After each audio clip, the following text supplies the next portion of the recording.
Didn't update that. Whoopsie.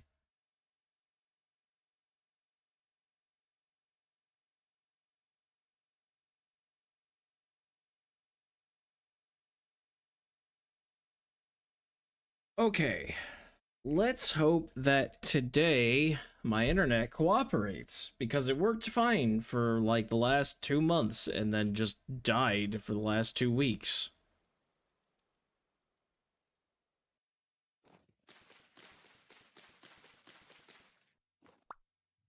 Welcome back, everybody, to Vintage Story.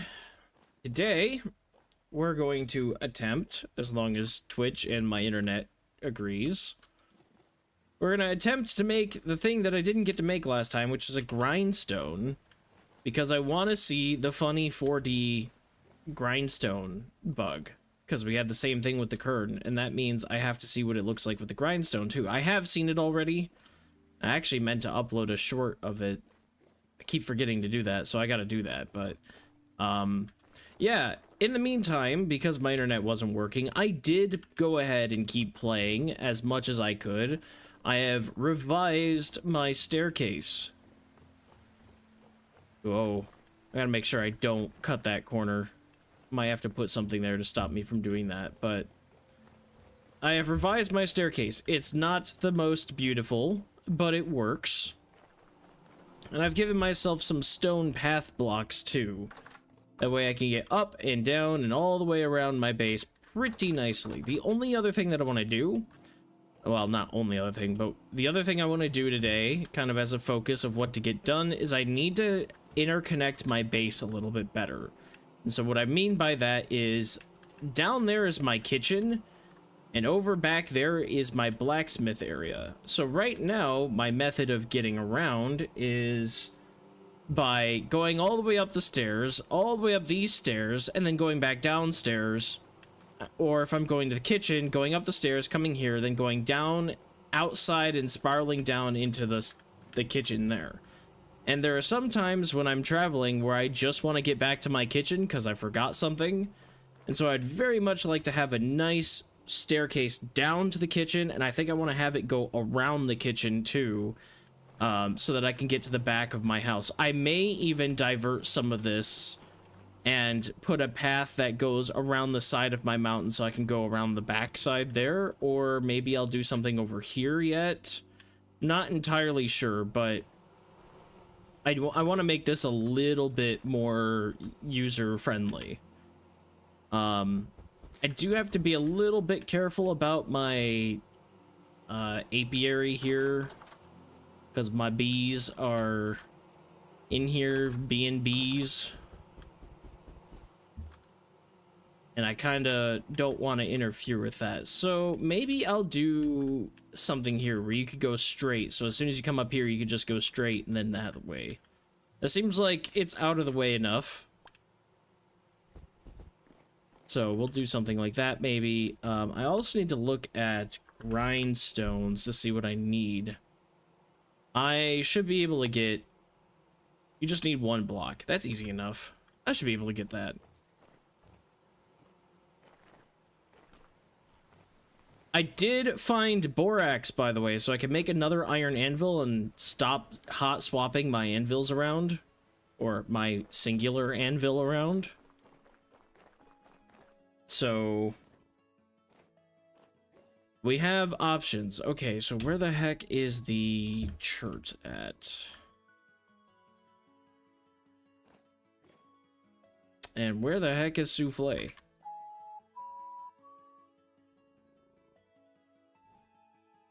Hey, there you are. He's not snowy.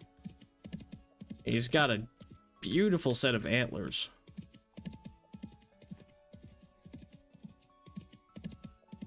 Churt. Where was that? I feel like I've seen it going into the woods over here. But I may also be thinking about way in the distance to the north where my resin farm is, because I've been out there recently too. Apparently I'm kind of cold, but oh well. Too bad, so sad. I can freeze. Also, somebody brought up something really cool, and I need to do this. I just remembered because I saw the mountains over here. With version 1.22, they fixed the thing where the glacier ice can't be used as like greenhouse glass anymore, and that it actually melts in the summer. So what I need to do is I need to get up the mountain and grab some glacier ice, because apparently by transporting it down from the mountain and letting it melt wherever it's going to melt, you can make a water source block. Even in the game mode where you can't make water source blocks, that is one way that you can actually transport them, because it's an ice block and it melts into a water source block. And I really want to try that because of all the mistakes that happened with my greenhouse and how most of it doesn't even have water. Proper water. Because if I can figure that out, then, man, I can manipulate a lot of stuff. Glacier ice just became revaluable to me because it kind of lost its value as soon as I wasn't able to use it for greenhouse glass.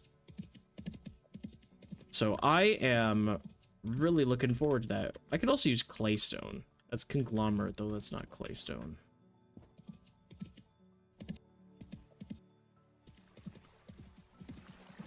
So there's a few things I want to do today. Hey, Bear, how you doing?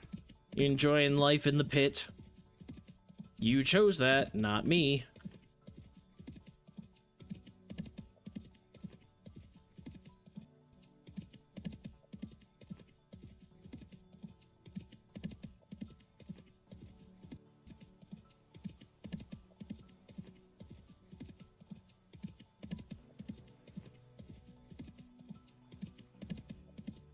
It must have been north, because I don't see the chert rock out here that I saw before.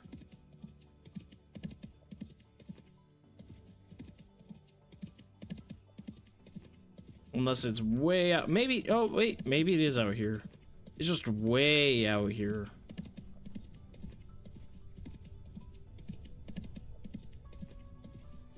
If I see sandstone and claystone, I'll try those out too, but I do want to see what this is all about. Is that claystone? What?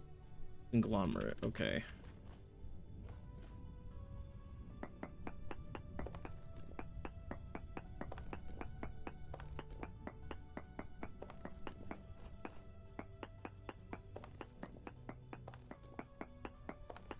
Give me that. Nice.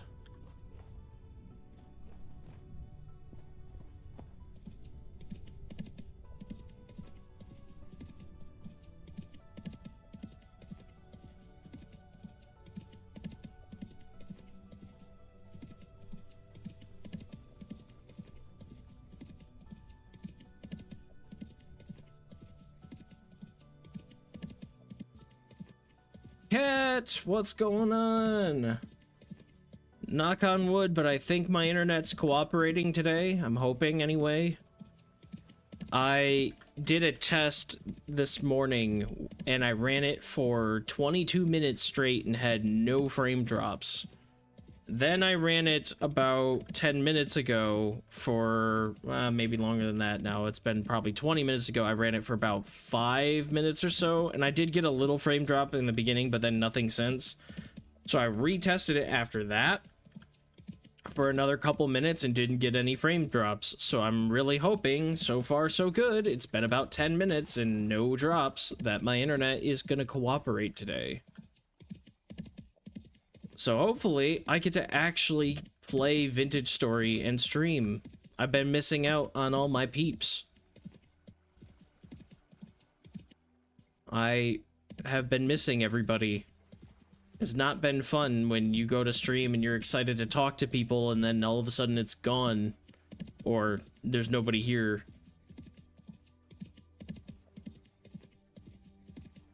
So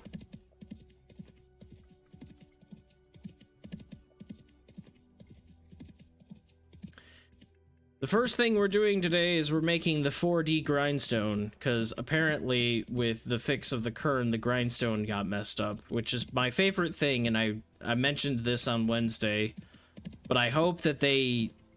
Somebody said on the subreddit, they're like, I hope they just embrace this, and with every update they do, a different thing becomes four-dimensional. Technically, it's third-dimensional, but everybody likes to call it the 4D thing. So I'm just repeating what the internet says. It's like, next time Hellhammers hammer upwards instead of downwards or something.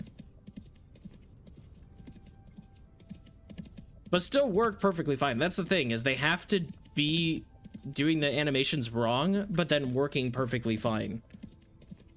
So the Hellhammer would have to be hitting upwards, but still making the impact sound and actually working for an anvil under it.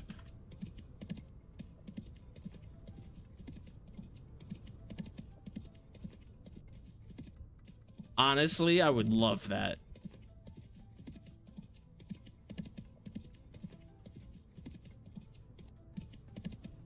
I hope that when they, so like, version 1.23 will probably add more stuff with the water wheel and water power, and hopefully rivers is what people are speculating. I'm hoping that with that, the water wheel will get bugged. That it'll flow the wrong way or something.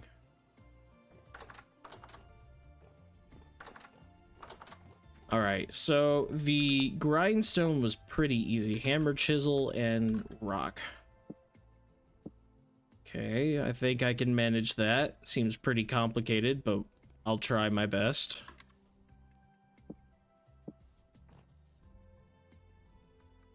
Alright, now what's it take to actually do the thing for you? Boards, axle, nails that I don't have. Okay.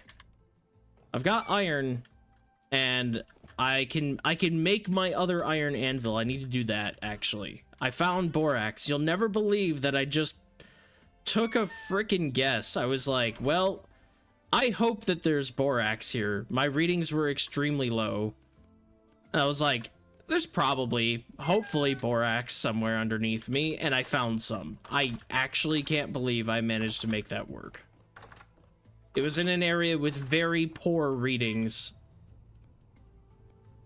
But I just dug down. I was like, screw it. This is the best I've got around here. Otherwise, I have to travel really far. And I found some. And I was like, yes. Extremely low is not 0. That's the thing, too. So it gave me an extremely low reading. And because borax can only be found in the, like, sedimentary rocks, it was a basalt layer, so I knew it wasn't there. As soon as I hit claystone underneath that, I was like, okay, let's do a node search. And I did, and I got medium hit for borax. I was like, well, okay. Like, in a way, I feel like there's more to the prospecting than what we think there is. I think the calculations, at least in my experience, are a little bit better than what we think. So, like, it's supposed to be, I think it was like 0.5 per mil. So, like, really terrible is what my readings were. And so it was like, I think, you know, logically you'd say, okay, well, many of those blocks, you know, aren't going to be borax. But then also with the fact that it can only be found in certain rock strata, it's limited to a certain amount. So if it's getting a reading at all saying 0.5 per mil, but then there's 3 layers of rocks and it can only appear in one of those, and that one layer of rock is already small because there's a layer of basalt on top of it, I think you're really confining the amount of area that it could spawn in. And potentially, that's actually a higher reading, because the game's telling you it could spawn there. And it gave you a poor chance, but, like, I don't know. Logically, everything would point to, I really shouldn't have found it. But, like, part of me believes that maybe the game is deliberately attempting to spawn some there, because it's such a confined area in the chunk that can actually spawn it, and it's saying there's a chance. I feel like it's better than it actually says it is. But that, like, I don't know. I get super lucky when prospecting. If I get a reading for something that's like decent, there's a really good chance I'm hitting it. I very rarely miss on my prospecting. So I don't know, maybe I'm just insanely lucky, but I feel like there's a calculation that we haven't quite figured out.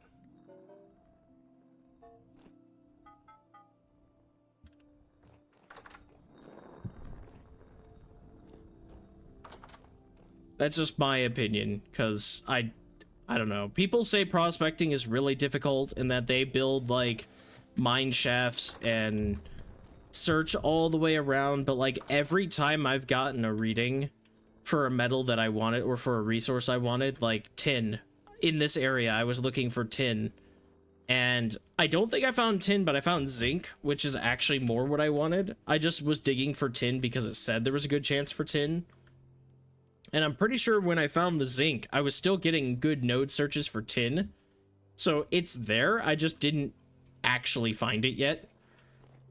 But like, I found zinc, I found tin, I've found copper and iron, and now borax, and titanium.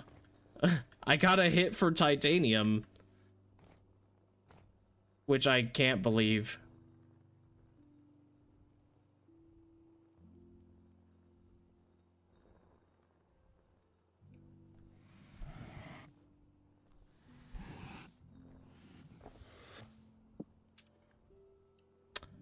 Have you done much forging, Cat? You enjoying the new forge system? I am. Anvil top. 3 iron plates is what it says. Alright, I can do that. What does this look like? Let's do 1 more plate. We can stack all 3 of those. Oh, I rotated it. Oh, that kind of messed it up. Okay, well, that's fine. I'll figure it out.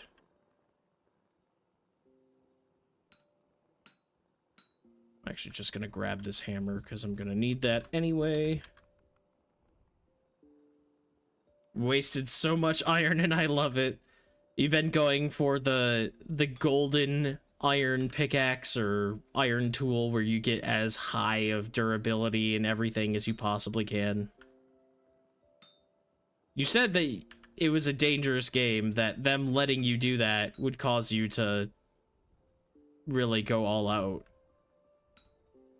Ooh, what did I do? I think I did what I wanted.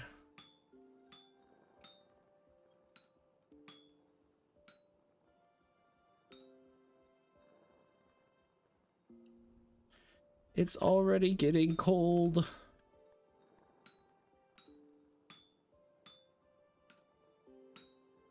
Yep, there we go. Put you back. Sleepy! My stream is going much better so far. I did some testing, network test this morning, and about 10 minutes before I started streaming, and the network was doing fine. And so far, it's saying I'm doing good, and it's been 20 minutes, so I'm really hoping today is the day I get to actually have a stream again. Whatever was plaguing my internet, please be gone forever. I did not enjoy that. Oh, I see what the problem is. Then we're gonna do this. I should have done this like that. Oh well.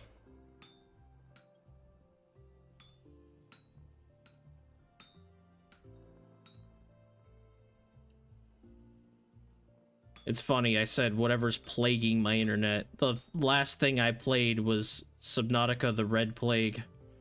So maybe I accidentally infected my computer.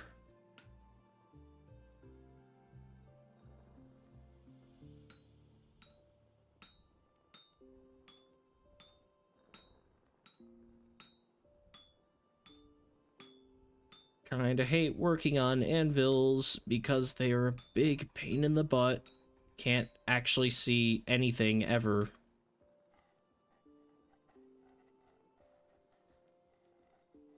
Come with me.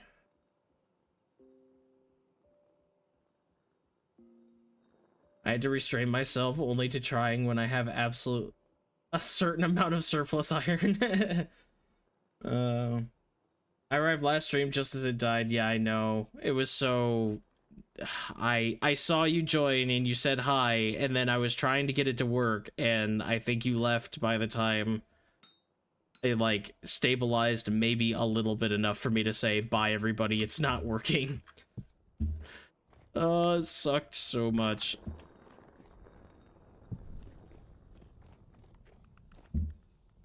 I've been going through withdrawal. Monday, I only got 2 hours of stream time before it died, and then Wednesday wasn't a possibility at all, and then I think last Friday also failed.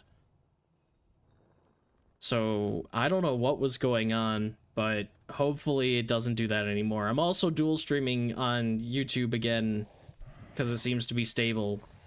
I was cutting my second stream to YouTube because I thought maybe, you know, the bandwidth was so low for whatever reason that it was struggling with that.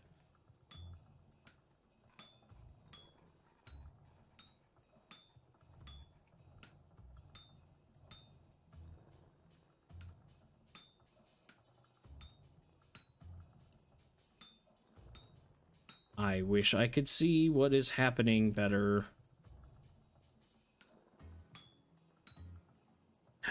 I'm just gonna try to push all of these up. Then I guess these, since they're up already, can just go forward.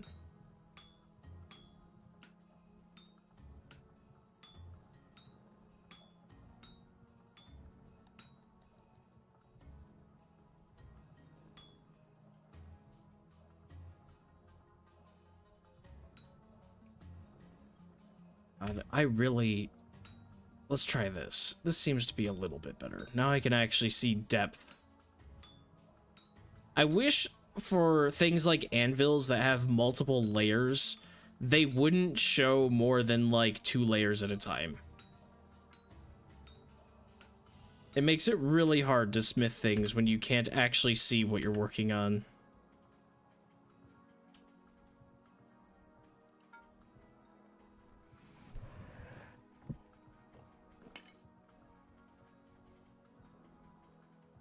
Mod Maker's getting too fond of meta stuff. Figured I'd come back in a bit and realize the stream wasn't gonna come back. Yeah.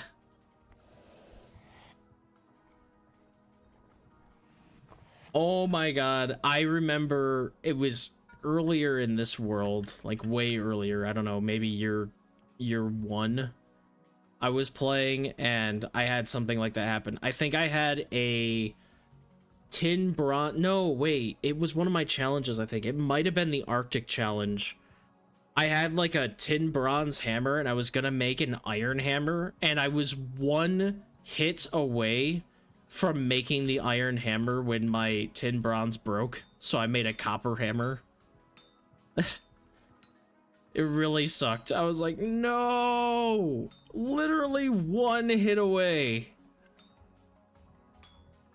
Like, can't you just find a sharp rock and grind it down or something? Like, why 1 hit away? I was so disappointed.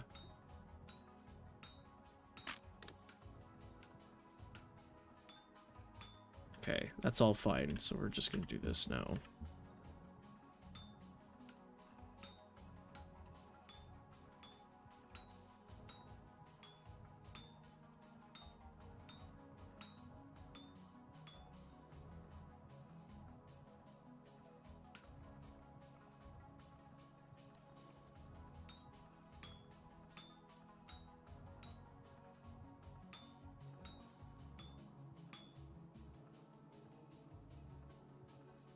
Getting cold on me again.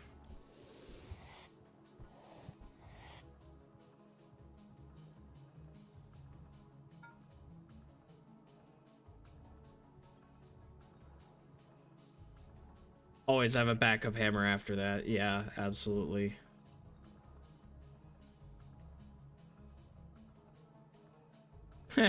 Keep it in a tool rack behind a glass slab. Literally in case of emergency, break glass. I love that.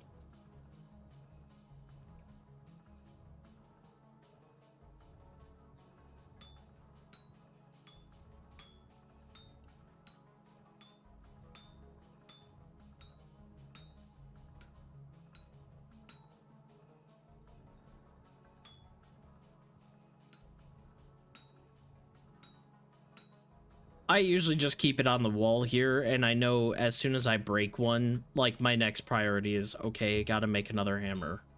Whenever I go back to forging, I just make another hammer. If on my wall there are less than 2 hammers, that means I need to make a hammer next.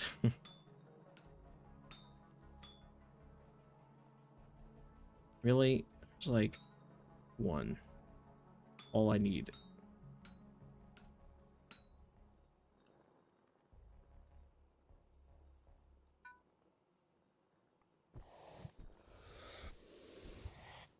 I like the new bellow sounds. I didn't necessarily hate the ones before, but I can say that they were a bit on the loud side. I like the softer, quieter bellows sounds myself.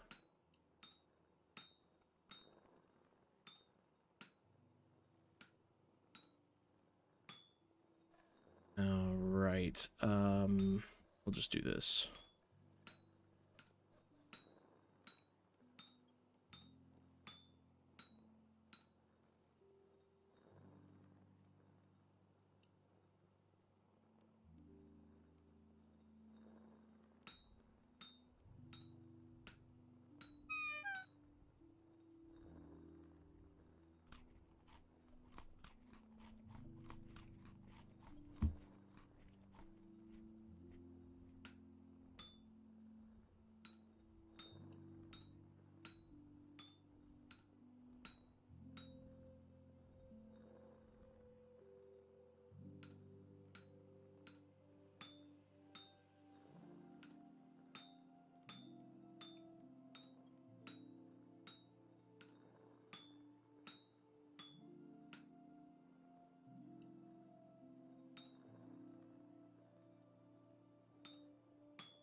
Really like the change of the forge and the addition of the bellows. Really fleshed it out. Yeah, it is really nice. I saw somebody had posted on the subreddit. They were like, my forge only goes up to, you know, 750 now. What, like, did the mod break forging? Or not did the mod, but did the update break forging? And people are like, wow, I'm actually surprised you didn't, like, know that there was a big update to forging that happened. I mean, fair. I don't judge anybody for not being up to date on information, because Lord knows I'm not. I'm always lagging behind on information about everything in my life, but I was like, sitting there, I was like, yeah, that person's kind of right. How didn't you know about this? Like, people have been talking about it for weeks. But whatever. But I would totally be that person that'd be like, did something break? And then they'd be like, you didn't hear about this most obvious thing? So I try not to be that person, because I would be the other person, like, that thinks something's broken. I'm so out of date with everything.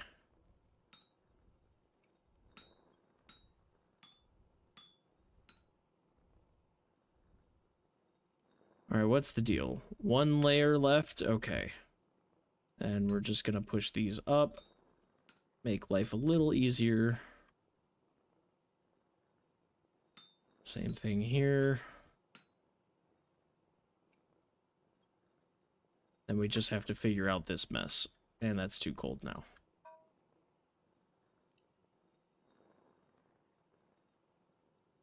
The fishing rod being so loud is the funniest thing. I love pulling it out with my number 2s around. I have not actually done any fishing yet. I meant to, but it's been winter, so I figured why go out and freeze? Because my clothes are all broken. Like, everything is 0 durability and no warmth. So I was like, I'll just stay inside for most of the winter. I figured, why even bother repairing it when it's going to be warm again soon?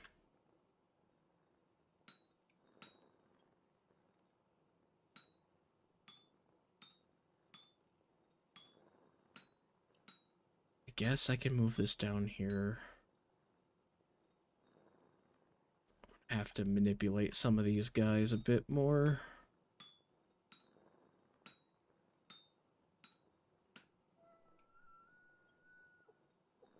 Let's do this.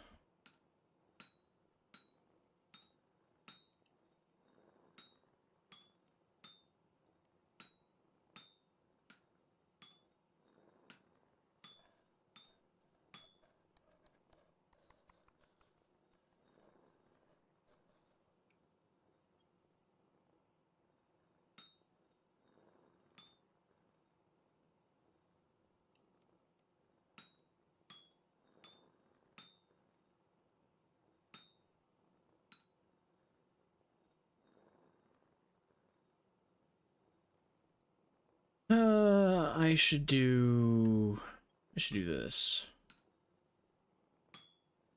Probably. Let's just move this stuff up here. Going up is way worse than just filling in the lower levels.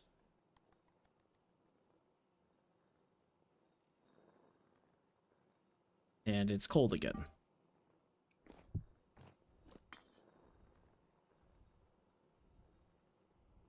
By the way, I'm fishing. Oh, you don't say.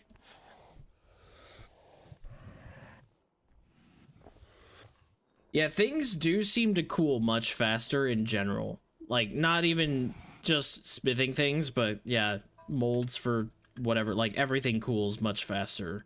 As part of the smithing update, I made air cooling better. Because, you know, people are going to be like, well, I don't want to break my tool, so I don't want to quench it. So that's kind of the solution is, okay, well, you have to then air cool it. And if you're doing that, well, then you got to make that enjoyable for people. Otherwise, they're not going to want to do it. Let's just go up from here. Thank you, Tooltips. You're very helpful. You are just amazingly awesome, but I can't see what I'm doing.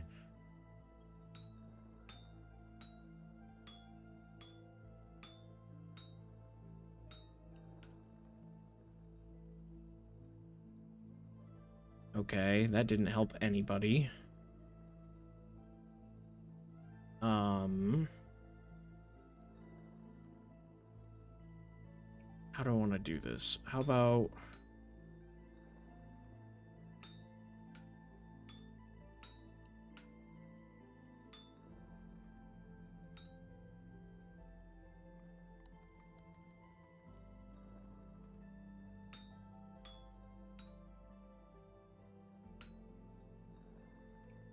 Almost. I hate making anvils. I've only done it like 4 times ever, so I'm not efficient at it at all. This is my first time trying to smith them with plates. Usually I just do ingots, so it's a lot different this way. And I don't know how to tackle it because it's so flat now. I don't have like a method down for it.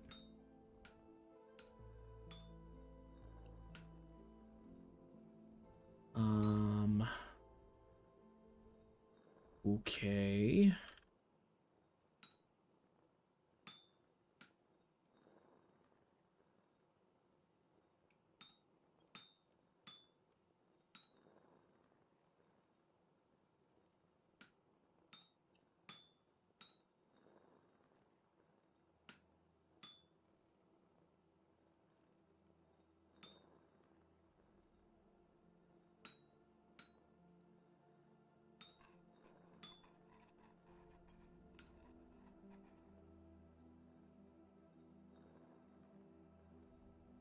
I'm just gonna do this.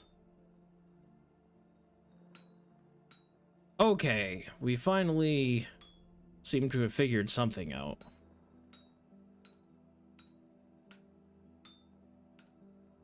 There's no other missing bits, right?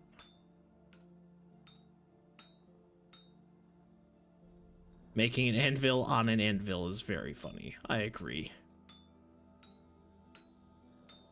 Quickly before it cools down too much. Oh, shoot. Not that. Well, That's one thing I wish that would change slightly too. Don't make the voxels that are in their perfect place surround in black when I'm looking at it. It makes me think that I need to remove it. Luckily, I can fix this, but, oh boy. That was terrifying. Let's do this. Up. And then over, then up again, then break that one. Hey, look! And nothing at all was at risk of failing. I'm trying to get it on the forge. There we go. Alright, borax. Right there.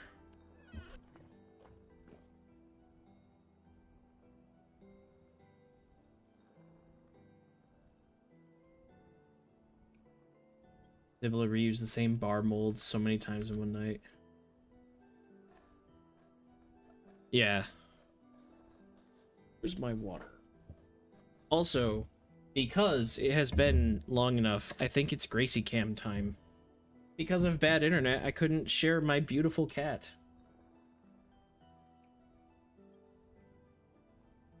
She is currently snoozing.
And don't we all wish we could just live the cat life?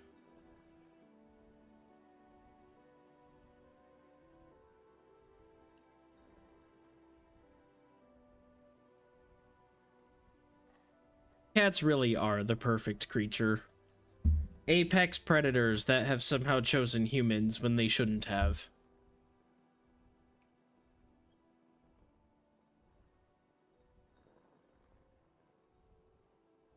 I think I'm one of those crazy people that would actually love to, like, if somehow stars aligned and I somehow had to take care of, like, an orphaned big cat, like, raise it and take care of it and bottle feed it like you see online, I'd totally do that. I don't have any fear of big cats. Like, ones that are somewhat domesticated. People are like, they're wild animals. They're never truly domesticated. Yeah, sure.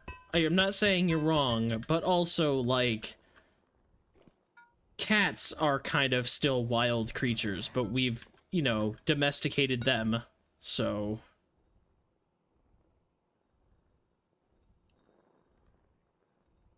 Too cold!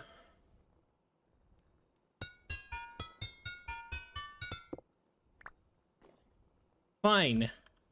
Warm you up. Or warm you up to like 900 degrees. I thought if it was warm enough to forge, it would be warm enough in general, but apparently not.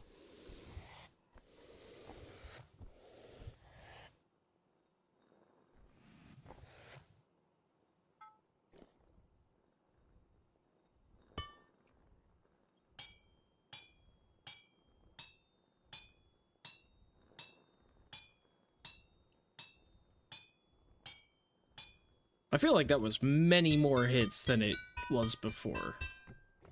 Alright, we have a second iron anvil. Hey, not crooked.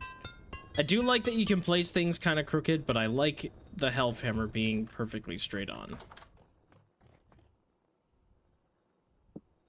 Well, that was entertaining. Whoops, did not mean to grab my chisel. That's one thing I've been trying to do for a very long time. Get borax and make a second hammer, or anvil for the health hammer.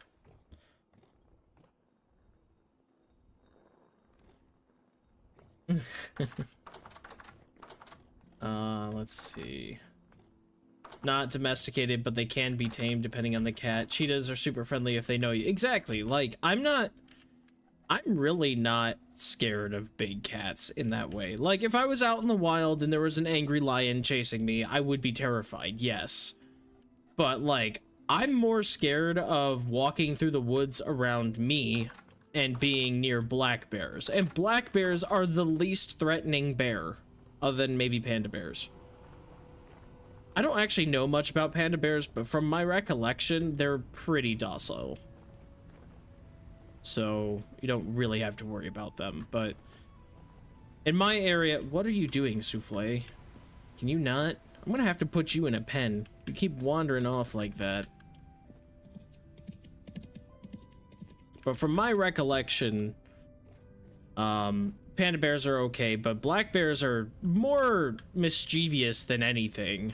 They get into things. They're like raccoons. They get into things they shouldn't get into. I'm more scared of running into one of those than I am, like, if I encountered a mountain lion. Like, yes, mountain lions are dangerous and they will get you, and they're stealthy and very fast, very agile. You should be scared of them, but also, like, just in general, they don't terrify me as much as, like, a bear would. I have lots of pigs, but they're all angry at me all the time. I think one of them's pregnant. I can never tell, because ever since the update, my pigs became hostile to me. Let's see if she's given birth yet. No. No. Oh, I'm gonna freeze now. Thanks, pigs. Leave me alone.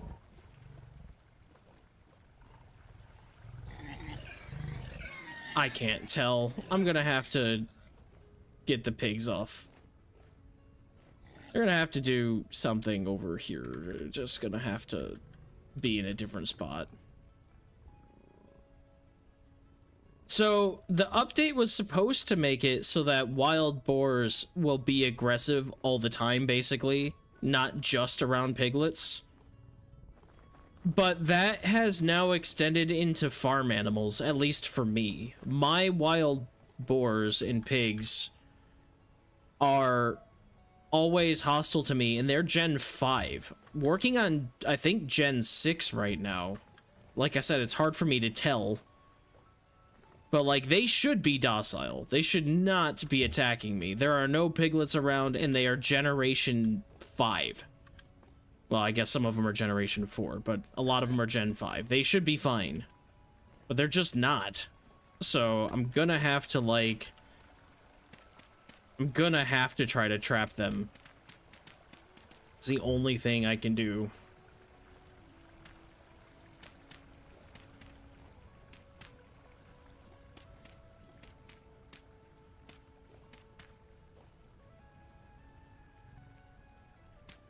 I don't want to do this because it's going to look ugly and not what I had in mind.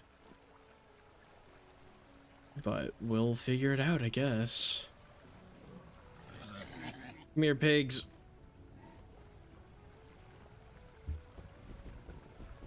None of them are running after me.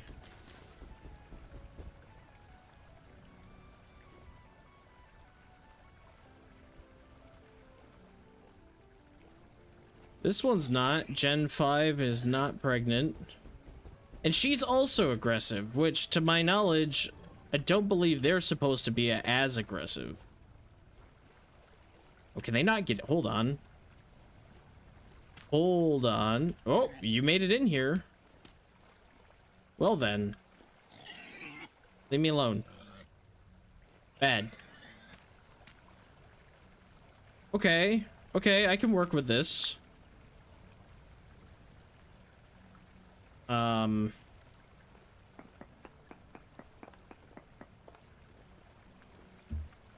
I think I can work with this. We just got to get them in here, and then a ladder up here should be a way out.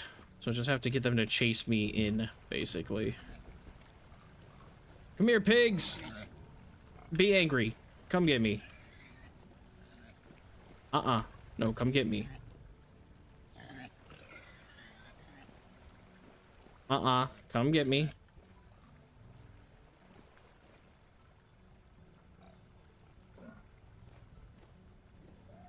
I will punch you. Come here.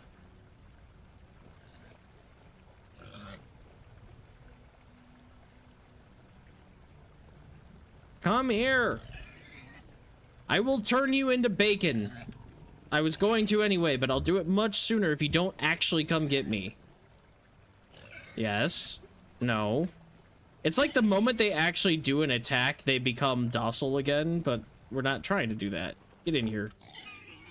Hey, he still hit me, but whatever. That's another one. I do have bandages, so I guess that's what I need to do. Yeah, they are supposed to be hostile in the wild, but not these are very very far in generations. This isn't like Gen 1 or 2 where I would expect this. This is Gen 5 approaching 6. Ow. Hey, come here. What are you, Gen 5? Come here. Come here. Come here. Come here.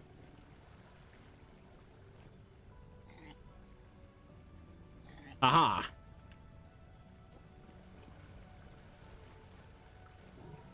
You. You're not hostile.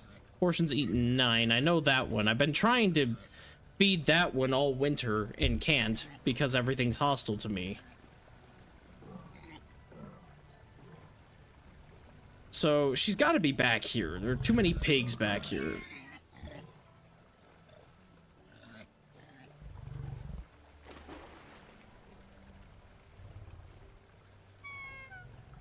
I know I'm hungry. Come here. What if I hit you? What happens? Punch? There we go. That should make you angry at me. Or not.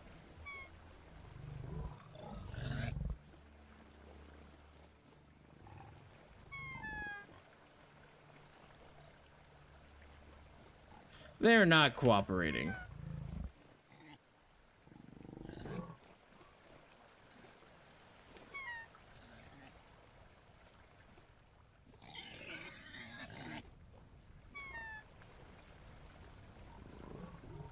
Come on.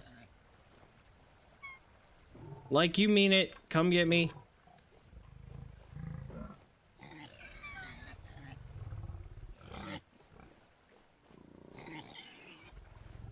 Yes. Yes. Follow me.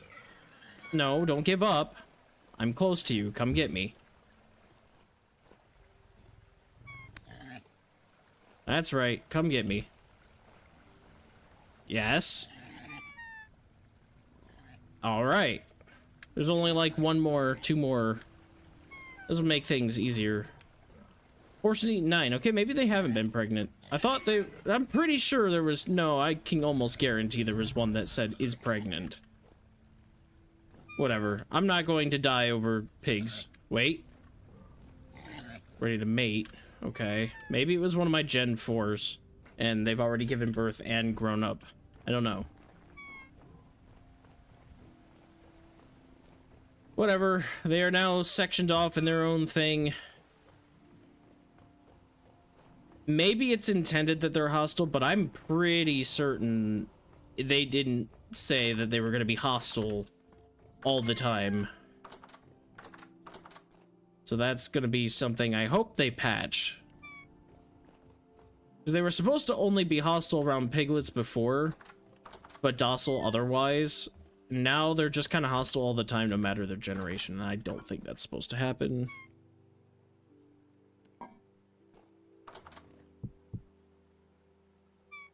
Y'all ever just put a whole bundle of carrots into a pie, bake it, and eat it in quarters? Apparently that's what serifs do, and that is terrifying.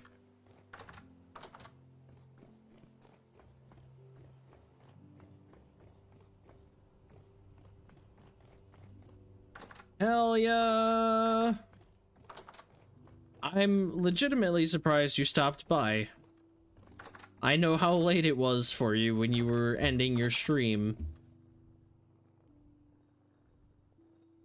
But I appreciate you stopping by nonetheless.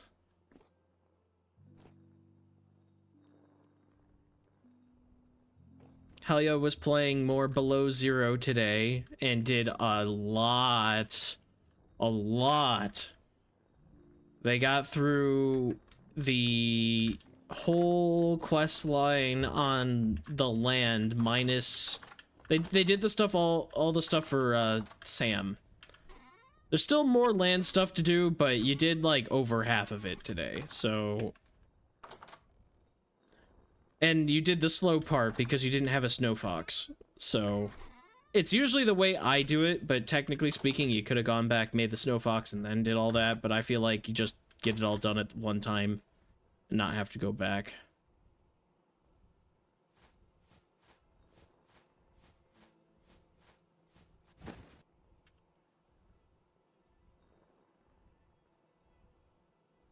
You did a ton.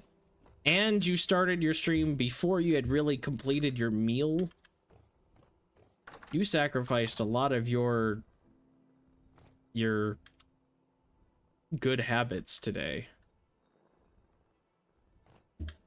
So you make sure you get some rest. You had a nice long day of streaming and entertaining people.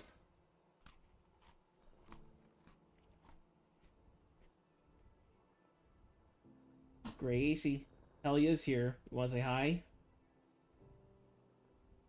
She's looking, but she's not doing too much right now. She's just chilling. You know what I can do? Would you like a treat? I open up this door and pull out this bin. We should see a kitty cat. I'm spoiling you guys because my streams have been crap lately. Let's see if we can,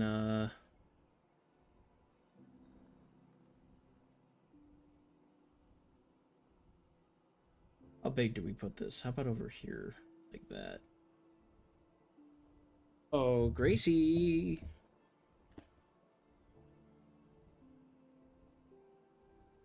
Please? Huh? Come here. We'll make you come see your adoring fans. Force you against your will up here. So that they can see you one more time in a much better view. Where? There.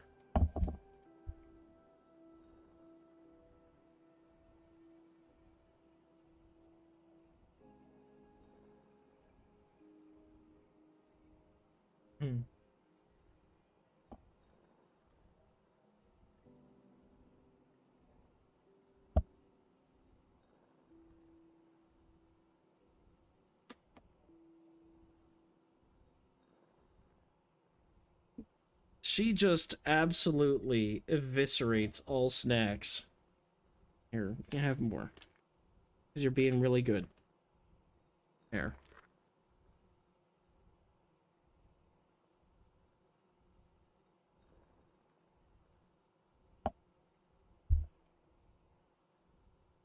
I don't think she actually chews them.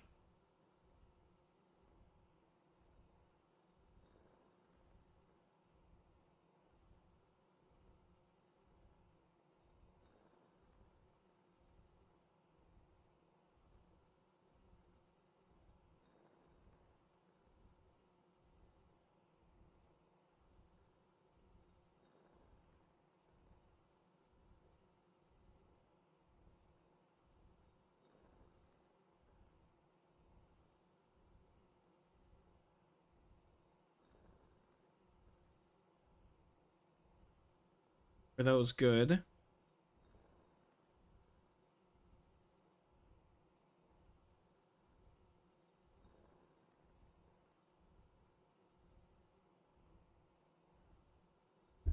Gracie gets treats when she's being particularly good. So when she's not up in my face all the time, or I sometimes make her do tricks for him. But a lot of times, like today, she's just been sleeping all day, even though I've been on my computer all day and not really paying much attention to her. So she's getting treats for just being very good.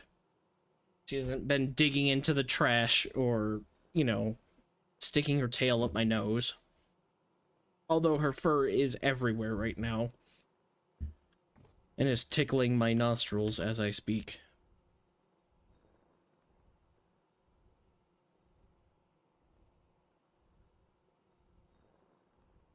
Yeah, she loves her treats, so they have to go into a locked area. Not locked, actually, but, you know, actually, like, put away in a cabinet. They can't be sitting out, because she'll find the bag and rip them open, or she's actually chewed through the box on this a bit. You probably can't see it with the camera, but this side. This corner here has been completely chewed in like that corner there. She's been chewing on it, trying to get into the treats. And now she's standing in front of my screen right now, waiting for the treats because I picked these up. She's looking at me right now. She's like, yes, I hear those. I know what that means. It means you just had some and you need to have it spent.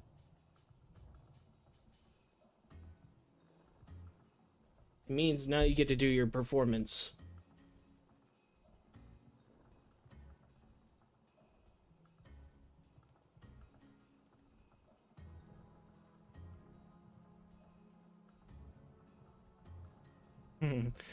What's up, villager? Yes, Gracie is here. She just had some treats, and now she doesn't want to be here anymore. But she's gonna stay a bit longer, because I said.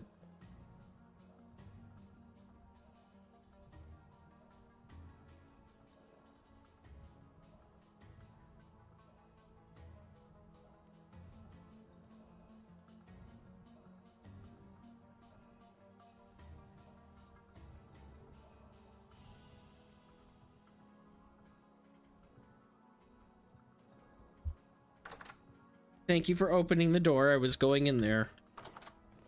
Very helpful. Actually, I wasn't going in here. I thought it was nighttime.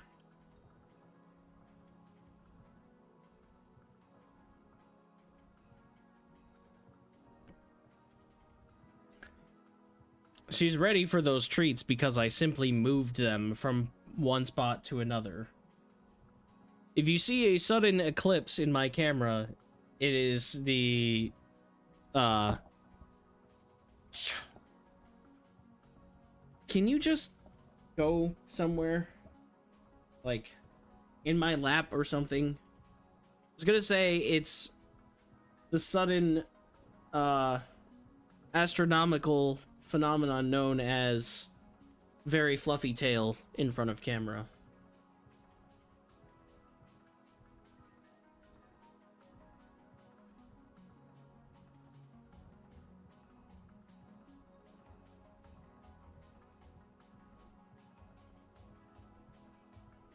Touch the treat container. They are now contractually obligated to provide.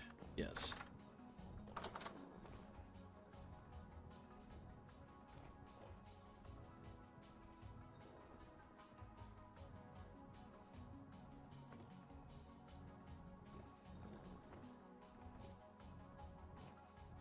Okay, so what was I doing? I was gonna make a grindstone, and I needed nails for that, and I need to make another hammer, so... do I want to make nails out of anything in particular? I have 2 copper ingots that I could use for just about anything. I need to make iron rods to make the, metal thing for the windmill to make large windmills. I do have a ton of tin. I have a decent amount of bismuth. And I have a good amount of zinc, so I could make bismuth bronze nails. It's not that it matters at all. They're just nails. I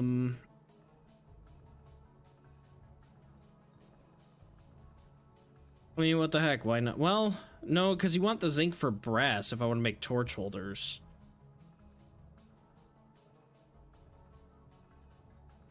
I'll make it out of iron. Why the heck not?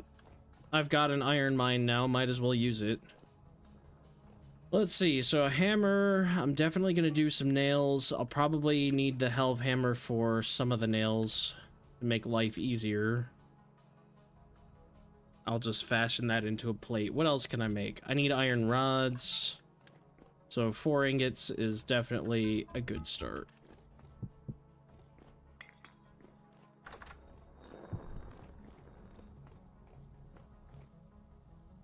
She has her back to me now. Like, I picked her up and she was like, but treats. And now she is no longer looking at me. Our contractual obligation is over. She no longer has to be here. Does not have to acknowledge my existence.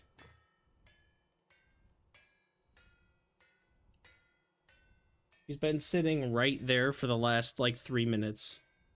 Exactly like that, with her back to me. Hi. I can feel the cat hair tickling my nose. Look at the you that you have put everywhere. You're shedding because it's warm.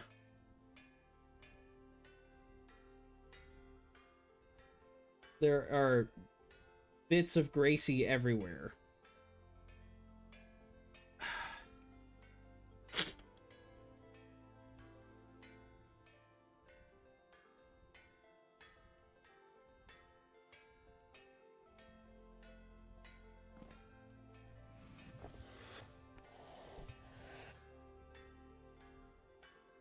Yes, they have replaced 4D kerns with 4D grindstones, and I'm intending on making one, which is why I need nails.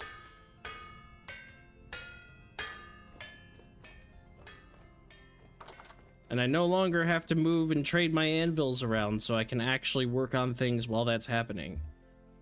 We gotta make a hammer, and we gotta make lots of rods. We'll just do the hammer now.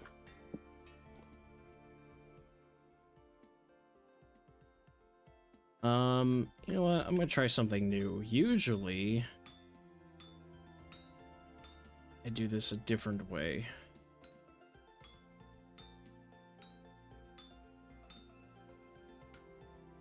Whoops.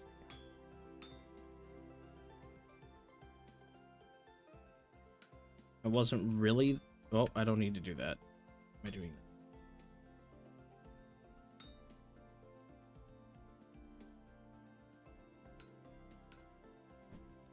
Whoops, missed that one.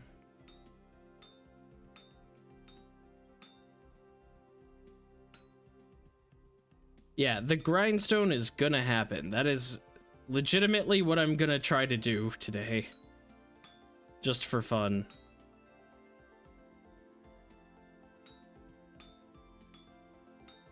Are you laying on my mixer again, Gracie? You're too cute to be mad.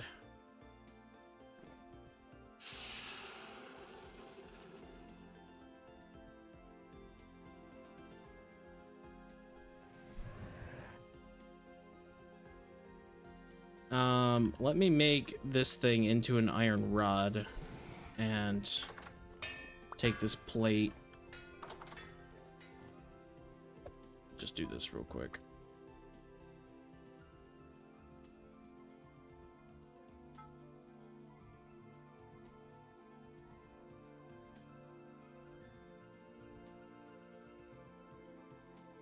Yep, that was my goal, as I figured, hey, what the heck, let's have some fun and do this whole 4D kern thing all over again.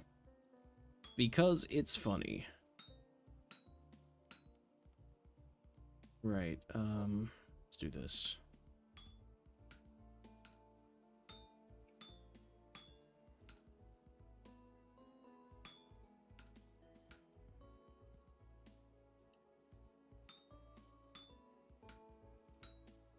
Okay, Gracie has now moved.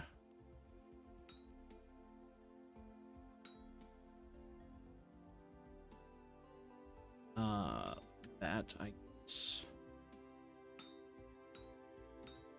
This isn't gonna be enough bits. I'm gonna have to move more pieces around.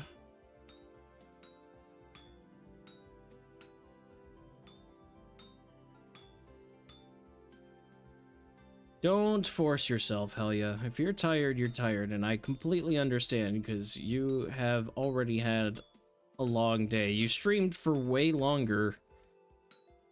Ah, really? It's right there. How can you be cold? It's right there. Give me that.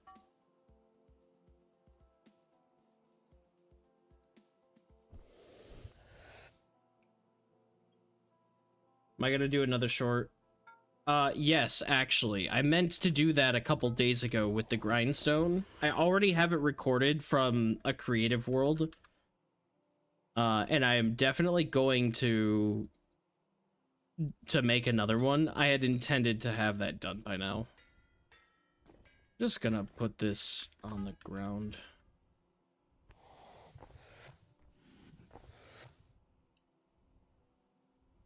So the grindstone should be done very shortly. I just have to get these nails forged, which should be much easier now that I'm able to make plates with ease.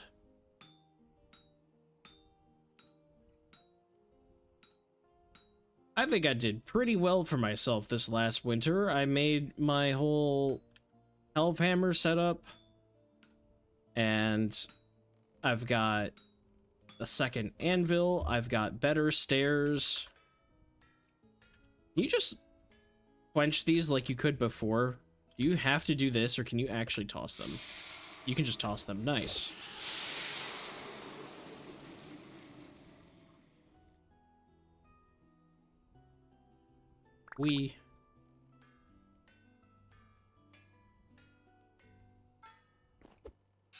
It's funny that it rests on top of the bucket, that you don't actually have to do the, like, quench like that. I also love that when it gets to like 150 degrees, your character's just like, I got it from here, and hands that, like, just grabs it with their hand. Like, pretty sure you'd have scalding burns all over your skin by doing that, but okay.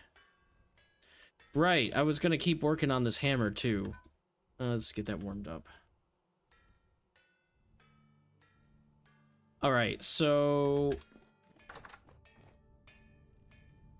the rod can go there for now. The brackets are done. Nails were for the grindstone. Then I need the saw, and I need some boards, which I have not down here. Well, I have 2 of them, but that's not enough to do what I'm trying to do. So go grab the boards. I don't remember how many I need, but 16 is probably enough, plus the 2 I have down there. Alright, and then I need to grab the grindstone right there. Oh boy, and then it's something like... I need hammer and saw and grindstone. Oh, I need an axle. I do have extra axles. Whoops. Grindstone like that. Hammer and then saw and then... It was 2 nails, and then, wow, actually I grabbed the perfect amount of boards originally, so I still have 2 left over. Grindstone! Now, the thing for the grindstone says different stones have different values. They don't actually say what that means, so I don't know, but excuse me, Helvhammer, I kind of need to move you now. You're gonna be a mess to have to pick back up, but we gotta see this, so I gotta have you move, buddy.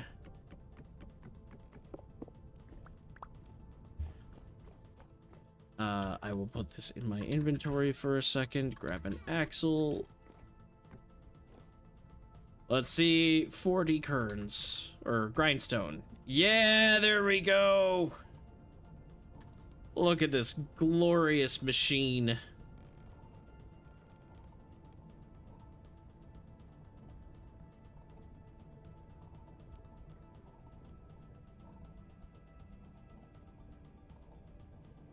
This is mechanics.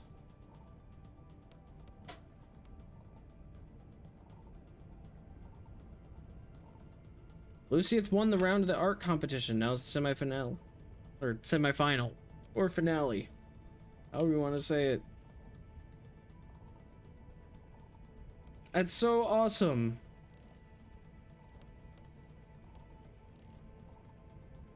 I hope he can win. He doesn't ever talk much about that in your streams.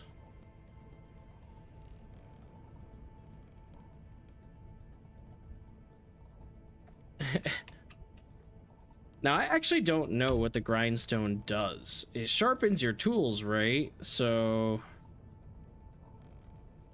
do you, like, have to do something with it? Is it just your... Oh, do you sharpen it before you make it into a tool? Is that what happens? Maybe. I don't actually know.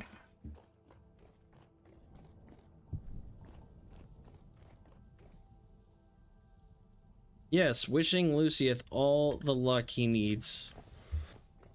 He sounds like a really talented artist. He just never talks about it on your streams.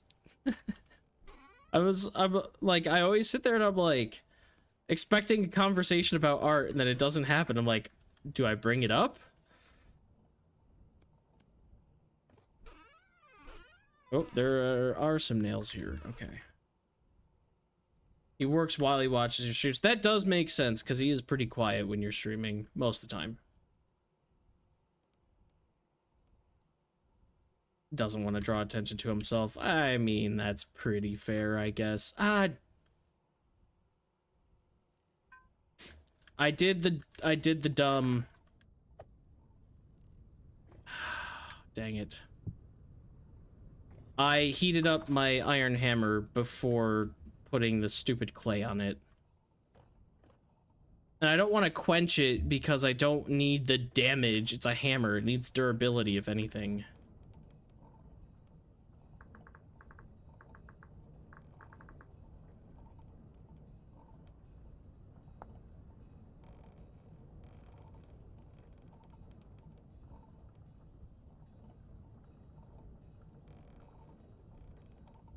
So it says it can sharpen your slashing weapons, but I'm gonna... Oh, wait, there we go.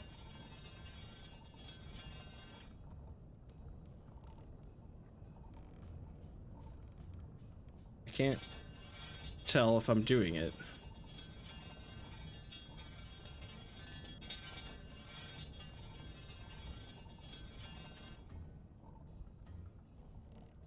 %4 critical hit chance. Interesting.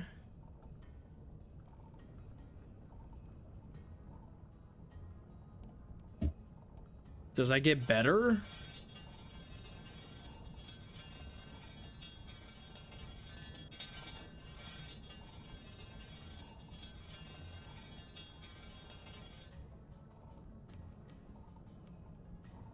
%6. Okay, so it does get better. 1574.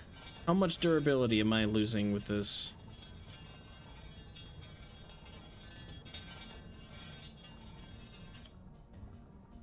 $1562, 8. Oh, that's nothing.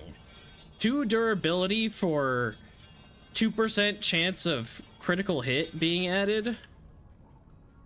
10%. Oh, that's really awesome. A 10% chance of doing... What's 522D? 522 damage? There's no way, because it does 5.3 damage. What's 522D? Let's make this like a 15% chance, if it'll let me. It might not anymore. I think 10% is where it caps. Interesting. Find some of his older art on Blue Sky or Instagram. I'll have to take a look. He made your cool background. I love your background that you have when you're offline.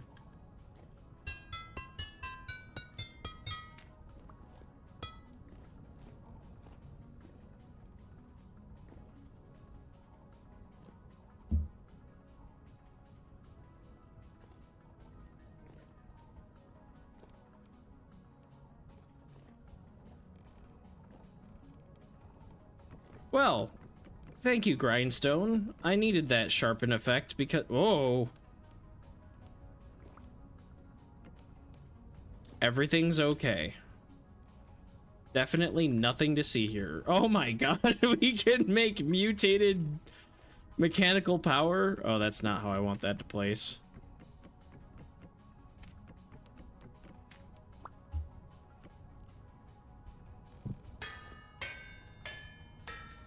Perfectly normal.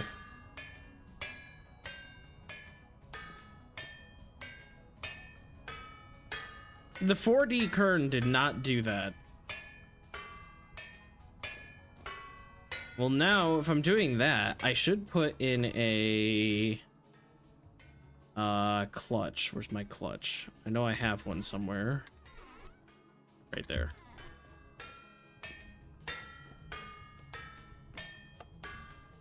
But that's not how that works. Where the clutch goes on the transmission.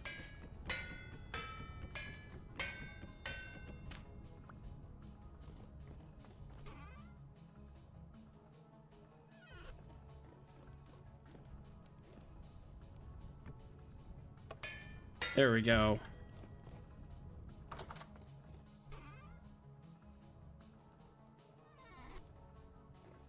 We call it the grind hammer. Yes.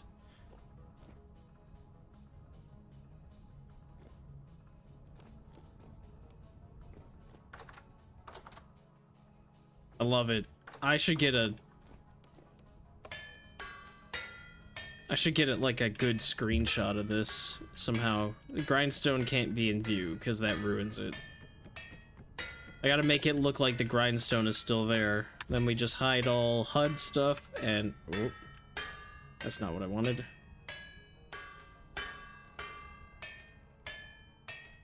I'll try... I should get a recording of this. Maybe I can make a short out of this.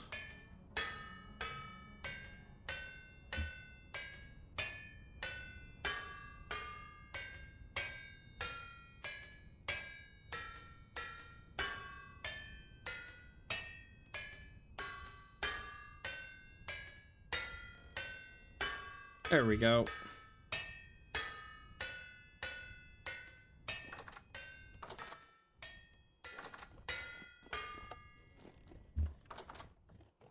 All right. Cool. I got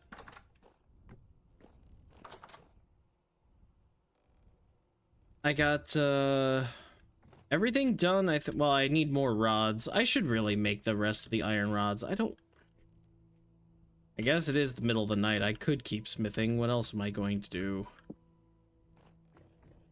So I need 3 more iron rods.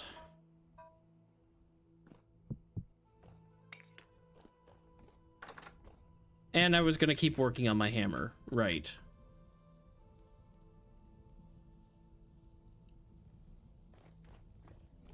So that's probably cold by now. Let's not mess this up. Cold enough, okay. Fire clay. Hammerhead. Give.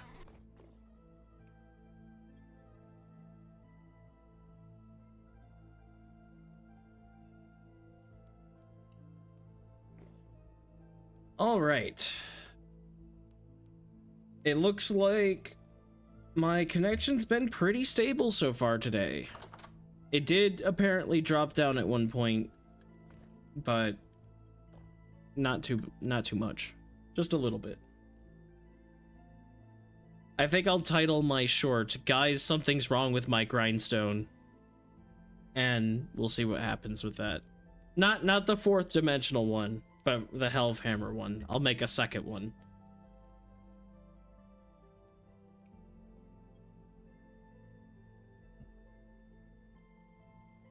Okay, I need to pause this for a second and go, like, blow my nose and wipe my nose, because Gracie's tail being in my nose has completely irritated something, and I am now just, like, wincing in itchiness.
Okay, I took some allergy medication.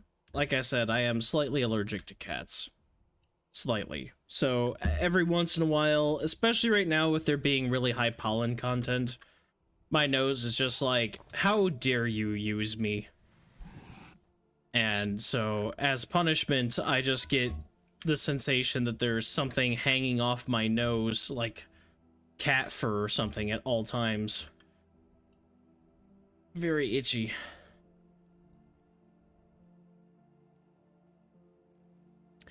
Like, my bad, body. I'm sorry for using you like I should.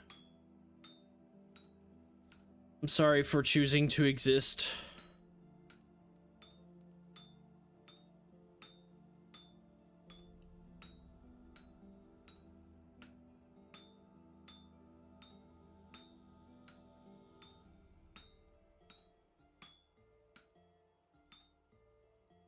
Breathing privileges revoked. Yes, exactly.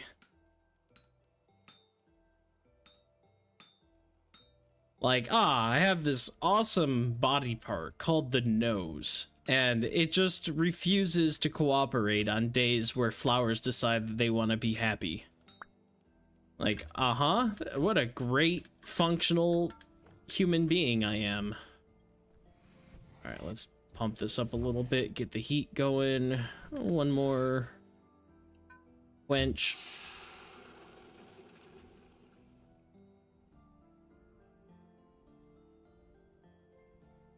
10% chance to shatter, we take that.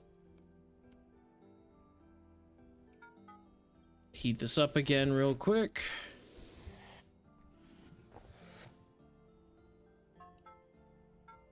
Yeah, the whole bellows system and everything just makes smithing so much more interactive.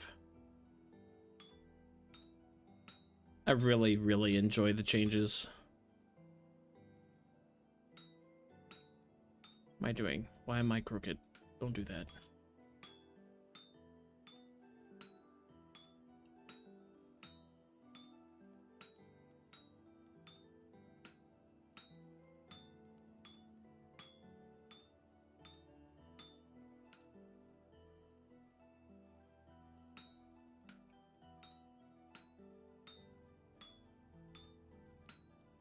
What? Move up. There we go.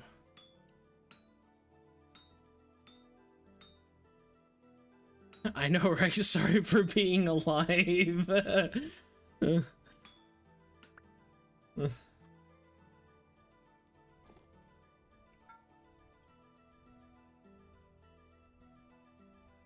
I know so many cat owners who are allergic. It's so worth it, though, according to them. It really is, honestly. I wouldn't trade Gracie up for anything.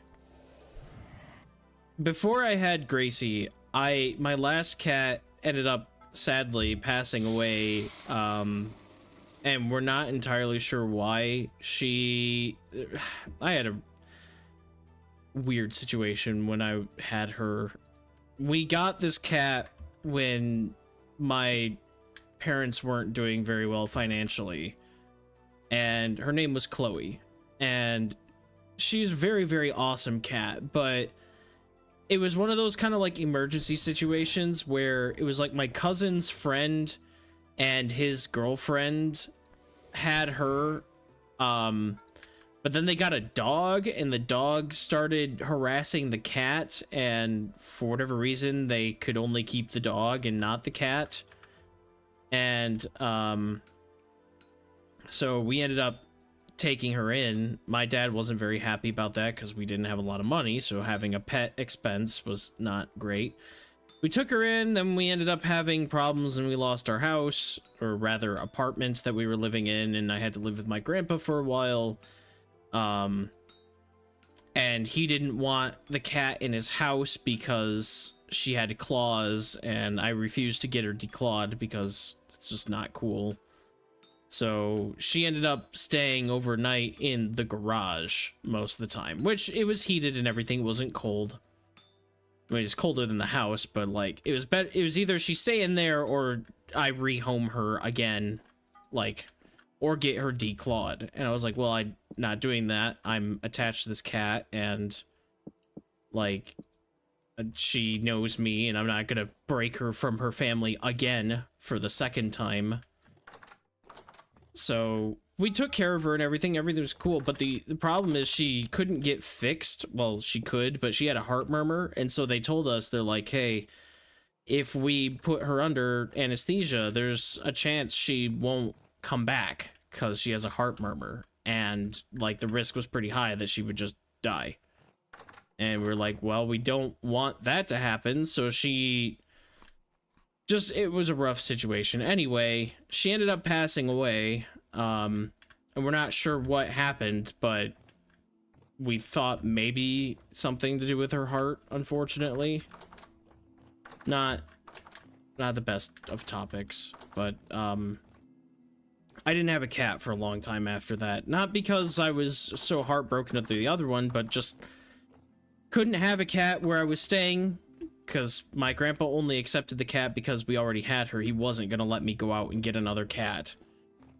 So we just didn't have a pet for a while, and I lived my life, and I was like, you know, I love cats, but I don't know if I'm gonna have another cat. And then I, by circumstance, ended up getting Gracie, and like, it was so nice to have like a living creature near me who like waited for me to come home, who missed me all the time, something to look forward to when you come home. It's not just an empty house. Like, I will never trade my pets up, ever. I will take a bullet for my cat if I have to.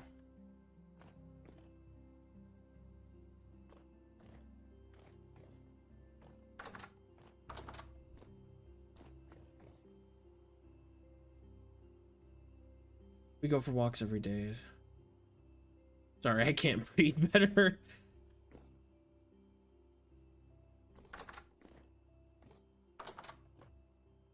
Declawing is animal abuse, straight up. Like, that's why I didn't get my cat declawed. But he was like, I got brand new furniture, and I don't trust her not to scratch it up. And it's true, even Gracie scratches up some furniture. She's been really good. She doesn't scratch up, like, leather sofas or anything that we have, but... or even cloth sofas, but she's scratched at our carpet stairs before, and he's like, I can't have a cat destroying my house. And so it was like, okay, well, I'm not going to rehome her, like throw her in a shelter where she'll just get probably put to sleep because it was the financial recession in the US and nobody was taking in animals, and the government couldn't afford to keep shelters open very much. It was just a terrible time. I'm like, so if I keep her, she stays alive and she gets to stay with a family, but you know, maybe it's not the happiest situation. If I get rid of her, there's a good chance they put her to sleep because they don't have the funds to keep an animal. I'm like, this just sucks. A terrible situation to have for a cat. So I tried to do the thing that was best for her. I'm like, I don't care what happens, I'm keeping her. And yeah, unfortunately, just she ended up dying pretty young, and otherwise she'd be pretty old right now if she was still alive. She'd be probably in her late teens. Because we've been here for 13 years. So she would be probably 16 or 17 years old right now. So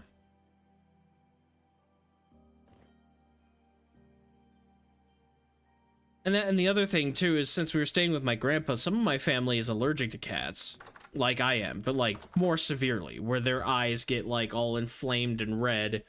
And my grandpa hosted a lot of get-togethers, like family get-togethers, so Chloe had to spend most of her time, when she wasn't being monitored, she had to spend her time downstairs because he lived in a kind of bi-level house.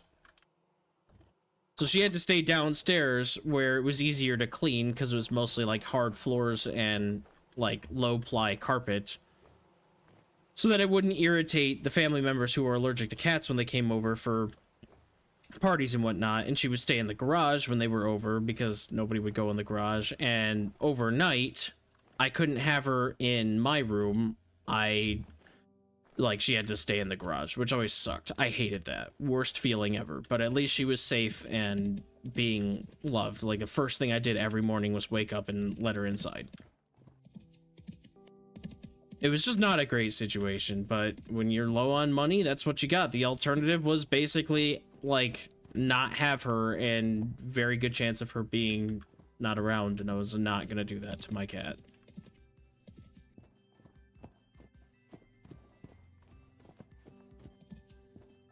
This is not a happy topic of conversation. I did not mean to bring this up, but the point was that before I had Gracie, I was very much like, I don't know if I'm gonna get another cat. Now, I can't imagine life without having a cat again. It will take a really messed up situation for me to not have a cat again.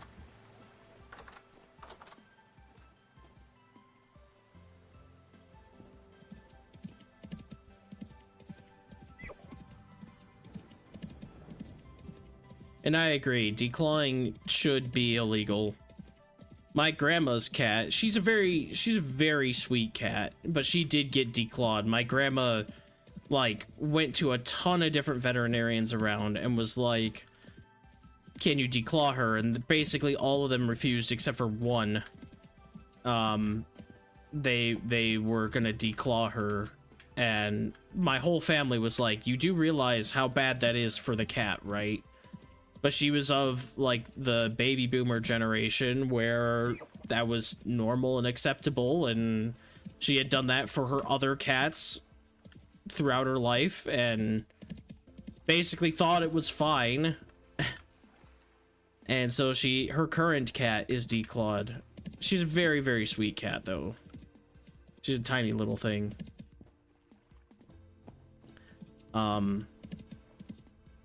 But yeah, I will not have any of my cats declawed.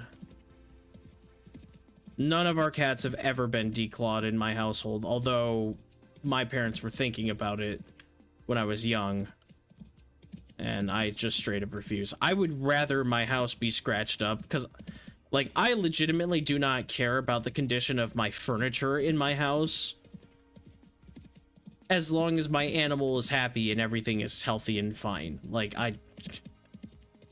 okay, as long as my couch isn't like completely shredded to nothing, which means, you know, if that happens, that means your cat is unable to scratch. They need to scratch. So they need designated places that they can scratch. They need activity to wear them out so that they just don't scratch when they're bored. And, you know, you need to properly take care of them. I didn't have much of a say with Chloe, unfortunately, because of me being as young as I was and situations being what they were, but at least I was able to stand up and tell my grandfather, I'm like, look, I appreciate you giving us a place to stay during all this, but I will not be getting rid of my cat, and I will not be declawing her, because that is cruel.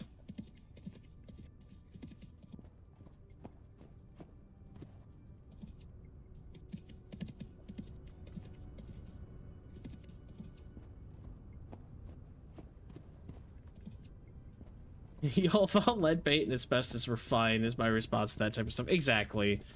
It's more of a, like, I think that generation is just, like, old, and so they're just like, well, whatever. And they're like, they're retired, they're old, and they just don't give a crap anymore. They're like, look, I'm doing this because it makes me comfortable, or me happy, or whatever the heck. It's like, you could just also not promote the status quo and actually change and adopt beliefs once we have better information on things. Just because cats were declawed does not mean they should continue to be once we have evidence that proves it's harmful to them.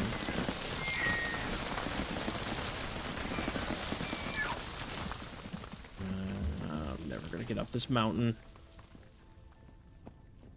I could just climb it, but I don't want to. I want to, like, actually get up here with my elk. But I might have to just do the ladder treatment. Provided I have enough ladders, but I bet I do. So, do up, like that.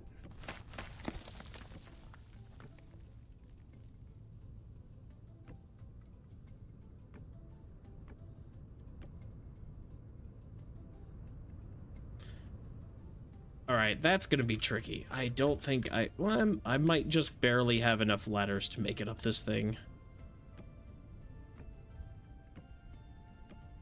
Ooh, very close. Rammed earth so that I have places to stand.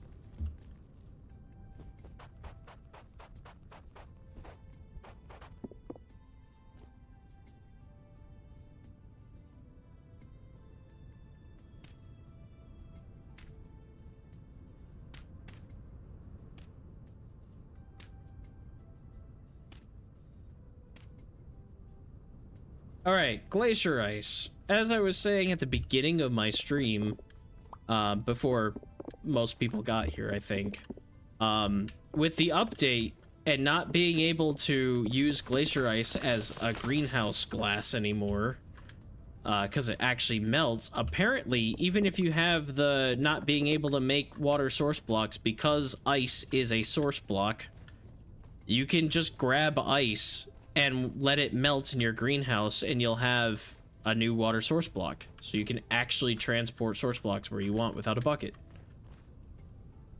Provided you do this. Also, I have to figure out where I came up from.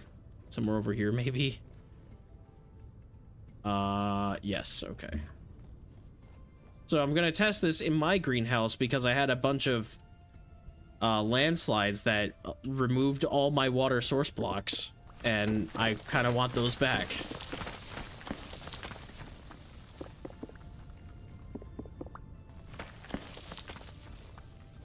Here we go. Down we go, like so.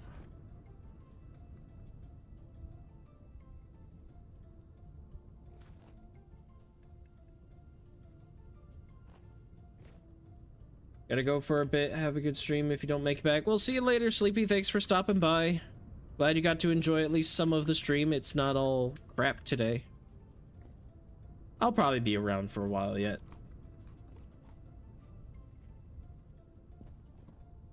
So you'll be able to have water in desert places now. I think so. As long as you have glacier ice, you should be able to make new source blocks according to this. So I hope it doesn't melt on your person.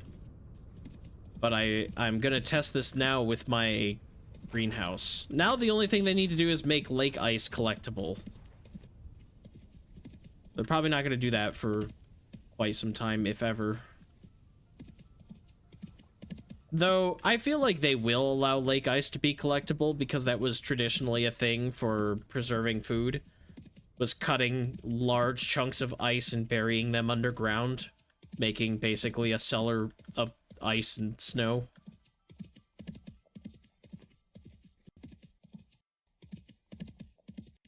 Yeah, hell yeah, I completely understand if you want to head off and go to sleep.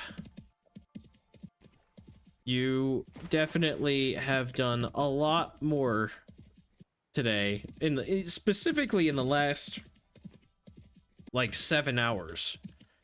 You've had a very busy time between your stream and everything else that you did before your stream. I'm not even including, but you had your stream, which went long, and now you're here doing this one, or at least chatting in this one. You're not doing the stream. I'm doing that, obviously, but you know what I mean. It is very draining to entertain people for hours and hours and hours on end. And in particular with my streams, I like to stay connected with my chat and actually talk to them. I don't want my chat to just be a chat. And so I'm like constantly talking. So after a few hours, I'm like, yeah, my voice is getting tired and I'm getting tired. Okay, I am stuck. Whoa, guess we're going down. You're fine, Souffle. You're fine. We're good. Alright, let's see if I can get some water back. Oh, not that. Creature or player's in the way. I am not in the way. You lie, video game. I'm gonna just place these on the end for now. These should melt, if I'm correct. Give me a little bit of flowing water, and then I can fix whatever's in here. If most of it's flowing, but I'd like to restore.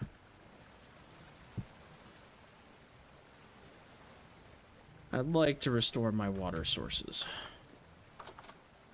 I cannot wait to see if this is actually true. Because I had all of this watered before, too. And then I had an issue, so I'm gonna actually try that. See if we can, get some water there. Open this up to some more farmland. We shall see. One ice block left. Where do I want this?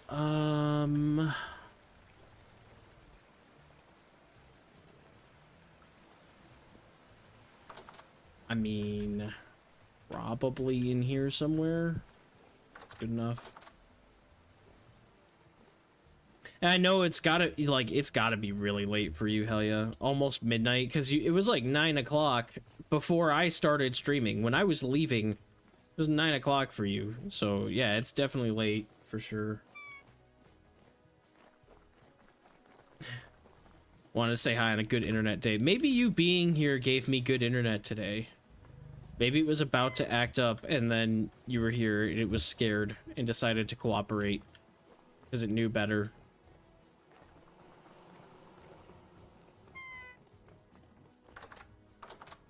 I stay chatty and read chat, reply and all that as much as I can. Yeah, definitely me.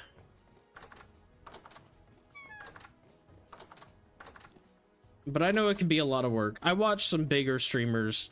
They have YouTube VODs. I watch the VODs more than I watch actual streams because I like to be able to pause. And it's kind of crazy to see the amount of times they're just kind of like letting chat talk. And the chat is talking to each other and like not really communicating with the streamer too much. They're just reacting when something funny happens. And I'm like, that's neat and all, but like, I really like the interpersonal connections that you can have. Though, when somebody's a huge streamer and they have 2,000 people watching them, it's like, okay, like, you're not gonna read every chat that comes in.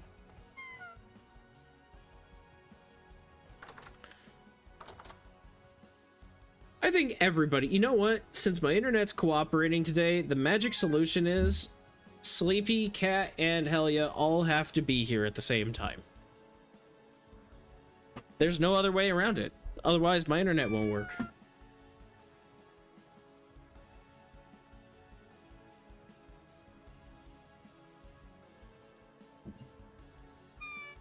Oh, I don't even think at that level I would want to ignore my chat. I watch them, they'll watch like hundreds of messages go by. They'll read them. I know they're reading them because you can see them read them. But then they just like don't comment on anything.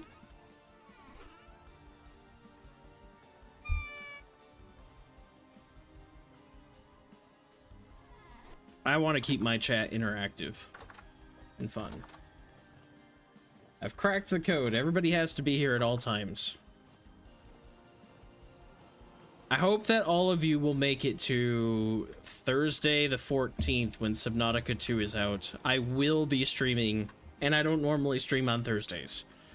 But that should be out at 11 a.m. Eastern Time US, which will be right about the time, Helia, that you normally stream, but not on Thursdays, on Fridays and Tuesdays.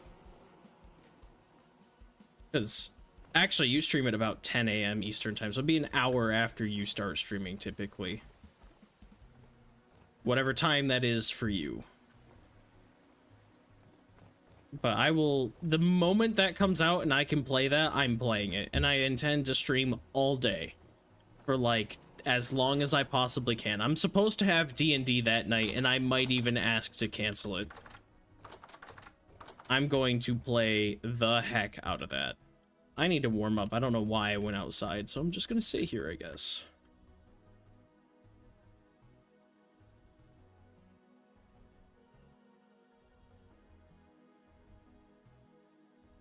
My current tentative things that I do, or things that I have planned, I'm doing a review of the Red Plague now that I have finished it.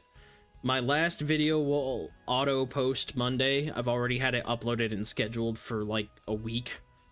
So that last video will post Monday, and I'm hoping by Monday I will have a complete review of my experience of the Red Plague. I'm hoping it won't be more than like 10 or 15 minutes. I've already written the script for that and already worked halfway through it, so I'm gonna work on it really hard this weekend and get it done. Then I need to play through a Vintage Story Ocean Challenge, and I would like to get that recorded and finished, like completely recorded within 1 week and edited within about 2 or 3 days. Maybe not 2 days, maybe 3 or 4 days. Basically just in time for Subnautica 2 to come out. Then I'm gonna stream the heck out of that. So I have also in that time, roughly 2 weeks from now, 2 weeks from yesterday, to beat Vintage Story. I completely intend to beat this world.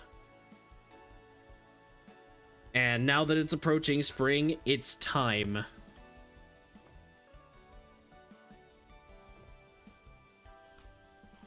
Subnautica themed mod for Vintage Story would be terrifying. A realistic Subnautica? I'm scared of the unrealistic alien creatures. If you were to make something in this game that I could think feasibly lived in the ocean, and make it behave and act in a way that it would somewhat realistically, So yeah, I'm gonna do Ocean Vintage Story as my next recording that I'm doing. I still need to figure out how I want to do it. It will probably be a solo island. And I will have to like have my house underwater or something like that. There will be some sort of restriction where I must live underwater. Um, I will definitely need a sailboat. I might try to live out of the sailboat. I don't know how big sailboats are, but I know they're a lot of work to make. But like basically I might make it so that I have to basically live off of the island for the natural resources like dirt, trees, vegetables, whatever I find, traders. Then I will make the sailboat. I will have a house underwater. I will do all my mining underwater. Which will be a real pain when I don't have a lantern. And then once I can make the sailboat, I will allow myself to island hop. But I will try to stick to one island until that point. Automod flagged your message. Oh boy. See, this program I use for chat doesn't actually show me automods from Twitch. So I really should have my Twitch chat open. I can see that. Where is it? Chat. Put that.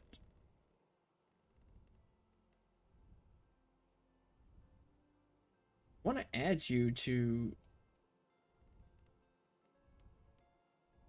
I don't want to log into Twitch right now. Yeah, I know. Let me check the stream manager. I'll need to fix that, though, for the future. That's happened before, and I meant to fix it. And never did. Completely forgot about it. Not the auto mod, but the not being able to see something. But doesn't actually tell me what it is on the stream manager either. Weird.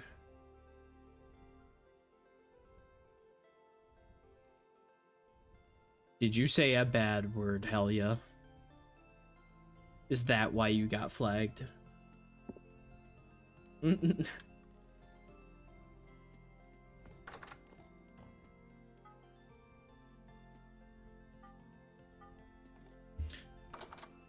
Okay, so what else?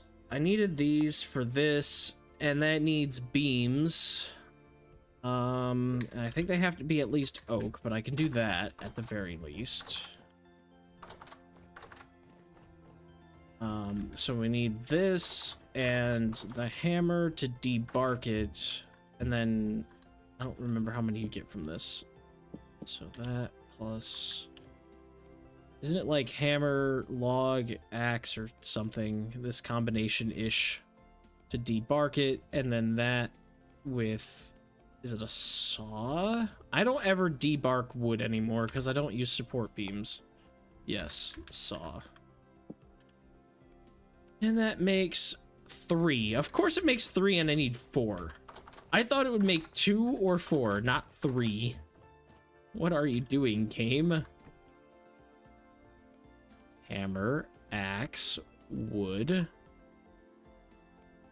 Then axe goes back here, hammer there, this, then this. Okay, saw is gonna go back downstairs where it belongs.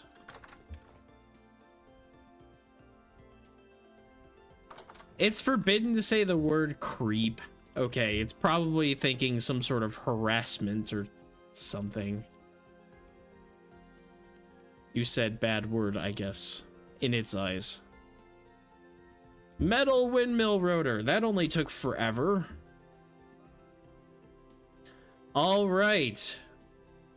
I need more beams anyway for the sails, so I'm not super disappointed that I did that, but... large windmill sails need beams and planks. Honestly, they should change the crafting recipe for the debarked wood to give you 4 beams if they're gonna do everything in 4s. With it giving you 3, that's such a weird number. And then planks, that's easy. The linen squares are gonna suck. I do have some flax, but I don't have any...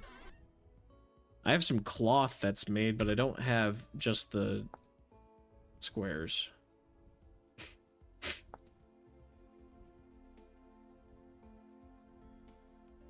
The cloth is used to fix my armor anyway.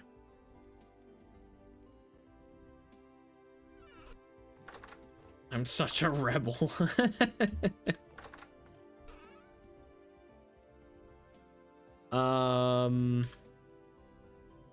Okay, yeah. Refractory bricks. I did find titanium and I believe olivine. I know that there's olivine somewhere around here. I didn't mine it though. I can make tier 3 refractory bricks pretty soon.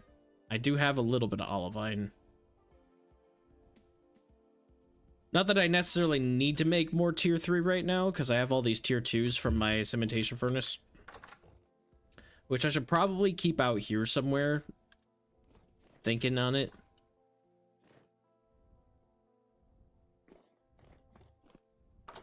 But I can make my cementation furnace and get some iron going, or steel going. I have exactly 17, so one extra. I could put it in here actually, though I don't want it on a wooden floor, and I think I'm gonna turn this into like a bedroom, like a proper bedroom with closets and all that other stuff.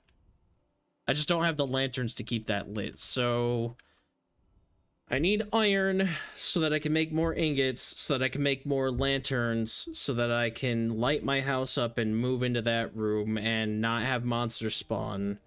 And I need more iron anyway to make steel. I need olivine and titanium, which I have gotten a reading for titanium. I just have to get it.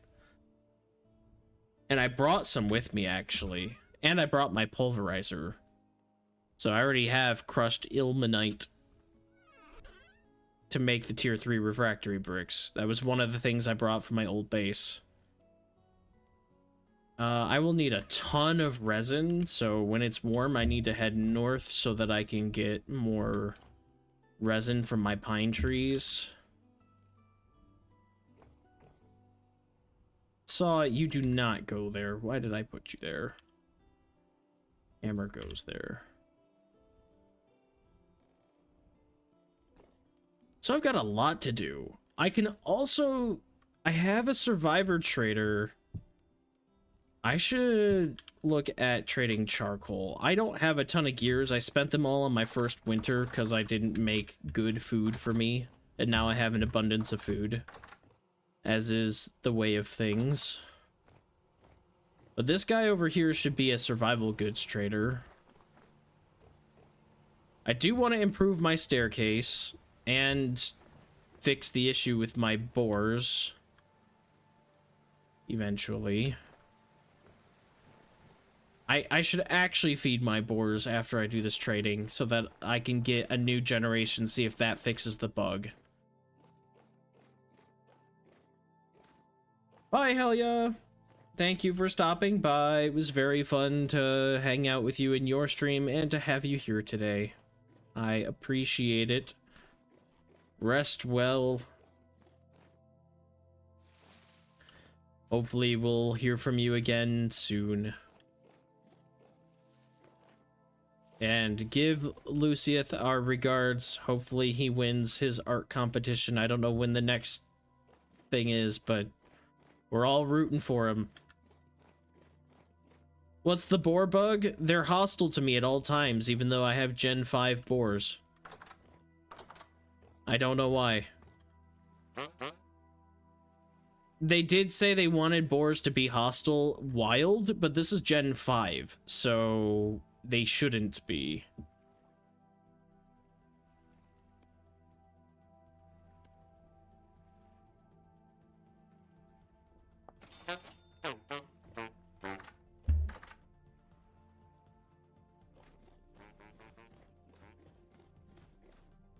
Rounds are always around 2 weeks long. Okay. So he's got another couple weeks then, whenever he won his last one, approximately. Anyway, we're all wishing him good luck. Much love from the Night Wraith streaming group. All 4 of us. Including yourself.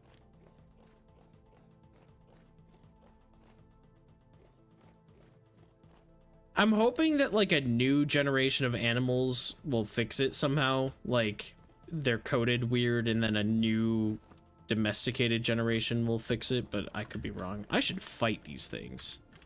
I've got a new sharp blade. Let me crit you. I need temporal gears.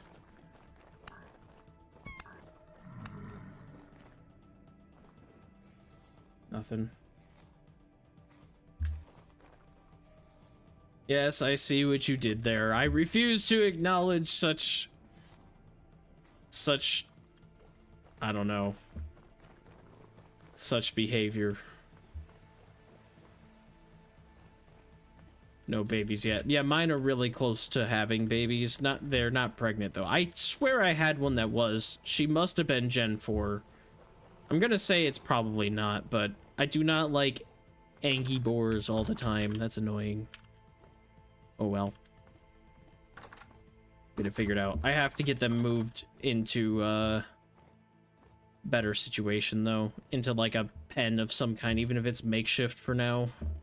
So they don't attack me. Weak tannin. I keep forgetting to make my strong tannin. Yes, go to sleep, Helia. That is an order. Do not stay awake on my account.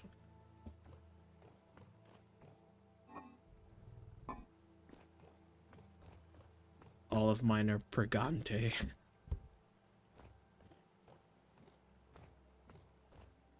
To get it over with, that's such a great way of phrasing that.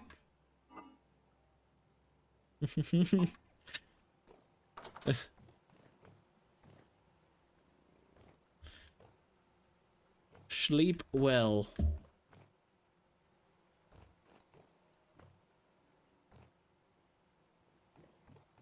Okay, food for the pigs, right. And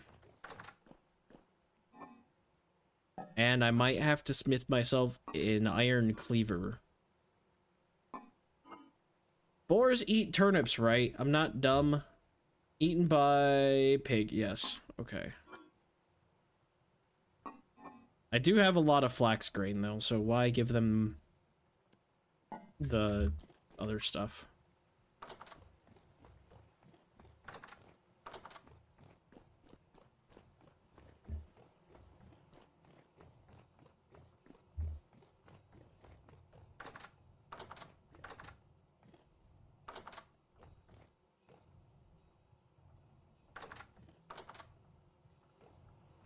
Pigs eat any veggies but radishes? I didn't know there were radishes in the game.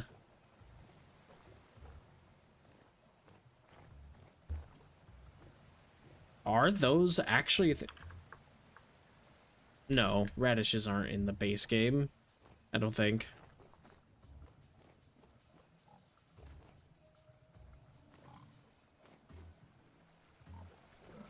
Alright. Where pig? All my other animals. Hello, sow. Get over here. Ow! No! Bed. Come get me. Hey, you. Yes, get me.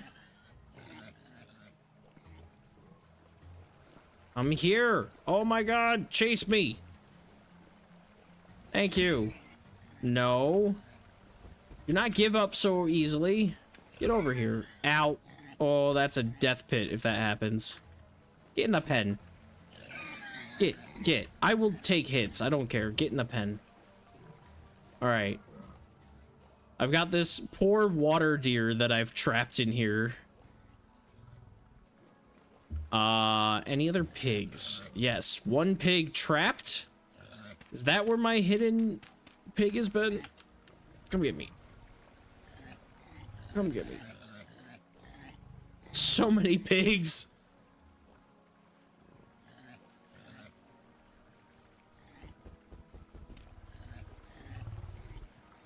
Hey, I think you're a boar. Get over here.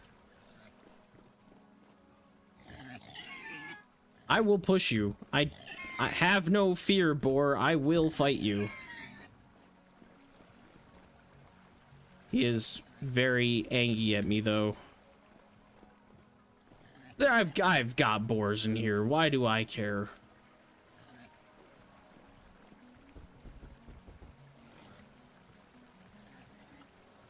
I should just turn him into bacon. I don't need him in there eating all the food. What's your weight? Good? Yeah, you're food.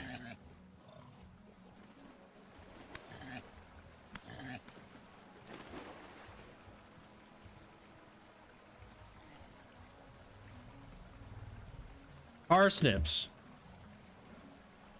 You know, I don't think I've ever had a parsnip, so I couldn't tell you what they're like, honestly. Oh, I got one of these things in here. No. You're not supposed to be in here. Hey, how many of you do I have? I have lots of males, right? And at least another male. That's a female. You're a male, but you are not a Gen 1 or anything. Another male. Gen 1. No, no, no, no, not more of you. Oh, well, that one got out. Oh, yes. Ow! Ow! You rock-throwing freaking pain in my butt. Get out of here. How'd you get in here? Hey, that one got out too. Stay out. Stay out. Stay out. Stay out. Get away from here. Go run in that corner like the rest of your kind.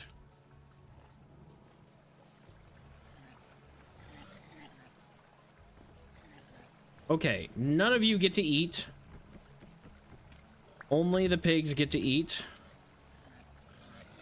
I'm gonna put it in this corner, and I'm gonna make sure they can't climb this. And then... there we go. Food for pigs. Now let's just not get completely caught with our pants down by some nightmare creature. We go upstairs and we sleep because I need health really bad. Because pigs are hostile when they shouldn't be. Munch. Okay.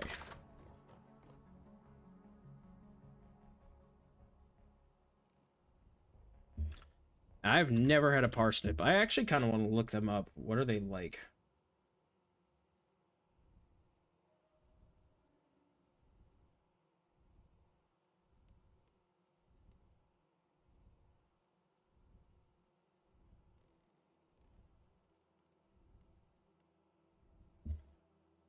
Parsnips. Root vegetable like a carrot and parsley.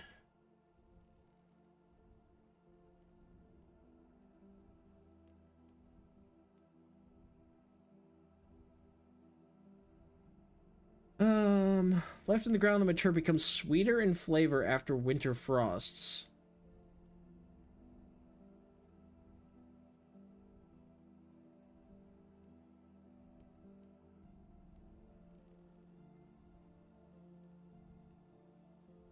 Native to Eurasia, has been used as a vegetable since antiquity and was cultivated by the Romans. Although some confusion exists between parsnips and carrots in literature of the time. Used as a sweetener before cane sugar, so it's a very sweet thing. Interesting.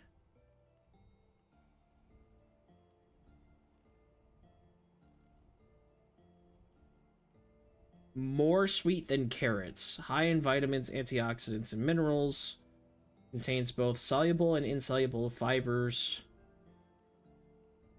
Cultivated in deep stone-free soil.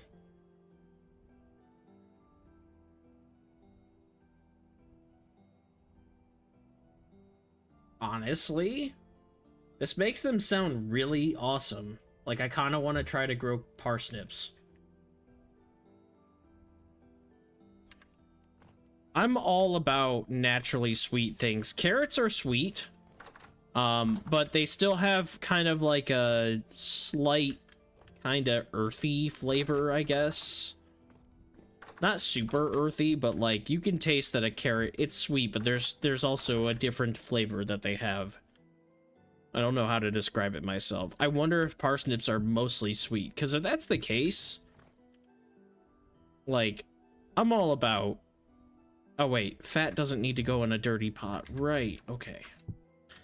I'm all about, trying to eat healthier. And I would totally, like, I doubt it's, like, you know, sugar sweet, but it says it was used before cane sugar was discovered. So, like, it was obviously used in some sort of, like, almost dessert-esque fashion. I'm all about that. I'd love to test that out.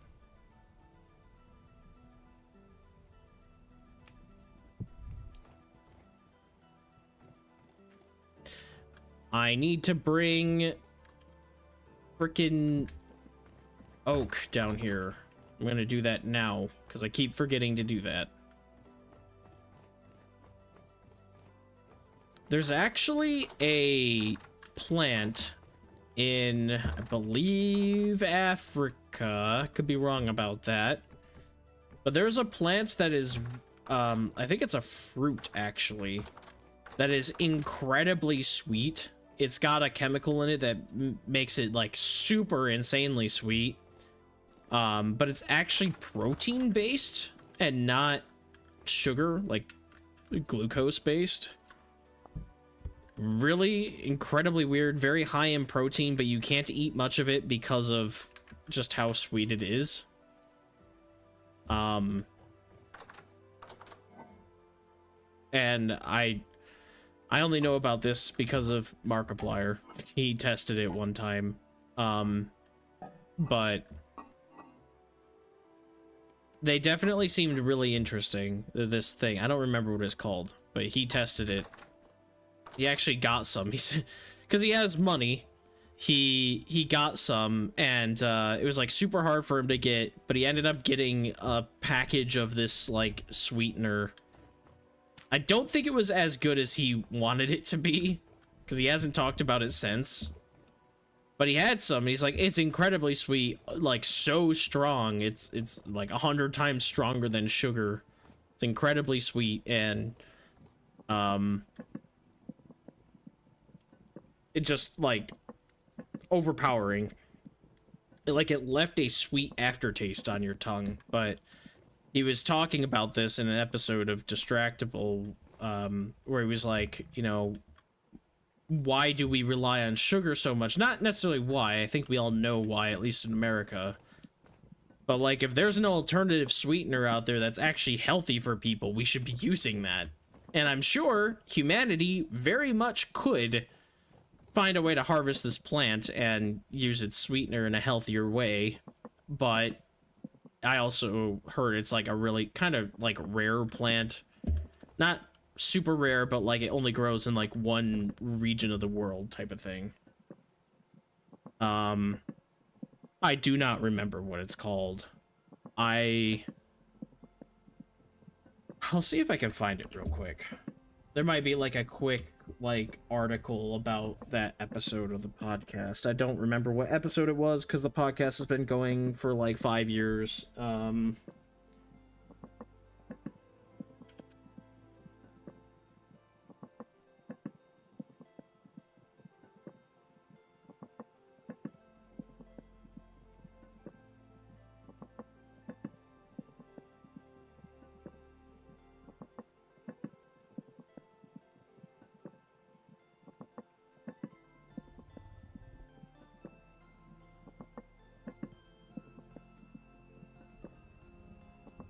Yes, it's called the ingredient. Yeah, okay, the ingredient is called brazine, or Brazzein. Brazine, something like that. Brazine. And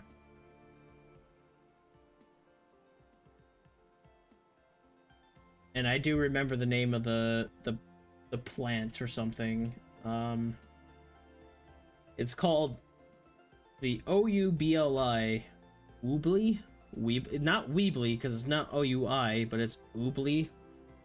The Oobly fruit apparently is native to Central Africa and contains brazine, which is 500 to 2,000 times sweeter than sucrose.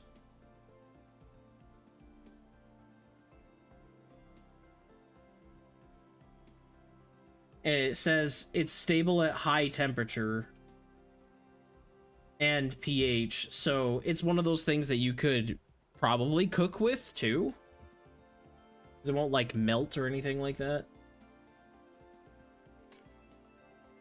Very, very interesting topic he was talking about one time, and he actually tested it, and I don't think it was as good as he thought it was going to be because it's just insanely sweet. But he did basically bring up the thing of like we could have much better better foods for us, not sugar based. The reason why sugar is so big in America is because sugar has been lobbying the US government since basically like the late 1800s.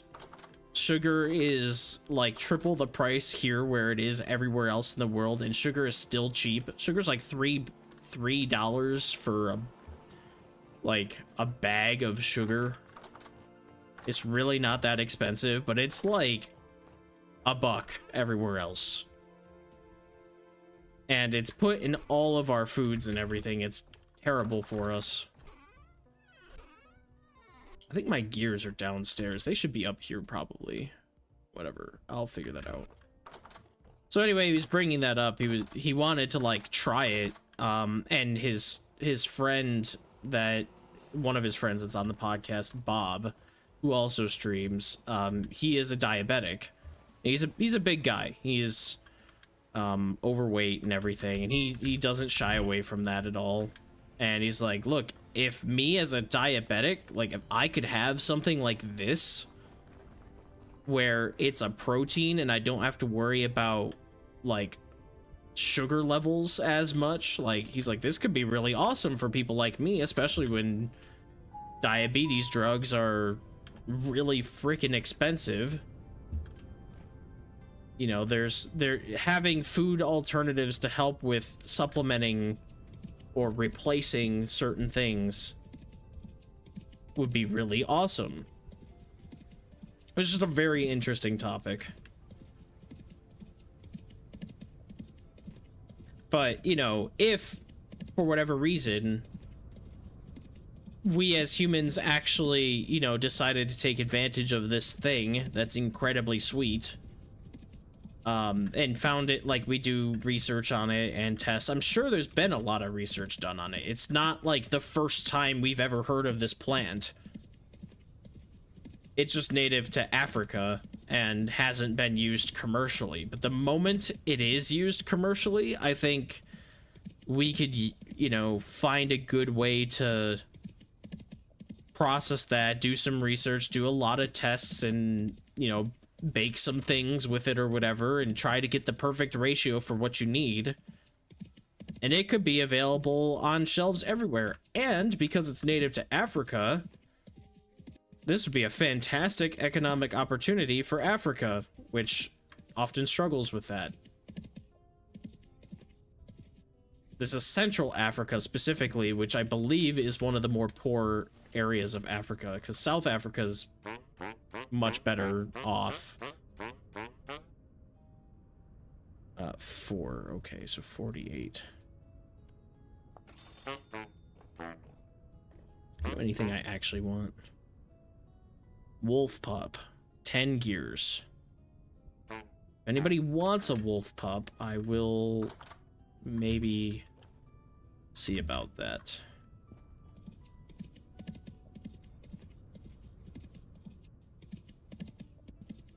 Yeah, it was really interesting, and I am all in favor for that type of stuff. Because there's always, like, I don't know the research on it, but, you know, artificial sweeteners like aspartame is apparently pretty bad for people, though I'm still on the fence on that, because I keep hearing mixed things about it. Like, yes, it's an artificial sweetener, And it, you know, probably shouldn't be in everything we have, because it would be bad for us in some way. But it's not like sugar in abundant amounts is actually good for us either. So replacing sugar with a sweetener like aspartame is probably better than just having 300 times your recommended amount of sugar.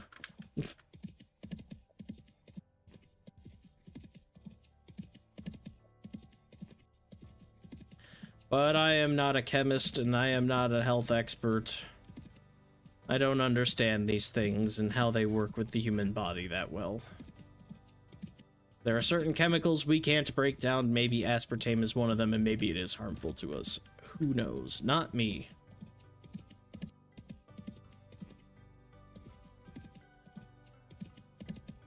But I still yearn for the day when we can have Oreos that are sweet and taste like Oreos, but are not like 3 million calories a cookie.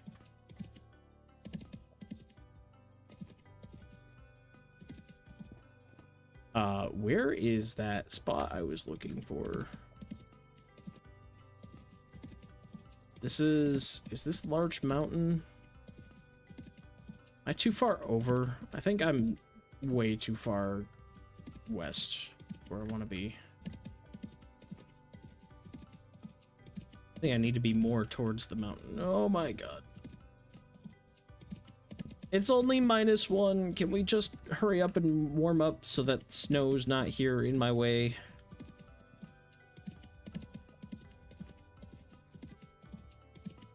It's somewhere back in here, probably.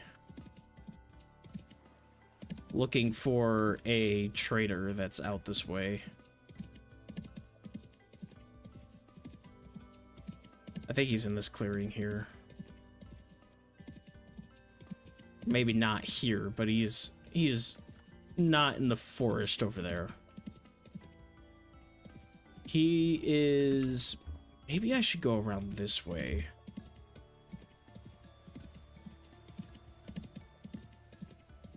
Flint. I could probably use flint.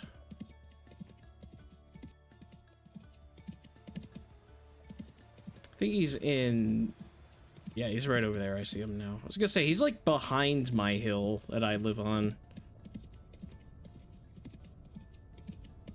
I just went way too far in every direction.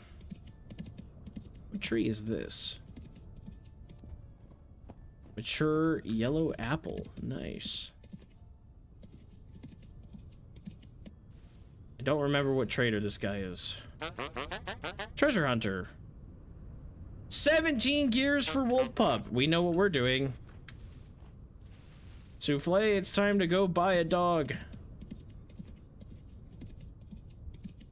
That's a +7 gear for the Wolf Pup.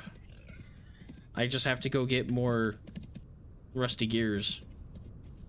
I've got 16. I think I got 21 at my base, and I got 4 here, so total of 25. Give me 32 total gears, I believe, after all transactions are concluded. Definitely want to do that. They're not far from me, it's just that this area is a pain in the butt to get through, too. That's why I have the one road that I built out to the other trader, because I'm like, I know he's not actually that far, it's just the terrain is awful. So I made a point to make a path over to him so I could start trading for some of those gears. Because, you know, they ask for charcoal and feathers and things, and that's really easy. Or leather. I used a bunch of my leather to remake all the stuff. Well, actually, I didn't have to remake it because I did get Souffle back. Used all the leather for something recently. I don't remember what that was. No. I used pretty, like, most of my leather, like, over half, and I've started making it again, now that I have actual tanning stuff set up.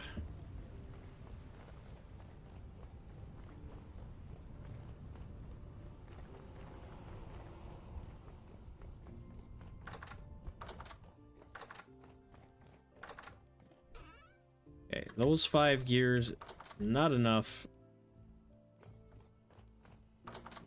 that's okay, because the rest of them are down here. This one, 25, like I said, and I can't sell any more charcoal, so I can put this stuff away. I need 10.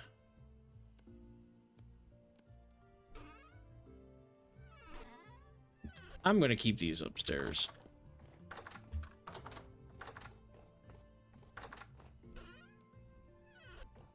Sounds good. No. In the box, thank you.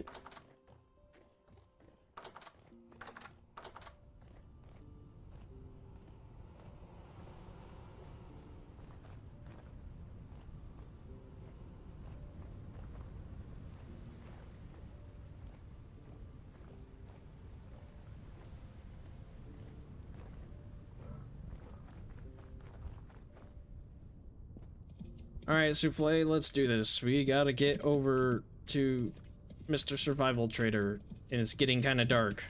I gotta try not to get lost around my own house.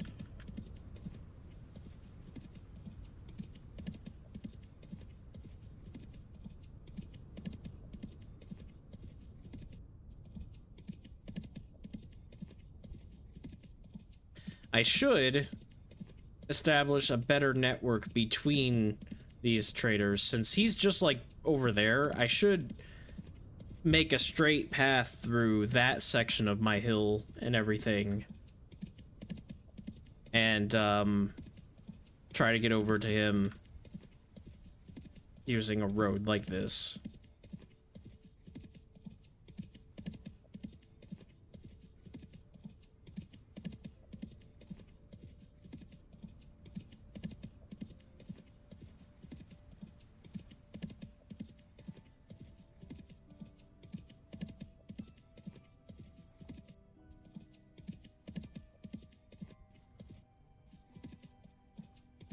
I didn't even get to finish the road yet before it was winter.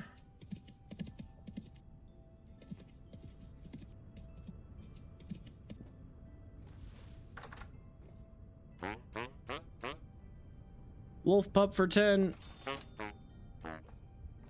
Look at how cute it is in your hand. Don't place him by accident.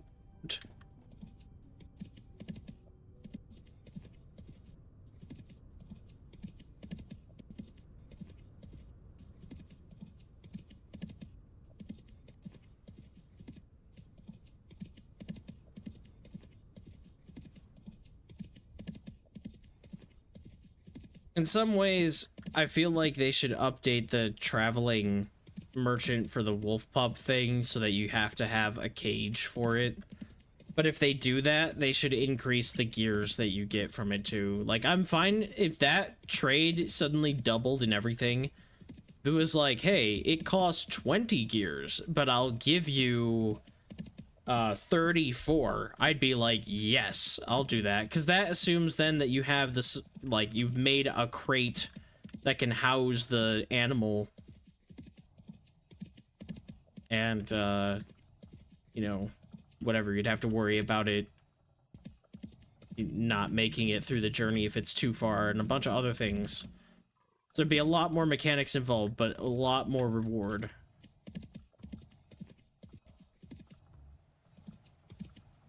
It's not bad to get a +7 on your trading, but if you could do +14, that'd be even better.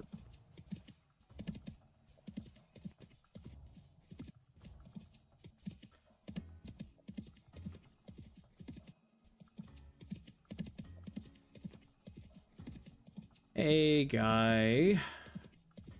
I have brought you doggo.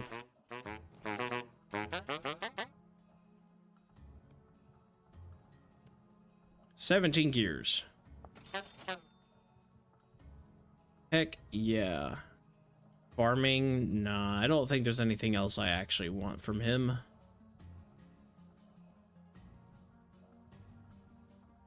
Temporal gear is kind of cool, but I don't need temporal gears right now.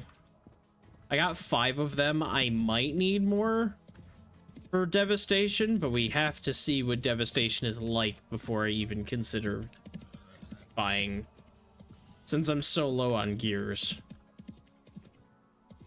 If I had more than I have, I'd consider it. When I had like 100, I brought, I think, like 90 of them with me. And I spent most of them during the winter time just buying bread and other foods from the village. Because I didn't feel like hunting.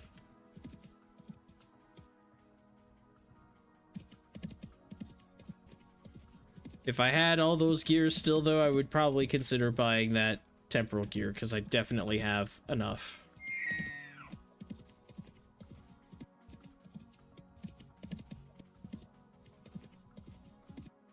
Oh, come on. What is this random pit?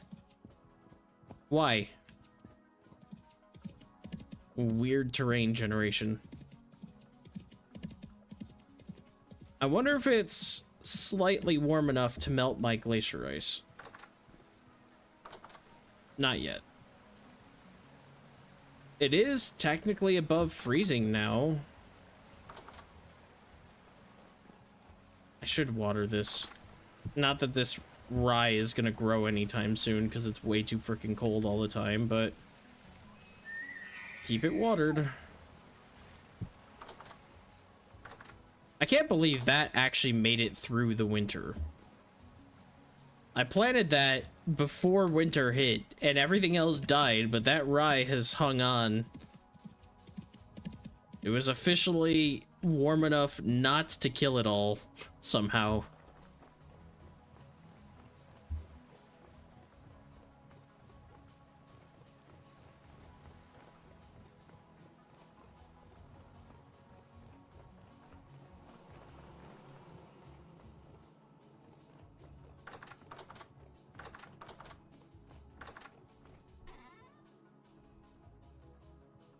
$32 gears, just like I said.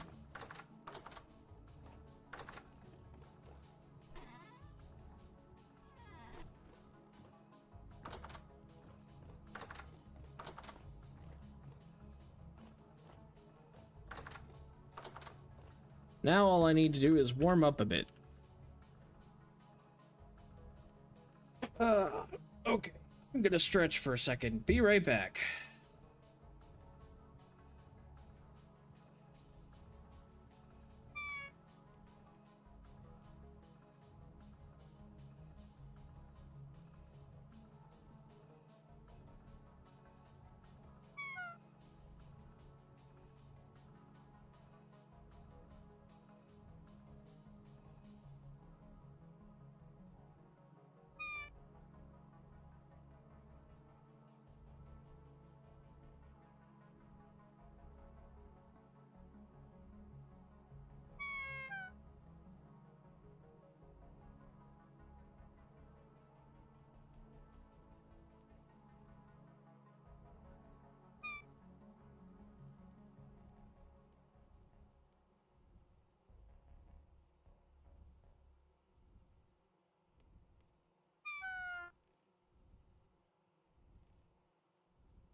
Okay, I am back, and time is now 1 in the morning. Okay.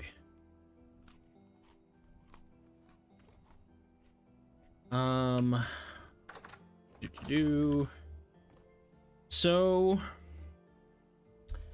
I need to go get iron. I really need to figure out where my copper mine is, because I found it and then I died.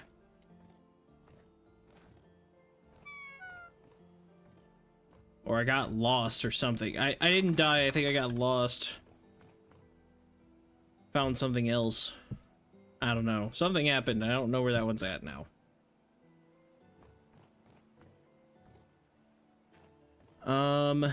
That's done soaking. Okay. And don't really have... there's 2 liters of stupid lime water. I don't have a free bucket, so I guess I gotta empty this one out. Grab the 2 liters of lime water.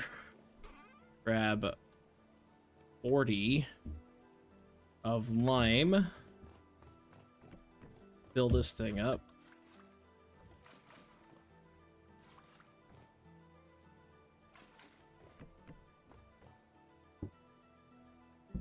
And then there we go. 42 liters of lime water. Perfect. Now I can soak this. Need to scrape this one.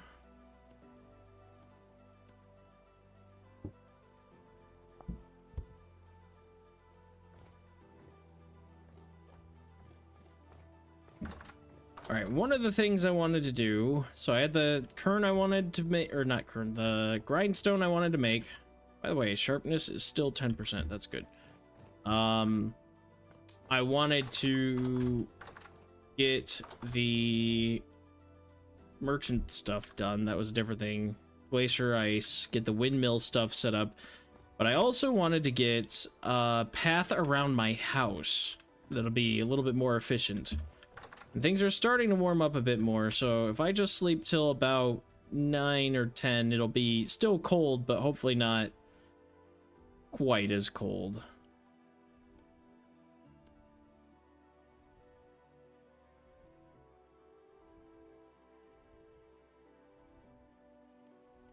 Yeah, 11:30, sure. That's definitely 9 or 10, and it's almost noon. Whatever, it is bright and sunny, and looks like out in the distance, snow is melting.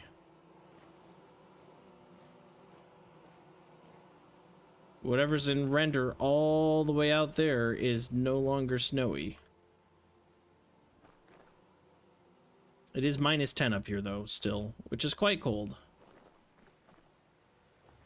Let's check on the pigs real quick. See how... Ooh, do not jump off of that. See how they're doing. They should have eaten some of my food. Please do not go in the pig pen. That is not for you.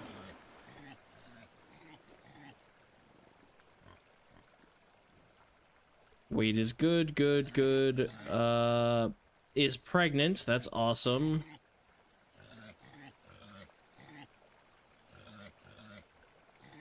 Everything's good. Is pregnant, is pregnant. Okay, so the 2 that I wanted to have pregnant are pregnant. Good. So now we just wait. Hopefully we get some passive pigs after that. Look how crazy they're going.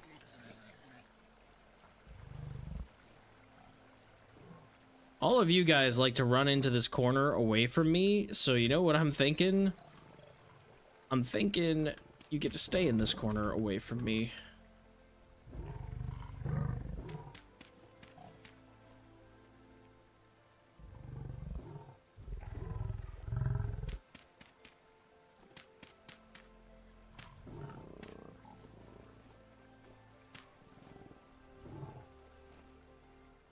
All right, you guys have fun in your corner over there.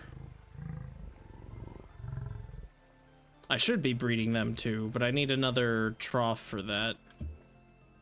And then there's the water deer. Hi, water deer.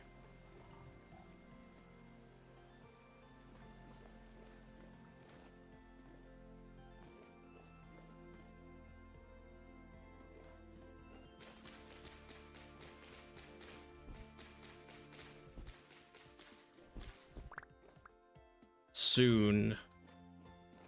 Very soon the snow shall melt. Might even be today, because it's getting... I guess it is 1 o'clock, so maybe not. One of these days. Alright, well, the snow will still be up on top of the mountain for quite some time. But, I can start working on that path, even if it's just kind of a crappy one for now. It's better than nothing.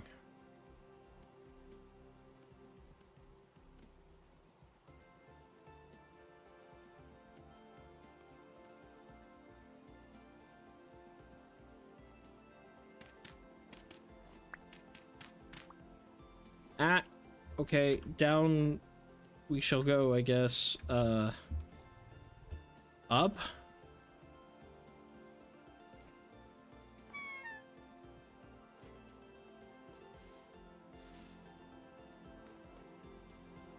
Hmm.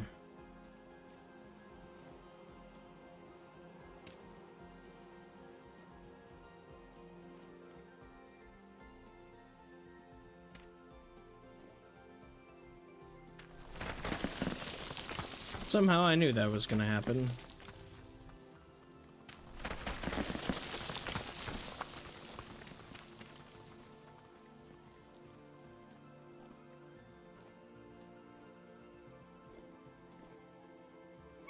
Okay, almost made that jump.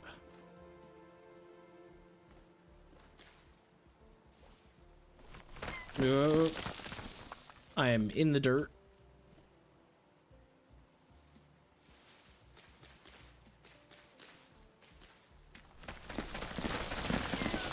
No!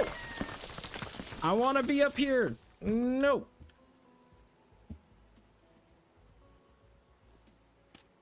Stop falling apart on me. Stay.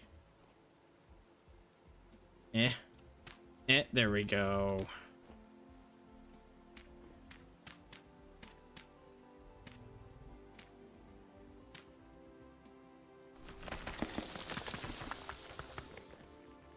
Okay, where's my cob? I need to reinforce this hill. It's getting very annoying. Don't do that anymore, please.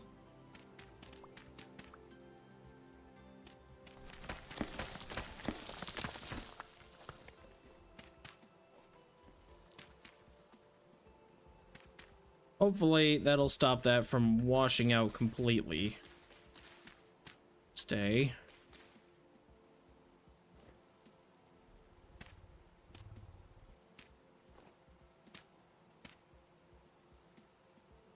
Oh,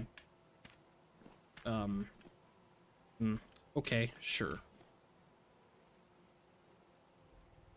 I guess that works. All right.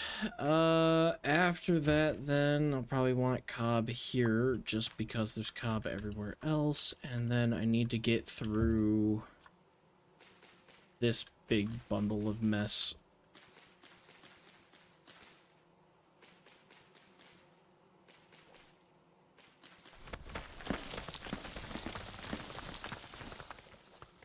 Because there's my kitchen. So, ideally, I can skate along the edge of my kitchen.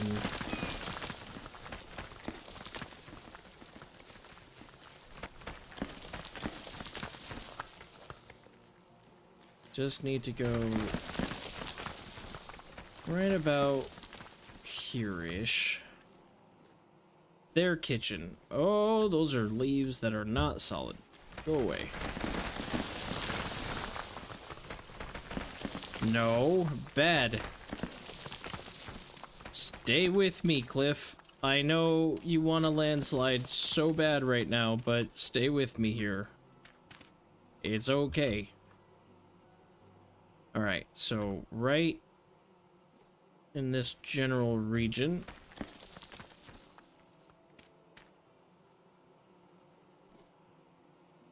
If I could go straight along the window, because I need to be able to get down, so maybe I'll build a staircase down that spirals back up and comes up to here somewhere. And then I could have an entrance where all my barrels are right now. So anyway, that would be right about here. So get rid of that guy.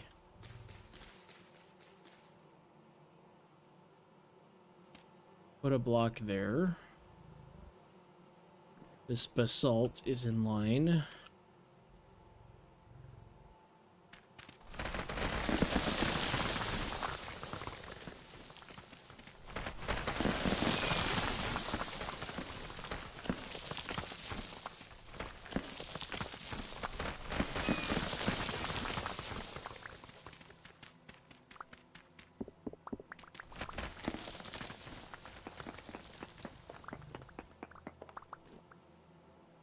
Nice. Okay, so the question is, do I work my way down from here? Because this isn't a very big land mass. I don't need to try to bridge to that. But I would probably do that myself. I'd work my way downwards like this.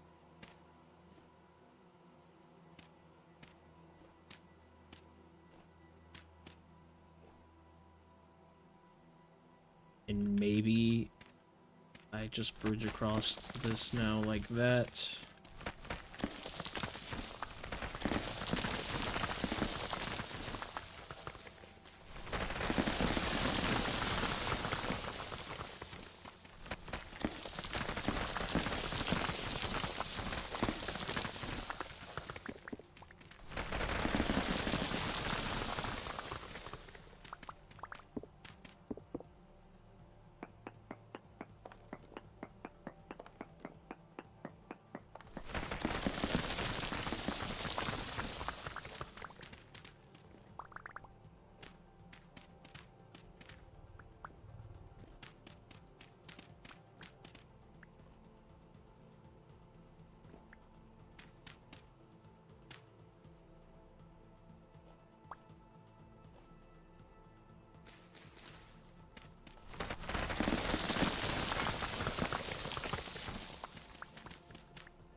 Something like that. Hold this together. Okay. And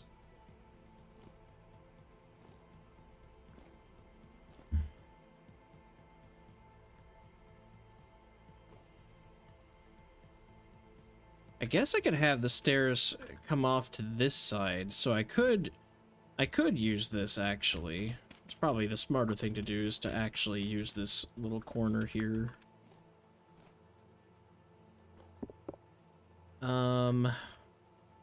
That's gonna go forward. I would want another quite a few blocks, probably like 6 blocks or so this way,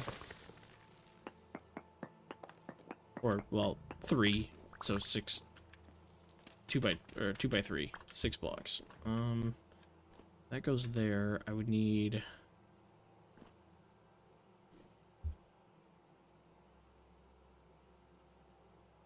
well, actually, as long as I put stairs here, I do have some stairs, so I can kind of mock this up. If I put stairs here, then I can build down into the hill and back down and into the building there, I think.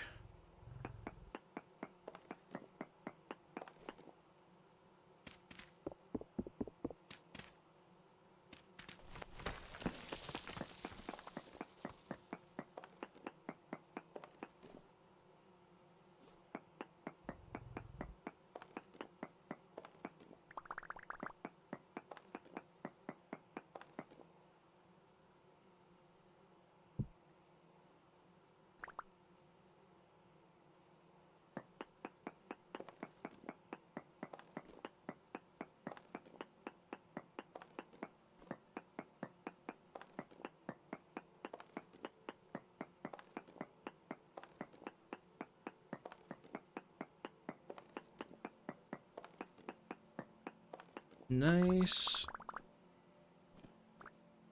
Okay. How far can I go? Pretty much that far. Okay, so then I'd have to turn around here. This is gonna cause a landslide. And it fell right on me. Instead of going outside and down the cliff, it falls inside and hits me in the face. Sure, sure.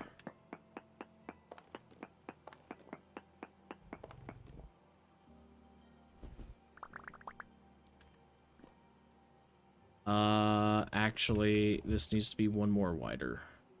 It's fine. I can make do with that. But more landslides.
A bow torn, you say?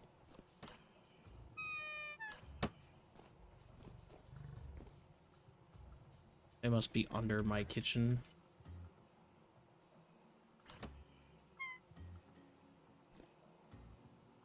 They're somewhere around there. Whatever. I'll figure that out in a minute. My lantern! I need you. I can't see anything. Give.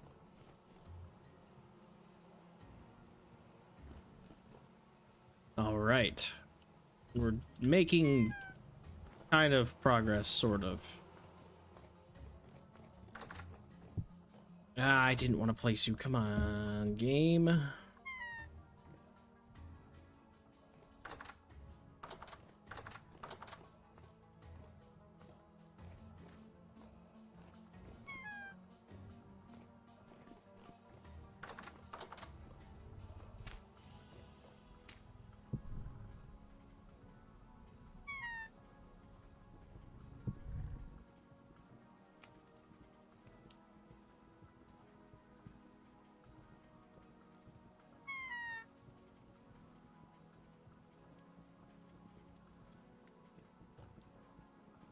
Nice. Okay.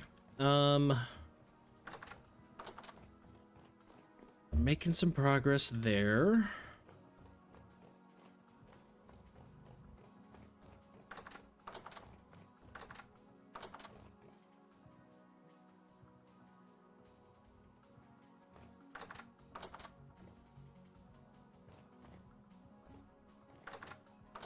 Let's get a sleep in.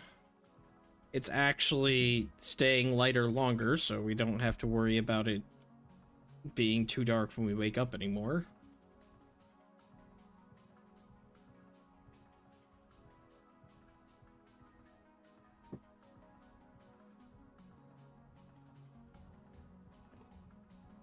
It'll be dark, but it shouldn't be like pitch black out there. Yeah, that's good enough. I can see. That's what matters to me.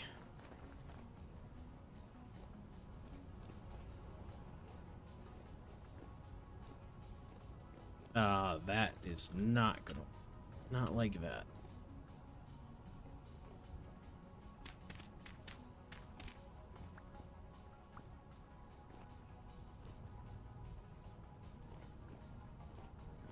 Okay, so then this is where it will come back down.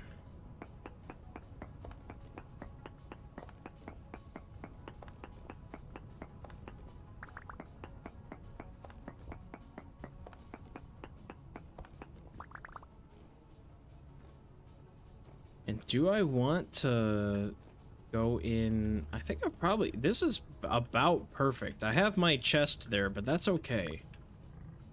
So I just need to go down this way, like one.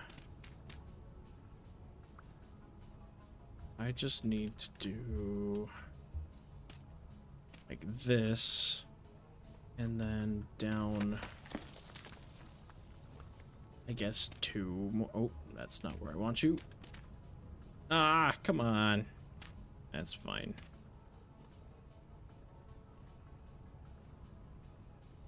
Seems pretty good to me. Up, up, over. Yeah. Yeah.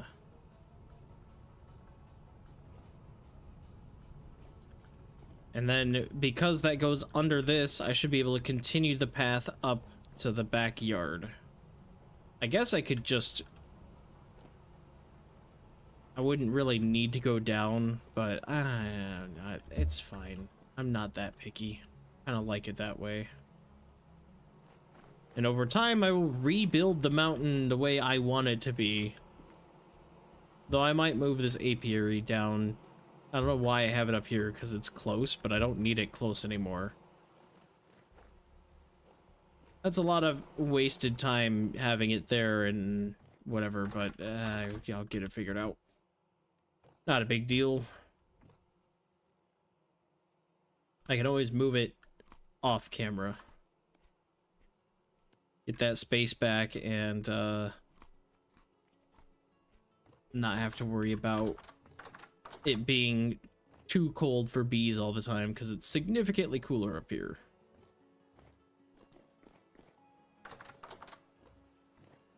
I can also downsize it. I put as much as I did there because at the time I had no honeycomb, but now I've got like 1.5 stacks. I think I'm pretty good on that front. I don't need to have as many skeps.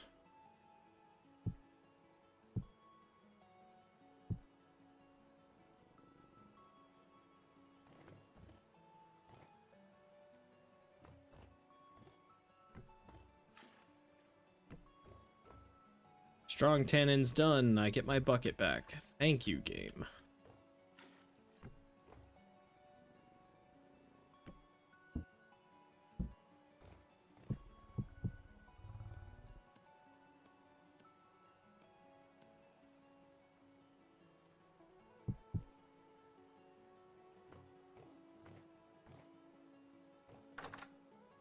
Should grab pie.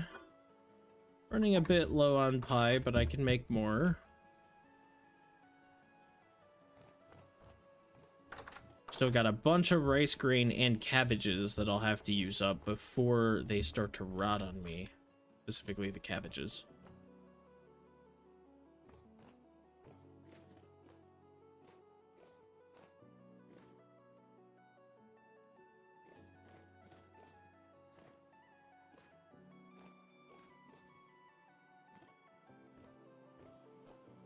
I'm really curious where this actually dumps out, because it wouldn't be hard for me to, like... No, that's probably too steep. It just, I'm trying to save some steps, so it might be possible for me to dig out. Yeah. Ooh. Okay, well. That fell away.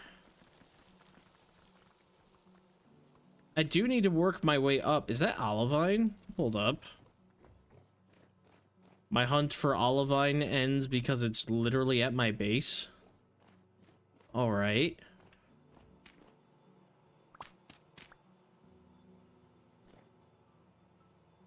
Well, if possible, then I'm just gonna try to build... Might have to rework that. Because if I can keep it the height that it is here, maybe I'll have like a staircase that like kind of comes down like it is now, but off to the side.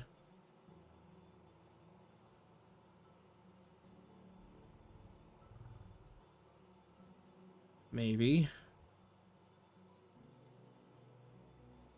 Because if that was higher up, then it wouldn't be so hard to get up here. If I can get up here, then that makes it even faster for me to get back to anything. Like, it interconnects things. So if I change my mind when I'm somewhere up there, I can quick get back. Though I don't really need it because that's going straight into my kitchen.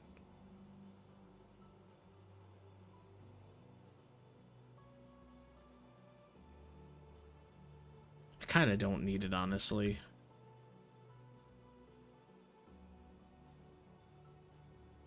Yeah, pretty much, honestly. I don't think I had to search very far and wide for olivine, because I found some while I was looking for borax. But that looks like olivine to me.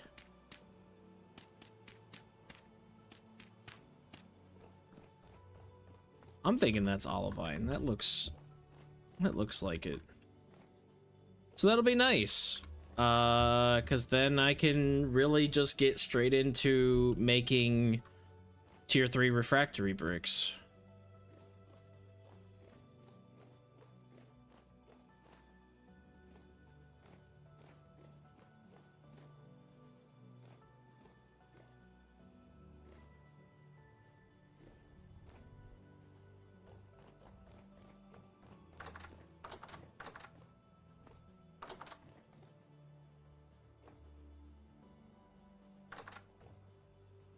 Okay, I was gonna grab more grass and make more, cob and boards. Let's see.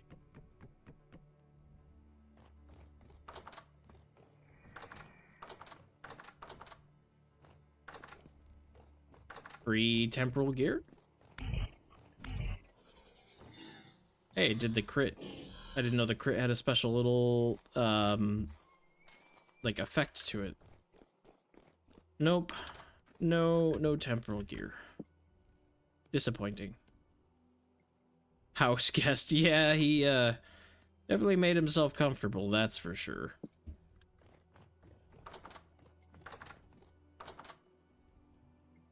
If you're cold, they're cold. Keep them inside. Wait, did another one spawn? The heck? No.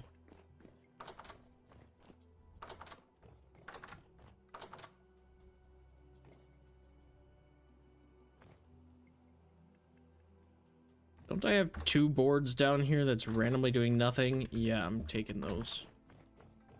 See if I can not have 2 random boards. I guess...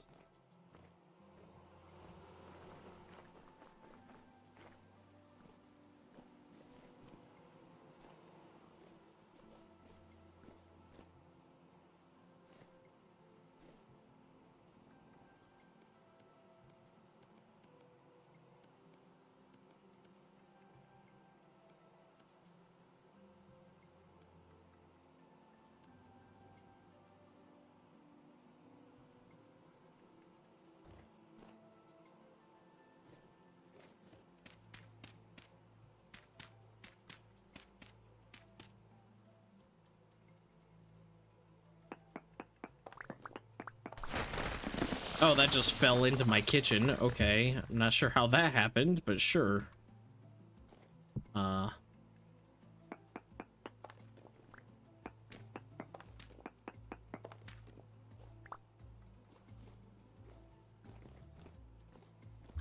guess I'll fix that in a second.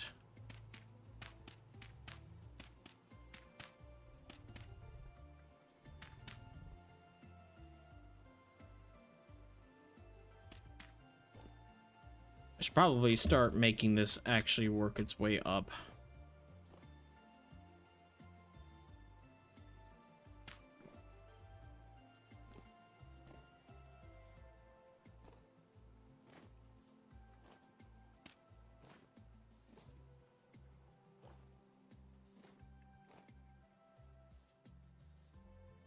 Really is no way up there from this part of my mountain. Ah, no.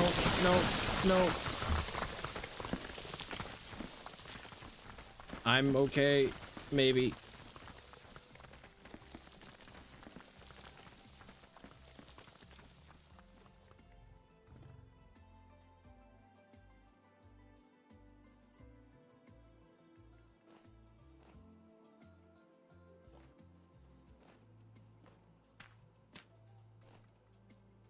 Okay. Yeah. About that. I need to get back out there.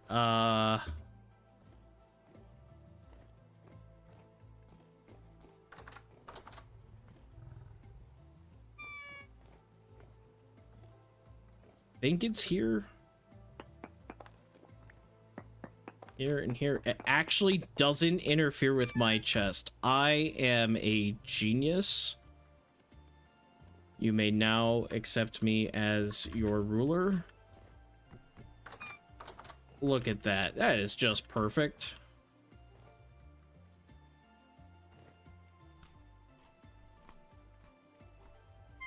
Might be a little cold, but that's okay, because you know what has fire? This place. I can warm right back up nice and easy. Let's make some stairs.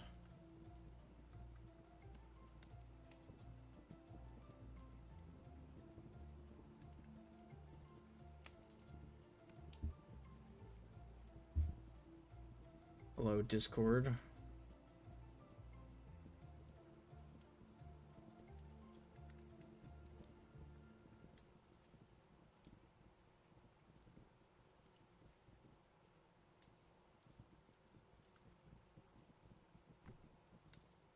The heck was this notification? Okay, don't care about that.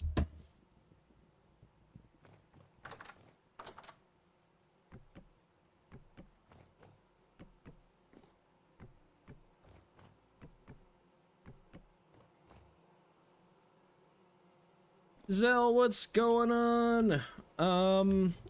It's going good. We are currently working on expanding my mountain base number 2.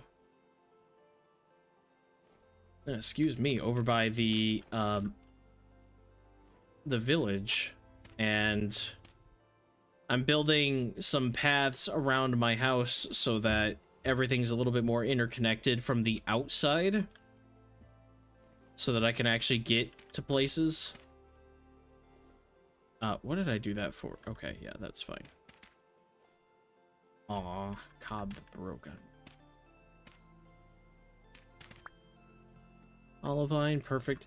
So yeah, we're going around and we're trying to get this place all connected and looking decent. It's not gonna look great right now, but at least get all the things put together. My internet is actually behaving today. For the last like week, it's been acting really weird. Partially, I think, due to storms, but then it had no excuse on Wednesday because there weren't any storms. So it's nice to be streaming again, because it kind of didn't go so well for a little bit there. But how you doing? Doing the dwarf thing. Ah, you're still on that server? Doing all that stuff?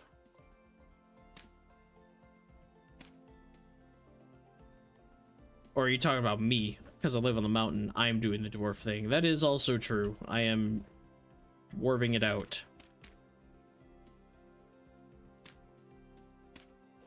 I love my mountain bases. Weren't you on a server that had a dwarf thing? Or was that somebody else, honestly? A number of people come in here and tell me about all these really cool servers, and I never remember who's on what. I just know it's not me. Most people can't play Vintage Story alone, so I just assume that I'm the one that's missing out on everything.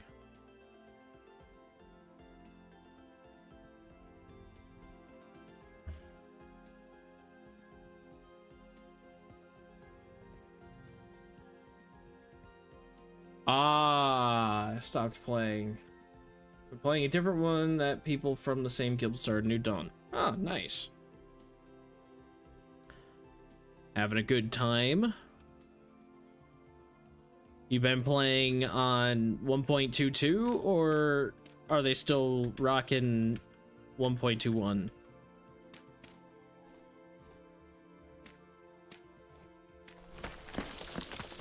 Servers are typically a little slower to update because they have mods most of the time, and mods don't update immediately, and etc, etc.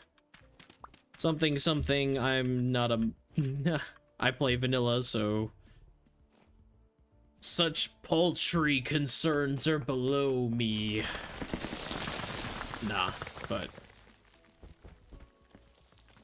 I completely get it.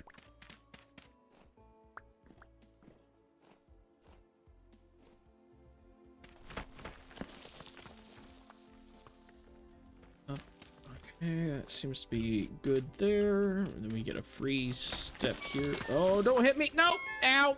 Ow! Ow! That one hurt. Ow.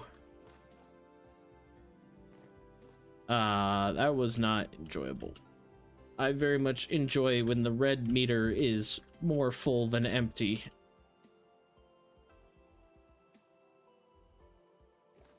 I wonder if they fixed the falling bug.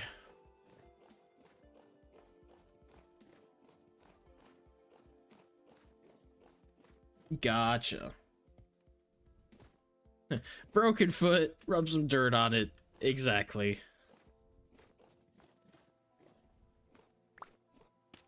Just ice it.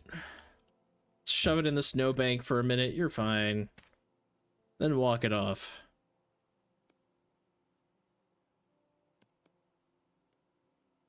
I don't know why I'm putting 2 here, because I don't have enough grass to support that, but I can get a little bit more. Let's do... yeah, let's just follow it the way that it's doing. So that, and then probably that, and that, and then we connect the line here. Perfect. Nice. And now...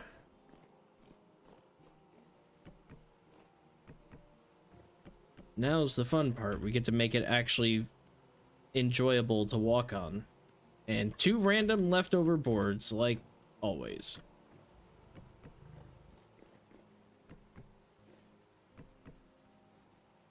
Goodbye.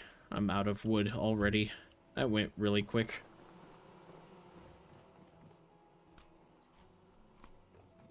Would I be interested in the second beta? It'll be running for a week starting next Friday. I would love to, but unfortunately, in a week after that, Subnautica 2 will be coming out, and I will be devoting most of my time towards that. I will more than likely be streaming it all day on the 14th when it comes out, which is a Thursday. I will probably be streaming it the Friday after, instead of Vintage Story, and I will be working on YouTube stuff for it. Subnautica 2 will be out, yeah, in less than 2 weeks. I have been looking forward to this forever. Can't even say how long, just forever. Because they had Subnautica 1, Below Zero, which was kind of a mini... basically, the content of Below Zero was gonna be in the first game, but they just didn't have the time or power to put it in there at the time, so they decided to make it a separate game, not DLC, but just a separate install game, separate story, related to the first one, but not necessary for you to necessarily play the first one. And then, it was revealed...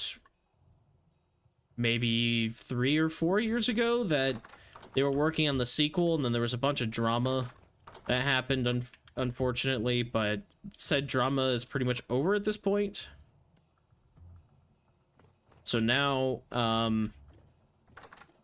now it's just gonna be coming out. They announced it yesterday or the day before, where the drama was basically that they got bought by a, different company that was gonna publish them, Crafton, and Crafton had a bunch of shit that they had actually promised them, like specifically more the CEOs of Unknown Worlds. And then they didn't hold up their end of the bargain. Instead, they tried to fire the CEOs and say that they weren't working on the game. And so they were running it themselves for like a year while they went to court with the previous CEOs. And then those CEOs won the court case. Crafton's CEO tried to get out of the arrangement, and he used ChatGPT to give him legal advice, which was very smart of him. And in any case, yeah, they lost that. And so then they had to put the old CEOs back in power. And before they transferred the power back over, there was like, they apparently, the Crafton CEOs who were leaving apparently like went to a bunch of media and were like, yeah, it's coming out in May. But the court officially ruled that Subnautica 2 would have to release out of into early access by September for them to get the bonuses that they were promised. So we thought it was somewhere between May and September, and then they just announced a couple days ago that it was officially May 14th. So I am all about that. I cannot wait. That is going to be my life for a very long time. So in that time, I plan on trying to beat this Vintage Story world, and then I will stream that for a few days, and then I have promised Demon of Cream, what is his name? I don't remember his full name. Just Demon is how I call him, so that's what I remember him by. But I promised him I would play Outward, which is a game I've been looking forward to play. So I'll be streaming that and then making YouTube videos on Subnautica 2. So a lot of my time will be occupied, and I will be doing less Vintage Story for the time being until I've had my share and fill of Subnautica 2, and then I will probably get back into Vintage Story stuff. There's always challenges to do. And that's my tentative goals. Bye-bye, Kat. Thanks for stopping by. Thanks for being here and chatting with me. Always appreciate it.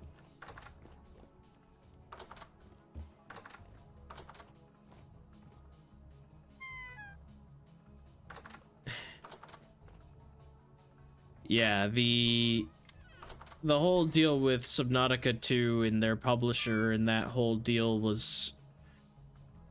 It was drama in that community for a very long time, and people were like trying to dig into the court cases and stuff, like to the whole negotiations and everything, and then it officially came out that yeah, the whole thing about they tried to screw them over and they used AI to try to get them out of it was so crazy. So here's hoping Subnautica 2 is in good hands, and when it releases May 14th, it's very good. Because if it's bad, then maybe I would join your the server. But I don't think it will be. Everything we're seeing in trailers and like gameplay, because they haven't been quiet about the stuff they've been working on either. So like, that's kind of the cool thing about Unknown Worlds for Subnautica 2's development, and I hope it's something that they continue with other games that they work on. Because like Bungie does this a lot for Destiny, is they will tell you what they're working on in advance and like possible things that could be coming, and they'll be like, we're excited to announce that we're doing this thing. They won't tell you the specifics on it, but they'll tell you that they're doing these updates. So for the last at least year, they have been releasing like little like talking with the developers and our lead design team about this. They've been sharing little like concept arts and all these other things, so we know a lot about the game already. And they have shown some gameplay footage at the time, which already looked really good. So the reason why it's in early access, honestly, I think is because there are some biomes that aren't complete, but the core gameplay will be really good. And the story may not be finished, but that won't stop me from playing it. Because I love that series a lot, so I'm like looking forward to playing it as soon as I possibly can so that people can't spoil it for me. It's the same thing that happened when Zelda Breath of the Wild came out. I just like didn't use the internet for 2 weeks until I could play it. And then when I was finally able to play the game, I sat down and binged it for like 4 days, 5 days or something, and then just was like, cool, now I can use the internet, because everybody was making memes, and I was like, I don't understand the meme, and I want to, but I don't want you to ruin it for me, because I want to play this game. So yeah, definitely excited for that. Looking forward to it. But on YouTube, I am currently working on finishing up a review of a mod for Subnautica 1 that I just finished. So Monday should be the last episode of the Red Plague mod that I played, and then I'll do a review video, hopefully also releasing that Monday. Then I'll be doing Vintage Story Ocean Challenge. Completely vanilla, trying to play. I'm gonna try to limit it to one island, and I have to like live in the ocean, house underwater type of thing. And then between that and Subnautica 2 and all that other stuff, I'll do another Vintage Story challenge for Jungle World with a couple mods. Somebody apparently made jungles much more dangerous, and so I will try a jungle playthrough and see how that goes.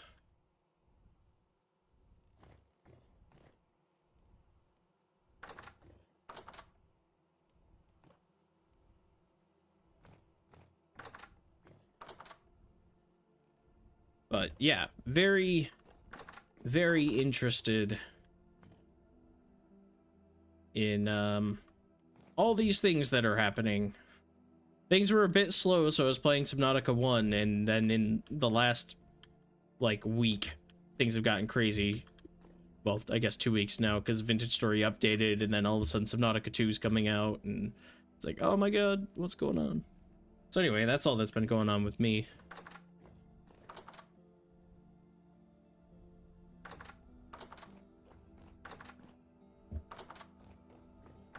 Okay, so I kind of have a path around the house. Nothing too crazy.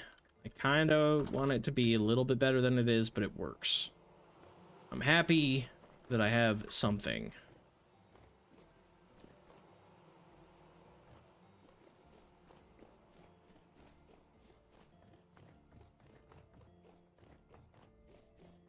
Not bad.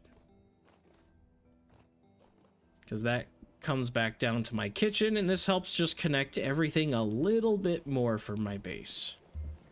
So now, I think the next thing I want to do is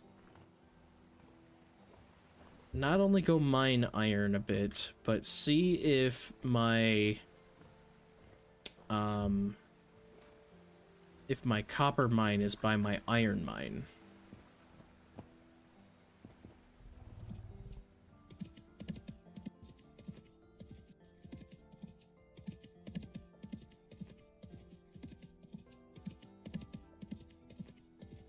It's nearly April in this world, and I have to make sure that I have plenty of iron and everything else I need to do the story. Because the devastation is very close now. We've survived 2 winters in this region. I've got a good farm. I've got all the resources. I've got everything I basically need to make good food, good tools, and otherwise good gear. I've got some temporal gears, though I wish I had a few more.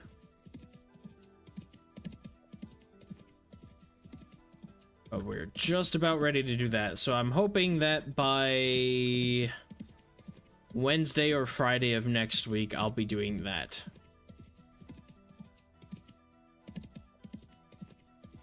But this week, my stream has just been dying. I don't know why. My internet has not been agreeing with Twitch. So I haven't been able to make as much progress as I wanted to.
-2, and it's about 7 in the morning. It might actually get above freezing now.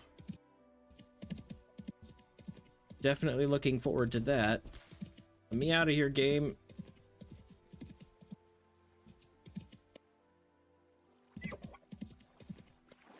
Oh, come on.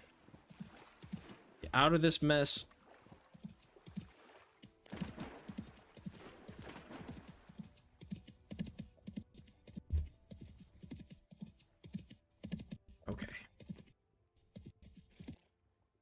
Getting close to my iron mine. I do want to branch out and see if I can find my copper mine, though. I don't remember exactly where it is, but I believe it was pretty far west and south.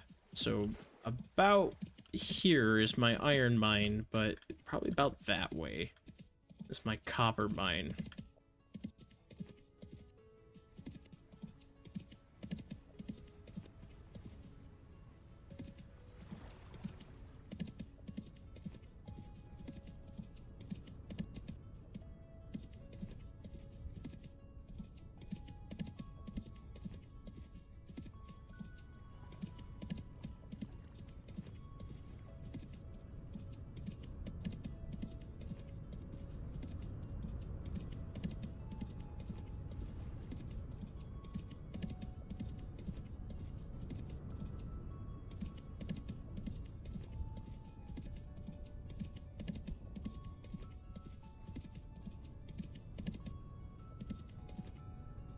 Really hard to see when it's in a snowstorm.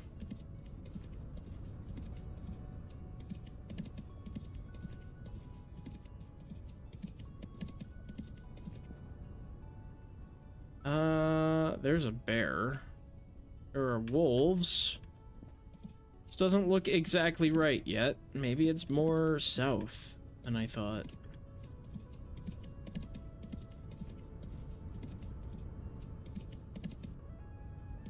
There are some ruins that I converted into a small little shack because it was cold.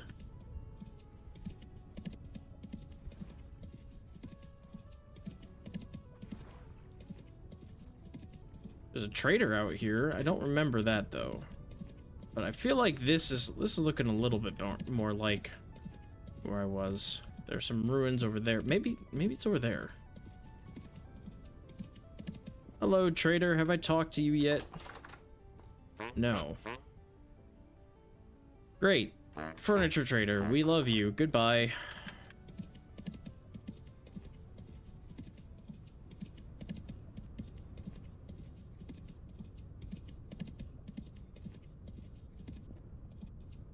Very small ruins. It's definitely not it there. That's a cave. Don't recognize this cave.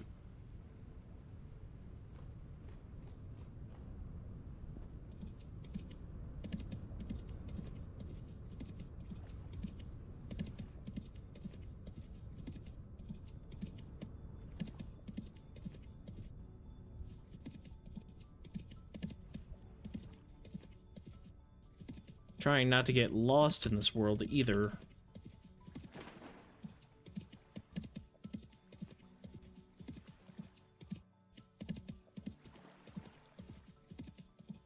I found a second copper mine, so I don't really need to go to this one, but this one was bountiful copper, so I kind of want to know where this one's at. It's also further away from my house. It definitely was not in the woods over there. I did not go that far. Absolutely not. So it had to have been, there's my iron mine again. I've kind of gone in a circle. This is a cave-in waiting to happen, so we're gonna try to trigger that. Oh, not under my feet though. Come on.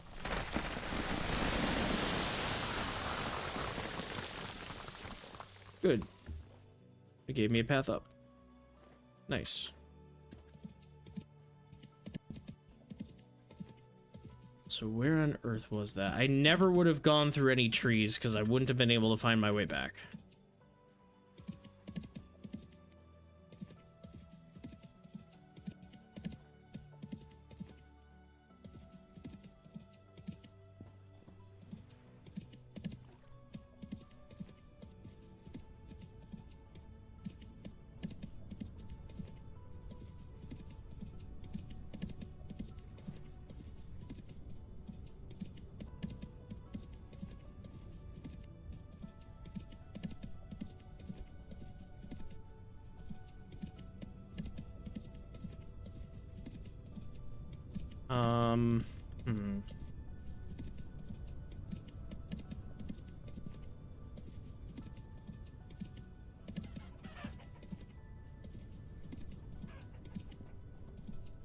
This area is warmer. Hey, it's actually above freezing here. Cool.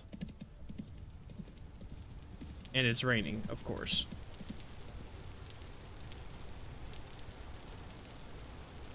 I don't have enough grass to make a hat, but I do have lots of grass here to make that happen.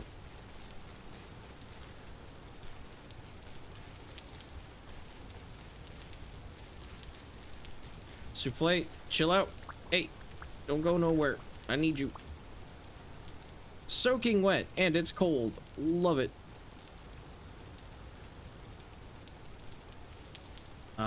Wait, hat? Hello? On, thank you.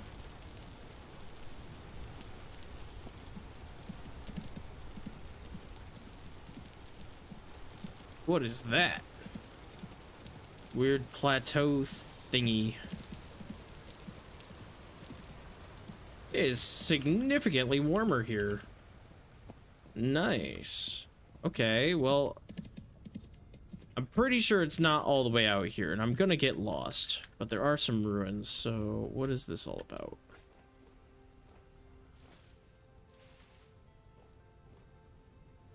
I have apparently been out here because these are old bushes.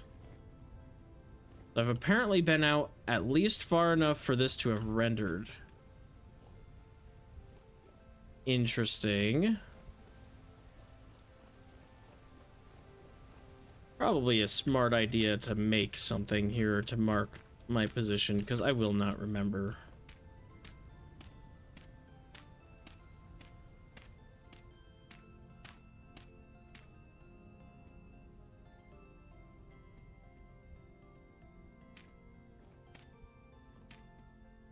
Nice. Okay.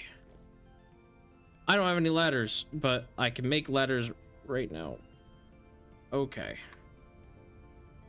My first crude ladders Because the update changed that too. How do they look?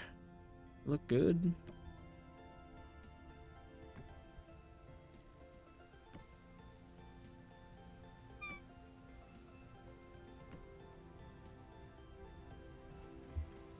Actually don't look bad. I kind of like how they look.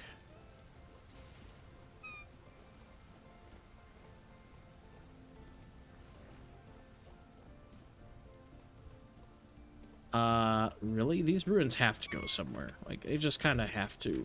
So, what are we looking at? Bony soil, okay. More bony soil.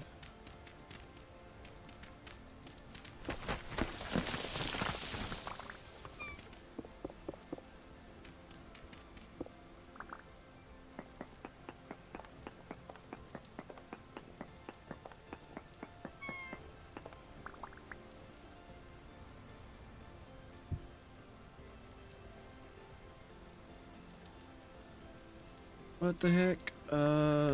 That, and then...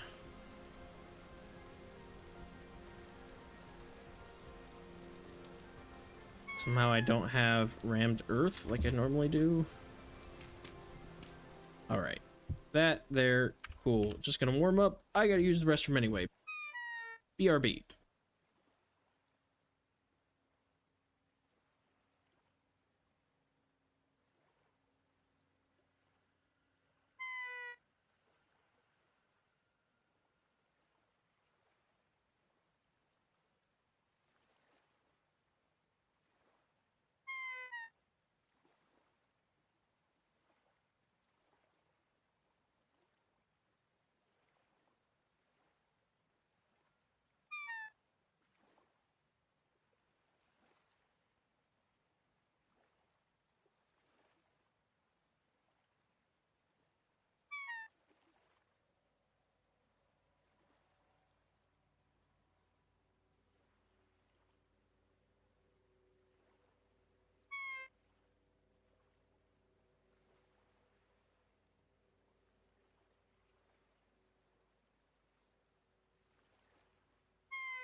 Alright, looks like my guy has stopped freaking out for a second. He's not exactly warm, but he's not dying either.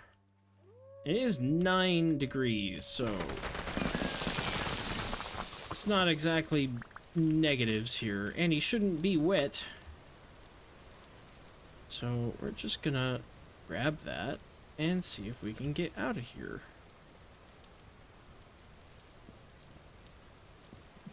Now that I have a new beacon that's pointing me towards my base... Oh, that was a wolf in my ear. Hello. Where the heck are you? Don't really want to lose all my health, but I... Hello, wolf. I need you to go.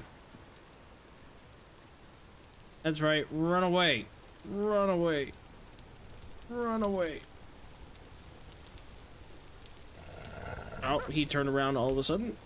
Okay. Well, 1, 2. That was a crit hit. Okay.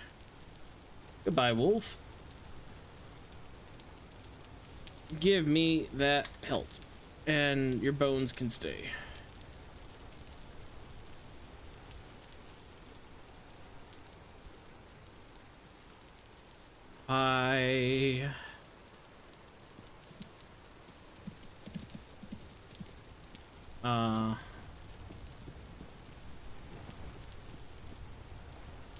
It's a cool little monument. Maybe there's bony soil at the very least.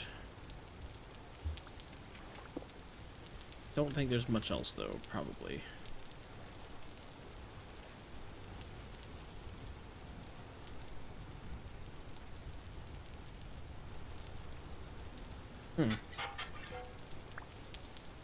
A bad knife and a bad axe.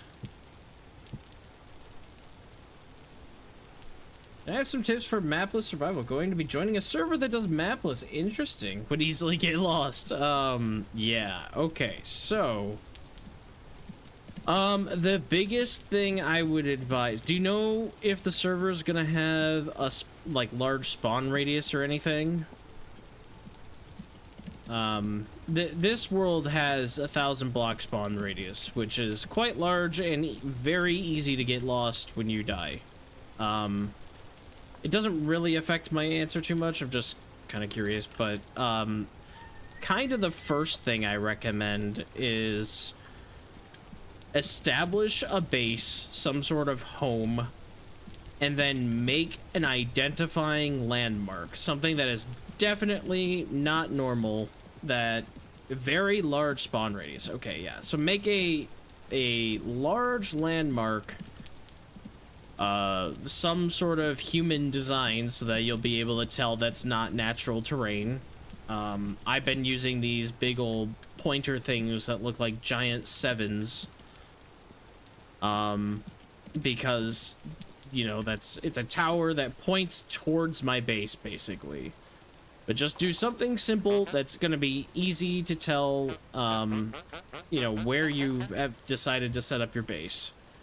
Then I would recommend traveling away from that a good amount. Like, I don't know how high your render distance is going to be and all that, but travel away from that a good, you know, 1,000 blocks, whatever. If it's super far, if it's like 5 or 10,000 blocks, I mean, there's not really much distance that you're going to be able to travel that will, you know, obviously see that, because your render distance, if your render distance is 10,000 blocks, you've got a PC made out of solid gold.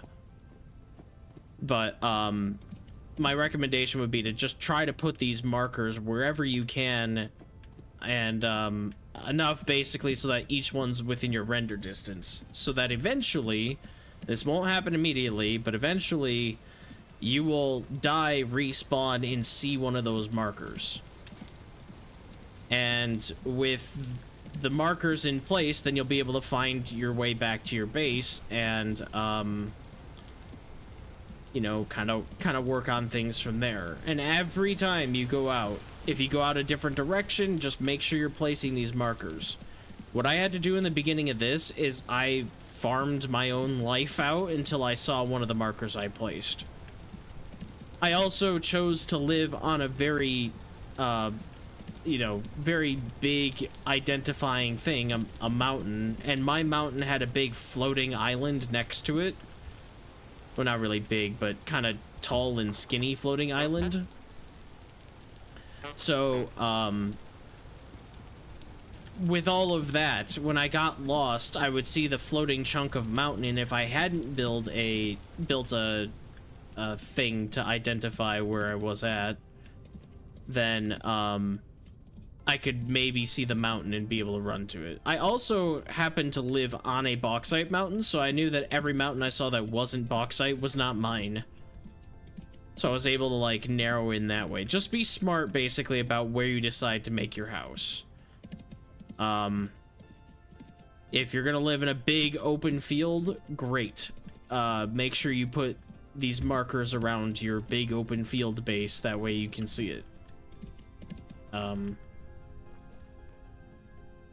I guess the simplest way to try to put it is try to live somewhere that doesn't really look like the rest of the area around you, because that's gonna make it much easier for you to actually like find in the future. So for example, if you've got thick forest around in every direction that you see, and you're running around and you eventually see a gravel desert, live like close to the gravel desert, because it'll be easier for you to see that again if you happen to die and respawn, have large spawn radius. If you find a gravel desert, you know that that's maybe where your house is at, if it's especially surrounded by thick forests and all that other stuff, you know. But yeah, markers and unique features to start out. Eventually, once you have enough markers down, it won't matter. You'll die, you'll respawn, you'll see the marker, you'll make your way back home. It gets particularly bad in the winter where your daylight is minimal. So also kind of keep that in mind, that at night it's going to be really hard to see those markers because you're not going to have a good source of light. So it's just hard to see everything. So kind of keep that in mind too.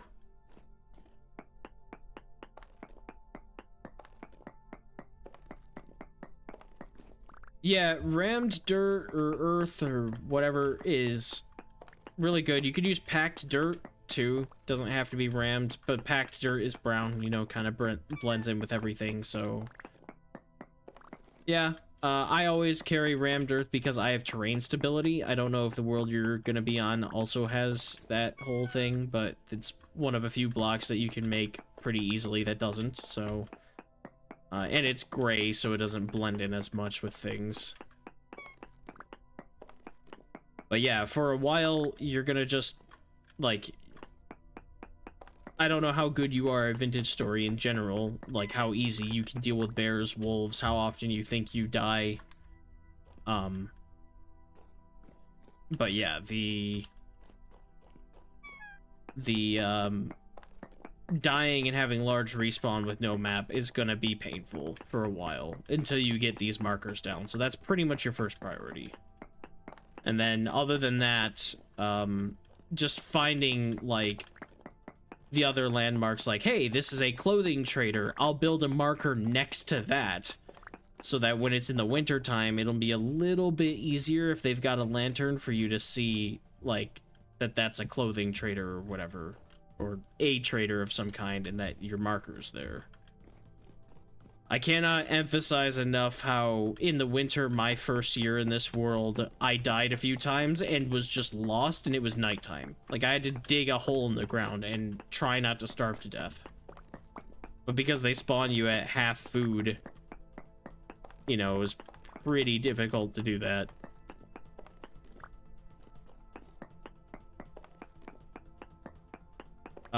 With no map, also consider that you're not gonna know where you are when you die. So if you're dropping inventory, I don't know if the server will have that, but if you are dropping inventory or when you have your elk, you gotta worry about that too. If you die in the middle of the woods with your elk, you don't know where that's at unless you have some sort of thing that can help you get there. So you're gonna want to be building roads and other paths and stay close to the path.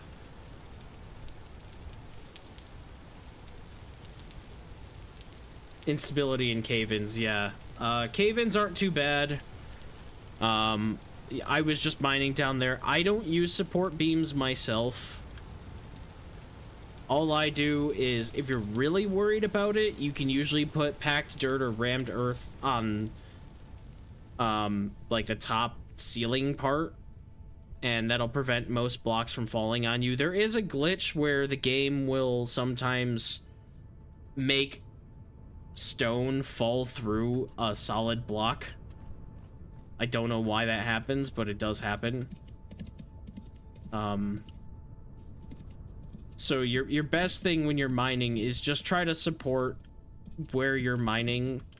I should show it, but it's also nighttime, so I kind of can't stay out here, otherwise I'm gonna starve to death. So I gotta get going back to my base. But as the short version of how all that works is, as long as you have a block that is supported by a column of either stone, dirt, whatever, that is connected to the ground, that block won't have instability.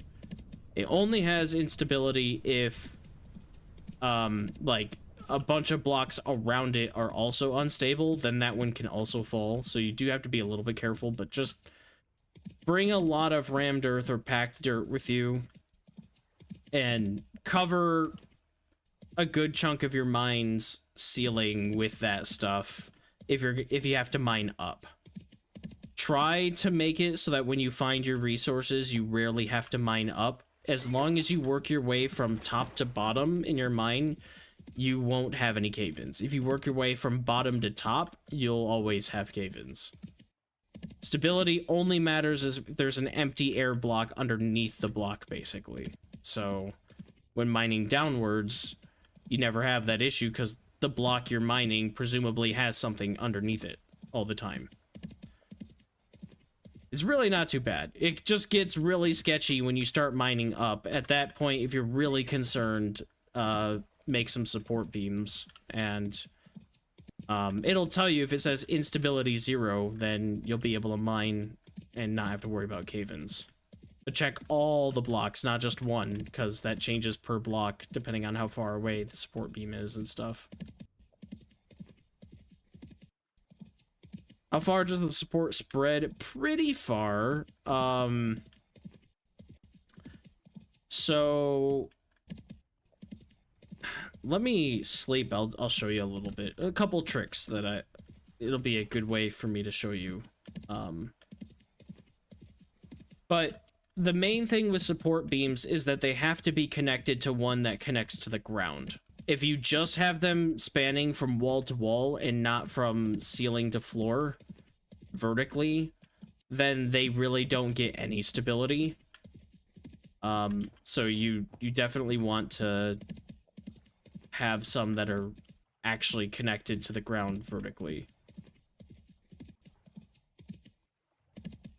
But other than that, like one support beam with one thing supporting it vertically connected to the ground is actually pretty darn good. Like, it adds a bunch of stability to the surrounding blocks.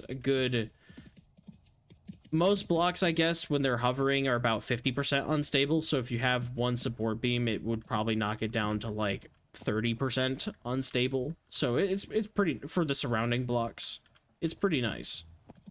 I gotta find my road. Yeah, this is always going to be an issue too. Also, prospecting. You will never remember what your prospecting results are. You will try, but you won't ever remember it. So, get used to prospecting an area multiple times and try to develop a way of marking something as, you know, slightly important. So, for example, I know that I have a good copper mine south of, or west of my base. If you need to know your cardinal directions, you can sort of base it off of the actual astronomy, so moon, sun, and all that, but you can also build a sign. I have one in front of my base. I'll show you again when it's daytime and I'm not about to starve and freeze. But you can literally just, when you make a signpost, it has a north, south, east, west, northeast, etc. And if you just mark on the thing, you just put like N for north, it will automatically orient the arrow on the signpost to the northern direction, so you'll always know what direction it goes. And just try to really go off your cardinal directions. Try to head straight west or straight east as much as you can.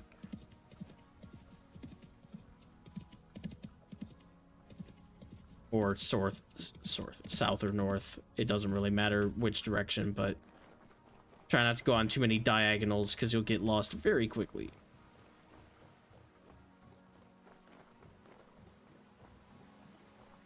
Only do that once you feel really comfortable with the area, once you kind of have it mentally mapped. For really long journeys, I recommend, like I said, roads and other paths like that. And then if it's super, super long, like 10,000 blocks or something, and you're not sure you can make it in a day, try to build little huts and leave lanterns in the huts, because then you'll see those at night, and it'll be a light source, so nothing will spawn in there, and yeah, it'll all be good. Let me eat this.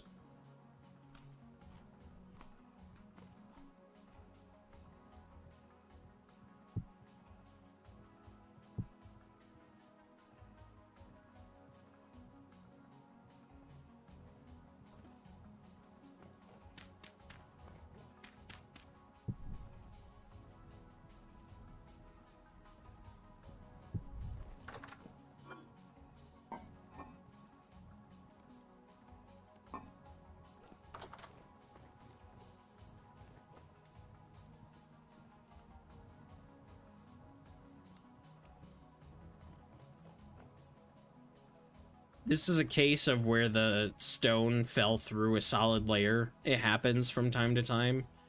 But I was mining above my kitchen here, and when I was getting rid of these stones, they just fell straight through the ceiling like that. I don't know why it does that, but it does from time to time. So just, you have to be careful. I guess I could do this in my kitchen, so... because I have a few things here. So, like, this block here, 16.7% instability. Nothing changes just by putting rammed earth, but if I connect it to a floor, 0%. So you can safely mine this block and never have to worry about that collapsing. And then once you have that done, let me move this rib cage out of the way. Oops, what was that? Rain. Once you have that done, as long as you just mine from top to bottom, you'll never have to worry about cave-in. Because that's 0% mine. And then, you know, I guess this is 16.7. That's probably because of the weird floor glitch. It doesn't want to treat that like floor for some reason. But yeah, so definitely have block information on. It's pretty critical too. I'm going to grab this honey and you know what? Actually, I've got some extra alcohol here that I don't want. So I'm gonna grab this bowl.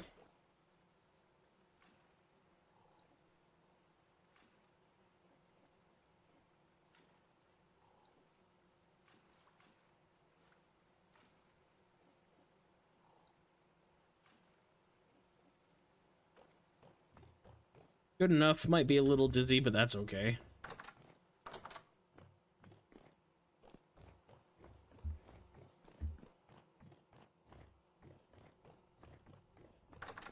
Gonna sleep it off anyway.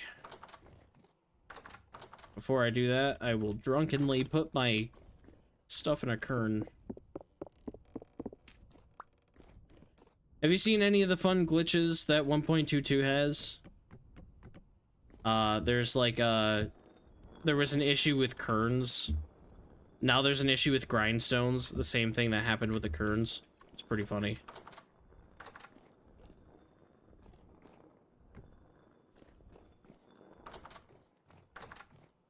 Okay, let's sleep.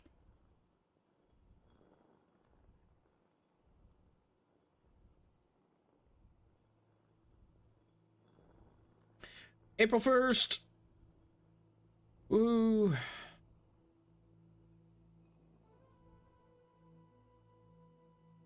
Nice. Alright, getting hungry. That probably didn't grind overnight. I don't think it really does. Especially when it's not being windy. Great. Okay, well, whatever. let me grab support beams. I only have 2, but I'll make more because I need more for crafting later. Need my saw.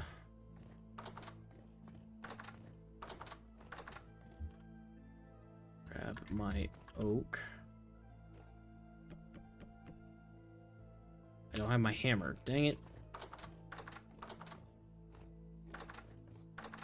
Not that. Not the chisel. Hammer. Thank you.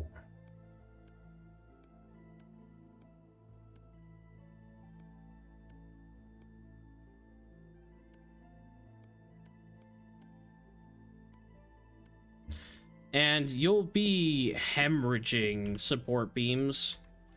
They don't... Like, to span a roof section, we'll use, like, 16, 20, 30 of these support beams. So just be aware of that, too. If you're gonna use support beams... It's the main reason why I don't, honestly, is because it just takes so many to do what you're doing. Like, I would guess that a beam goes about 3 or 4 blocks before it counts down one of these. That's just a guess, though. I don't actually know that well. Let me just drink honey real quick. Good enough. So, if I go to... I got a little cave section kind of under my base that I want to go to anyway.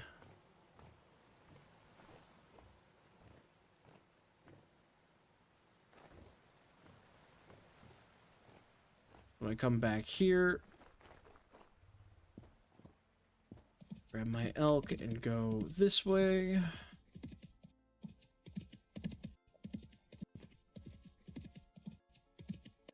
Flickering of textures too, and you saw the kern. Yeah, so they have the same bug that they had with the kern with the grindstone now that they added. Very funny. Okay, so like all this, you know, will probably cave in on me because there's a lot more gap between it and the ground. So if I wanted to try to stabilize this, first of all, never trust low fertility soil or any of the other soils that will eventually fall. So if I wanted to support this with support beams, I would have to place my beam like here. And it doesn't count down how many beams it takes to do this, but that used 5 of them right there, so I guess it's 1 per block. So not even 3 or 4, a lot less. And then you'll want to pick like somewhere in the middle. Actually, I want to undo that.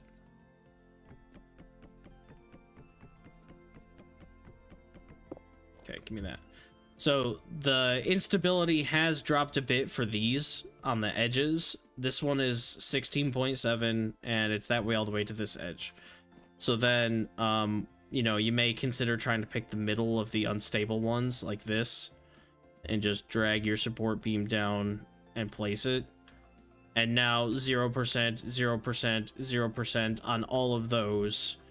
And then the nearby blocks also kind of get that benefit too. So 0% on these, this stuff though. So basically more than 1 block gap and it starts getting unstable again. So, trick with support beams, everybody freaks out about this.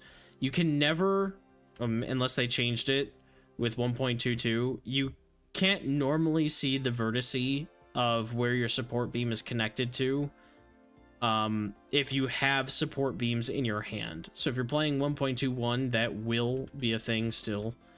And in order to get rid of a support beam, you always have to look where you connected it. You can't just get it from anywhere. Not even this side. You have to look from where you initially started the connection. So for this one, it was there, and this one's here. But no other spot will work. So you'll have to go here. And then go here. You won't get any cave-ins for removing supports like that. You'll be fine. But that's a trick, because a lot of people were having issues with that. If you're playing with 1.22, they also added a crowbar to help you remove support beams. So there is that too. The support beams, I could dig upward for some distance before needing to place more. Yeah, yeah, depending on what you're mining, but a little bit. I think it's only about 1 block, though. So if I did connect these again and do something like, oh, well, I guess that's slanted. That's fine. So I could dig this one away. I don't think I would have any other issues here. And I'm good up there, too, it looks like. So it seems like it's still good because of the support beam, but yeah, you can dig right through the support beam, which I think is the reason why it's hollow, and you need to look at the end so that you can dig through it and really save yourself. They're nice. I just don't personally use them much because you have to debark logs, and then you have to saw those to get support beams, and then it costs a lot to do the supports. But it looks nice. Your minings will look really awesome. And, yeah, so here's the sign I was talking about. So all I did was make a signpost. And I don't have charcoal on me, so I can't write on it. But in here, there will literally be options. I guess, let me just go into creative for a second. Give myself charcoal.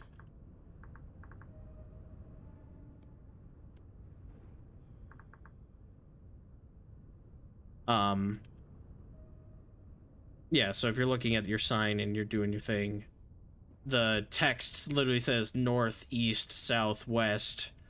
And so you can mark whatever you want on this. And now north says north. So if you're really lost, if it's not windy or whatever, you could always, you know, have a signpost or something to help you with your cardinal directions.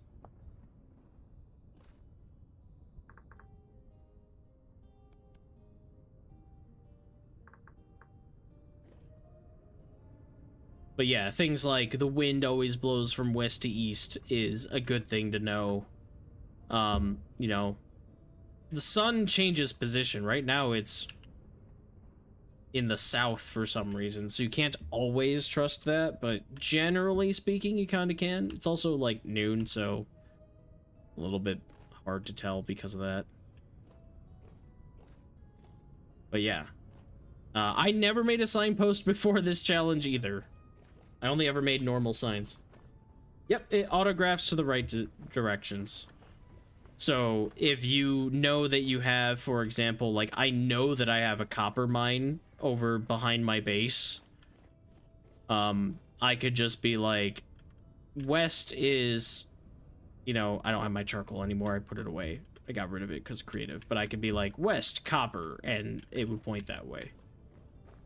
Get used to making a lot of signs because you're probably going to want to note things like, hey, artisan trader east, or survival trader north, iron south. You know, it helps to have that stuff written down because you don't get any of those landmarks. And if you bring signs or signposts with you, then you can make note of, like, when you're prospecting, you could be like, hey, I got like a very high reading of iron here or something.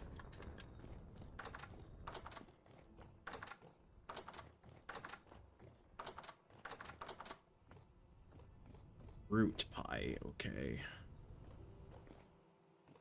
Need to make fruit pies.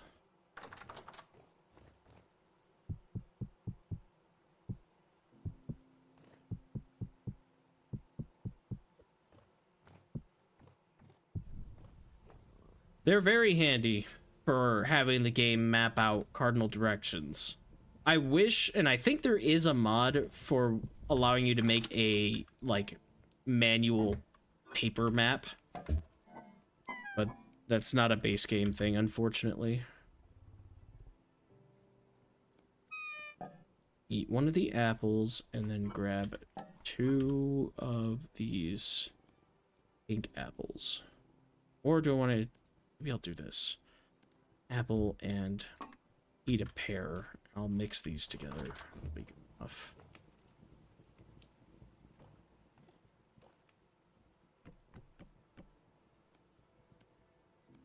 Let's do this.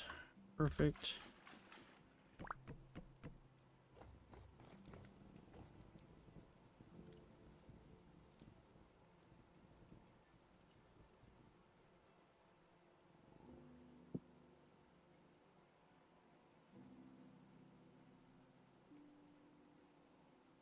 I'm messing up the mixing ratios on this already.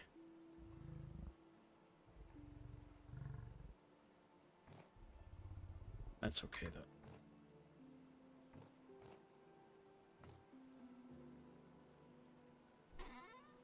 Yeah, I would love to have that as part of the base game. I'm not against getting mods, it's just, I think that should be something they add in the base game eventually. Because mapless doesn't mean you can't be a cartographer.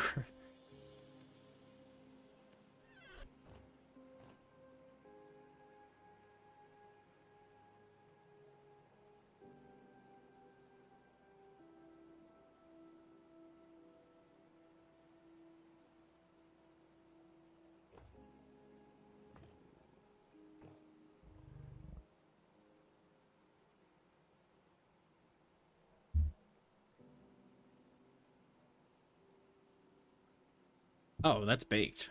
I need to be picking that up. That one's done too. Boom, boom. Okay. Just gonna eat you real quick. Thank you, rice grain, for being as amazing as you are.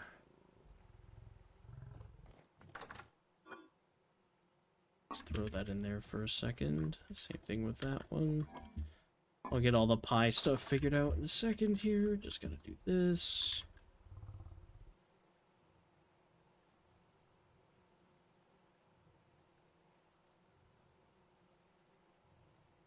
Oh, not that. I need another pair. A couple pairs, actually.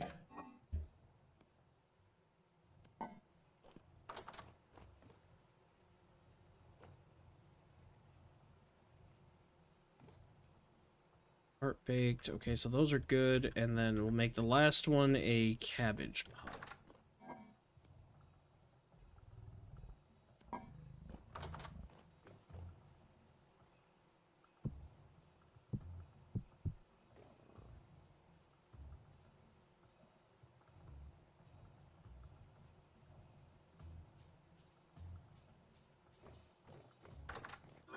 Okay, since that won't stack and these will, I'm taking that with me.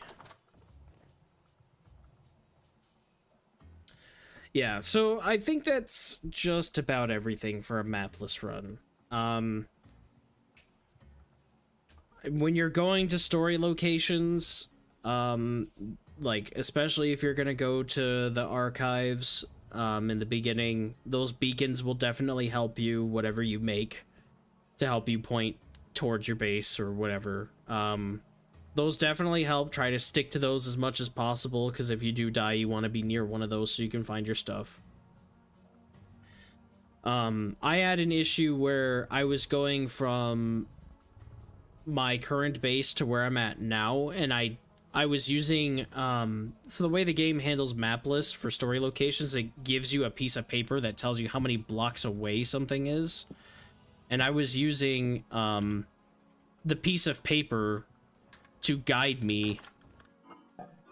And, if you die holding the piece of paper, you lose it. So if you don't have roads or any sort of landmarks and you die, you have to try to get back to your body, because I drop things on death. And, that can be really problematic because you have no idea where you are. So just be careful about not necessarily using the map things to your advantage all the time. Like, I used it to get over to the village where I'm at now, but I'm working on trying to build landmarks and roads from location to location every time I have to go back that way, basically. Because otherwise, you just die, your elk is in the middle of the forest, good luck finding it.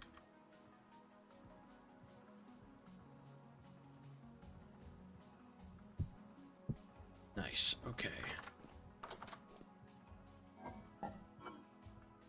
And also, thank you, Seo, for following.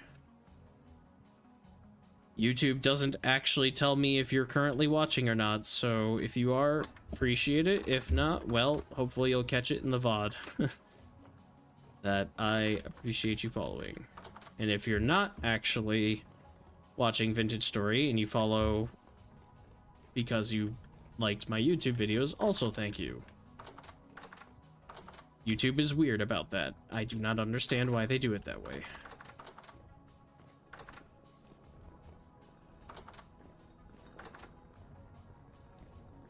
Yeah, the 4D grindstone. I could set it back up, but I don't really want to mess with it right now. But I also have a weird glitch where the grindstone stayed even after dismantling it. It's pretty fun.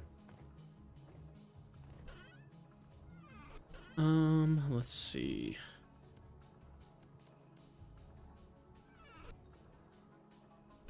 So I'm gonna put the beams back. Flint. Do I have flint stored here or not? I don't know. I think it's upstairs, but I'm gonna put it down here because that's where I want it. All these are fine. We need to crush the iron I got. Don't need a ton, just enough for a couple bloomeries.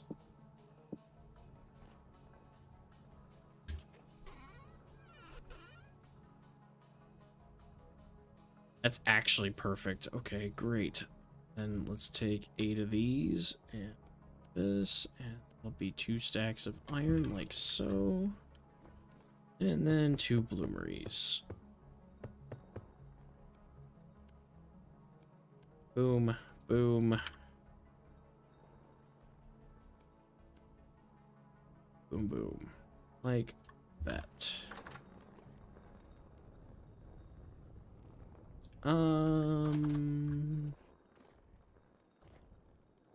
That sign's in the way. That's okay.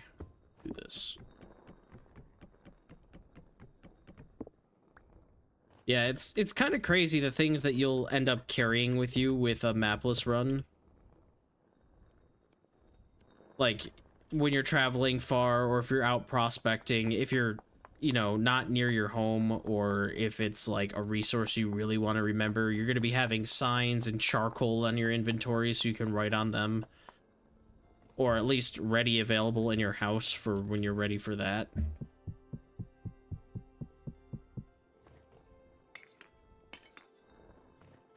But I hope you like your mapless run, honestly. I think personally, after playing it this way, I sort of prefer the game this way.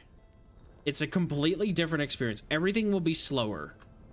Everything will be so much slower. I'm on year 7 of this world, and I am kind of not near completing the story.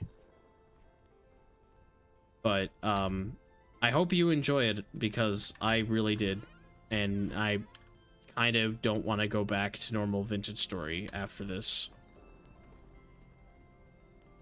Yeah, no problem, man. Of course. I like sharing my knowledge of the game with people in general. So yeah, you'll get a map or a little piece of paper at every location that tells you where to go. Make sure you're just keeping an eye out for that when you're doing that too. So,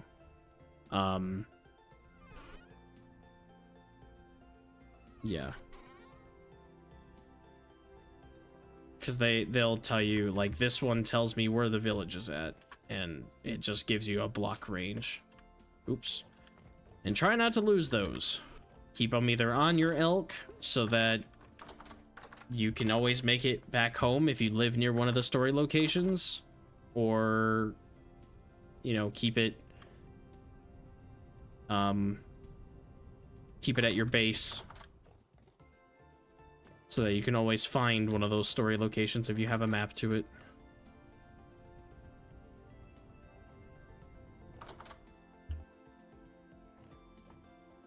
Just try not to keep it on your person if you're gonna die and lose it somewhere.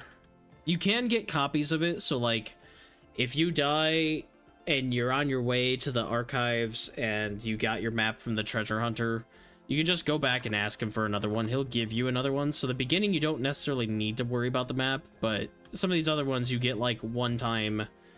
And I don't know if they'll give you another copy of it, honestly. They probably do, just to avoid people from getting soft locked, but like one of the pieces of paper you find on a skeleton, it's like, I don't know if I go back to the story location if that skeleton has another piece of paper.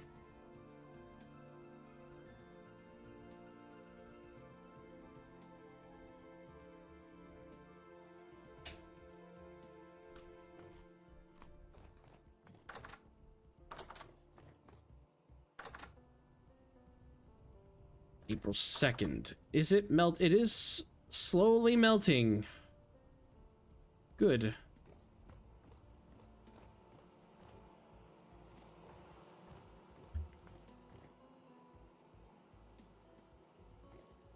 That means, actually, if things are slowly melting, I might have my water sources in my greenhouse by now. And if I don't, then I will go check the village and see if I can get duplicate maps for that, just because I brought it up and now I'm curious.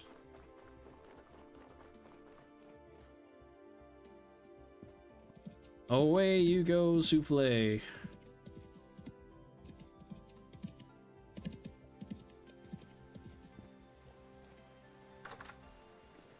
Nope, they're still here. Darn.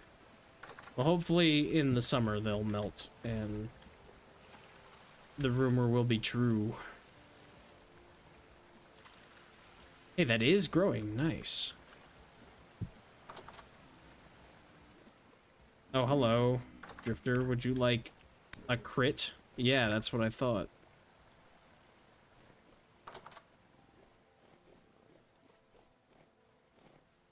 There you are. What are you walking in the corner for? What are you doing? Stay. Let's go check out the village real quick. See if there's anything interesting going on over there. Probably not.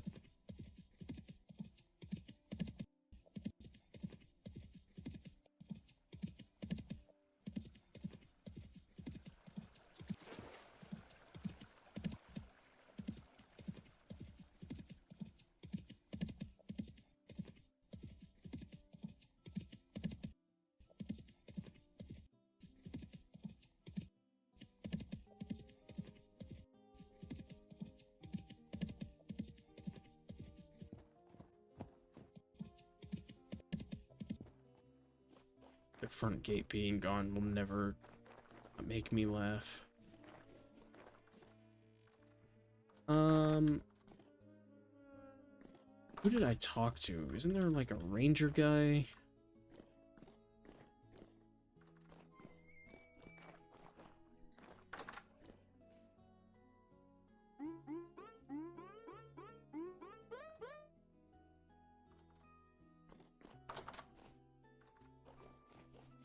This gate burned down too? Dang. He's in the castle, I think.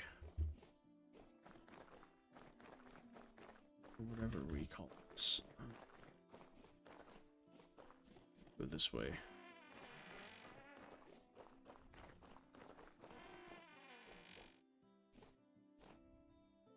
Nice fire pit with a good fireplace.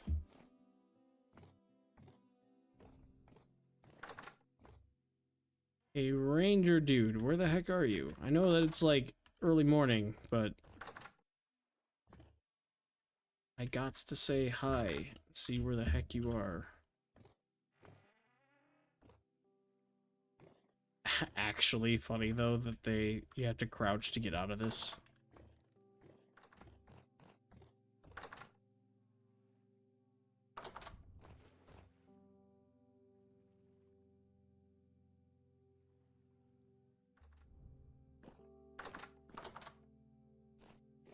So clustered.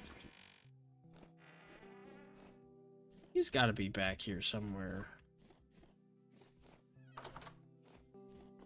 Yeah, he was back here. Hello, Gerhardt. That's what your name is. I lost the map. Okay. I mean, it's a way for me to have a duplicate, I guess.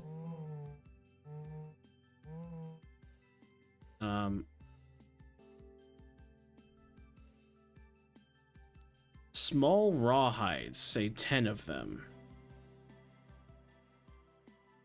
I don't have a way of getting those reliably.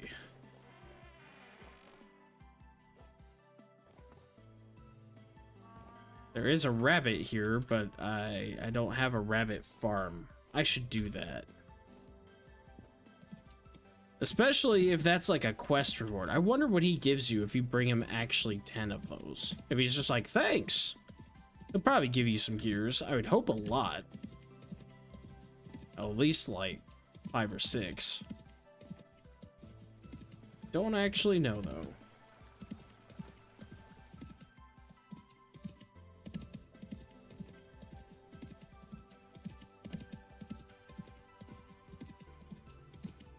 Well, I think I'm gonna have to end the stream here. I've done a lot of work today, and I'm feeling pretty good about things. Got my whole farm set up the way I want it, or not farm, but animal pen thing set up the way I want it to, but, well, not exactly the way I wanted to, but at least got them split up so that they don't attack me on sight when I get in there. Got a nice new staircase around the base. Got some forging done. Feeling pretty good. So I think that's a good stopping point for tonight. It's been 4.5 hours. And it is time for me to eat dinner, because it is 8:30 at night. So thanks for stopping by, Zell. Appreciate having you around. Oh, quick question. Go for it. Go for it. I gotcha. Leather armor worth it.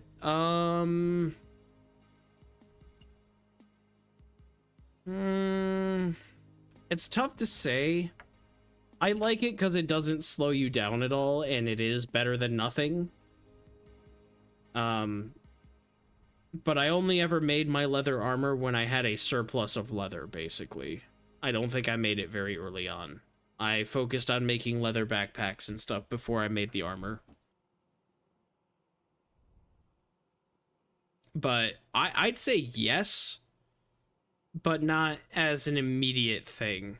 Once I made the, because I'm a tailor, once I made the gambeson, tailored gambeson specifically, but you can make normal gambeson.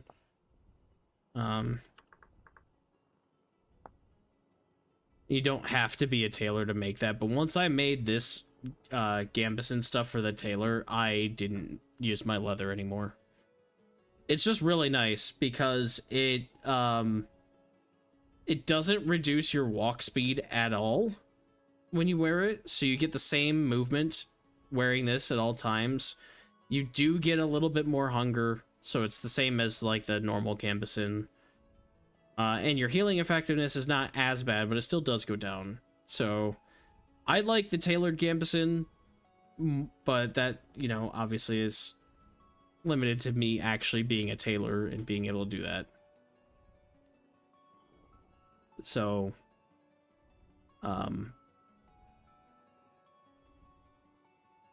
I would probably say once you have a good flax harvest, I'd switch to gambeson, or if you have a tailor, have them make tailored gambeson, because it's really not any different. Expense-wise, I think it's about the same. It just requires the special trait in a sewing kit. But it is, about the same.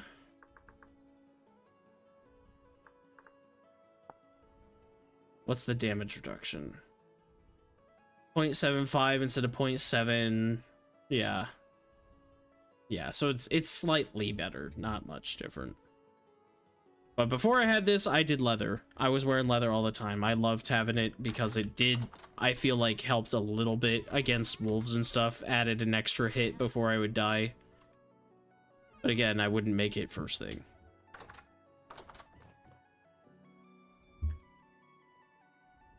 Mostly used it for wild animals more than cave delving, but wolves and bears do tier 2 damage, so it honestly doesn't help too much. Alrighty, well, thanks for being here with me. Appreciate it, dude. And I hope to see you again soon. Take care.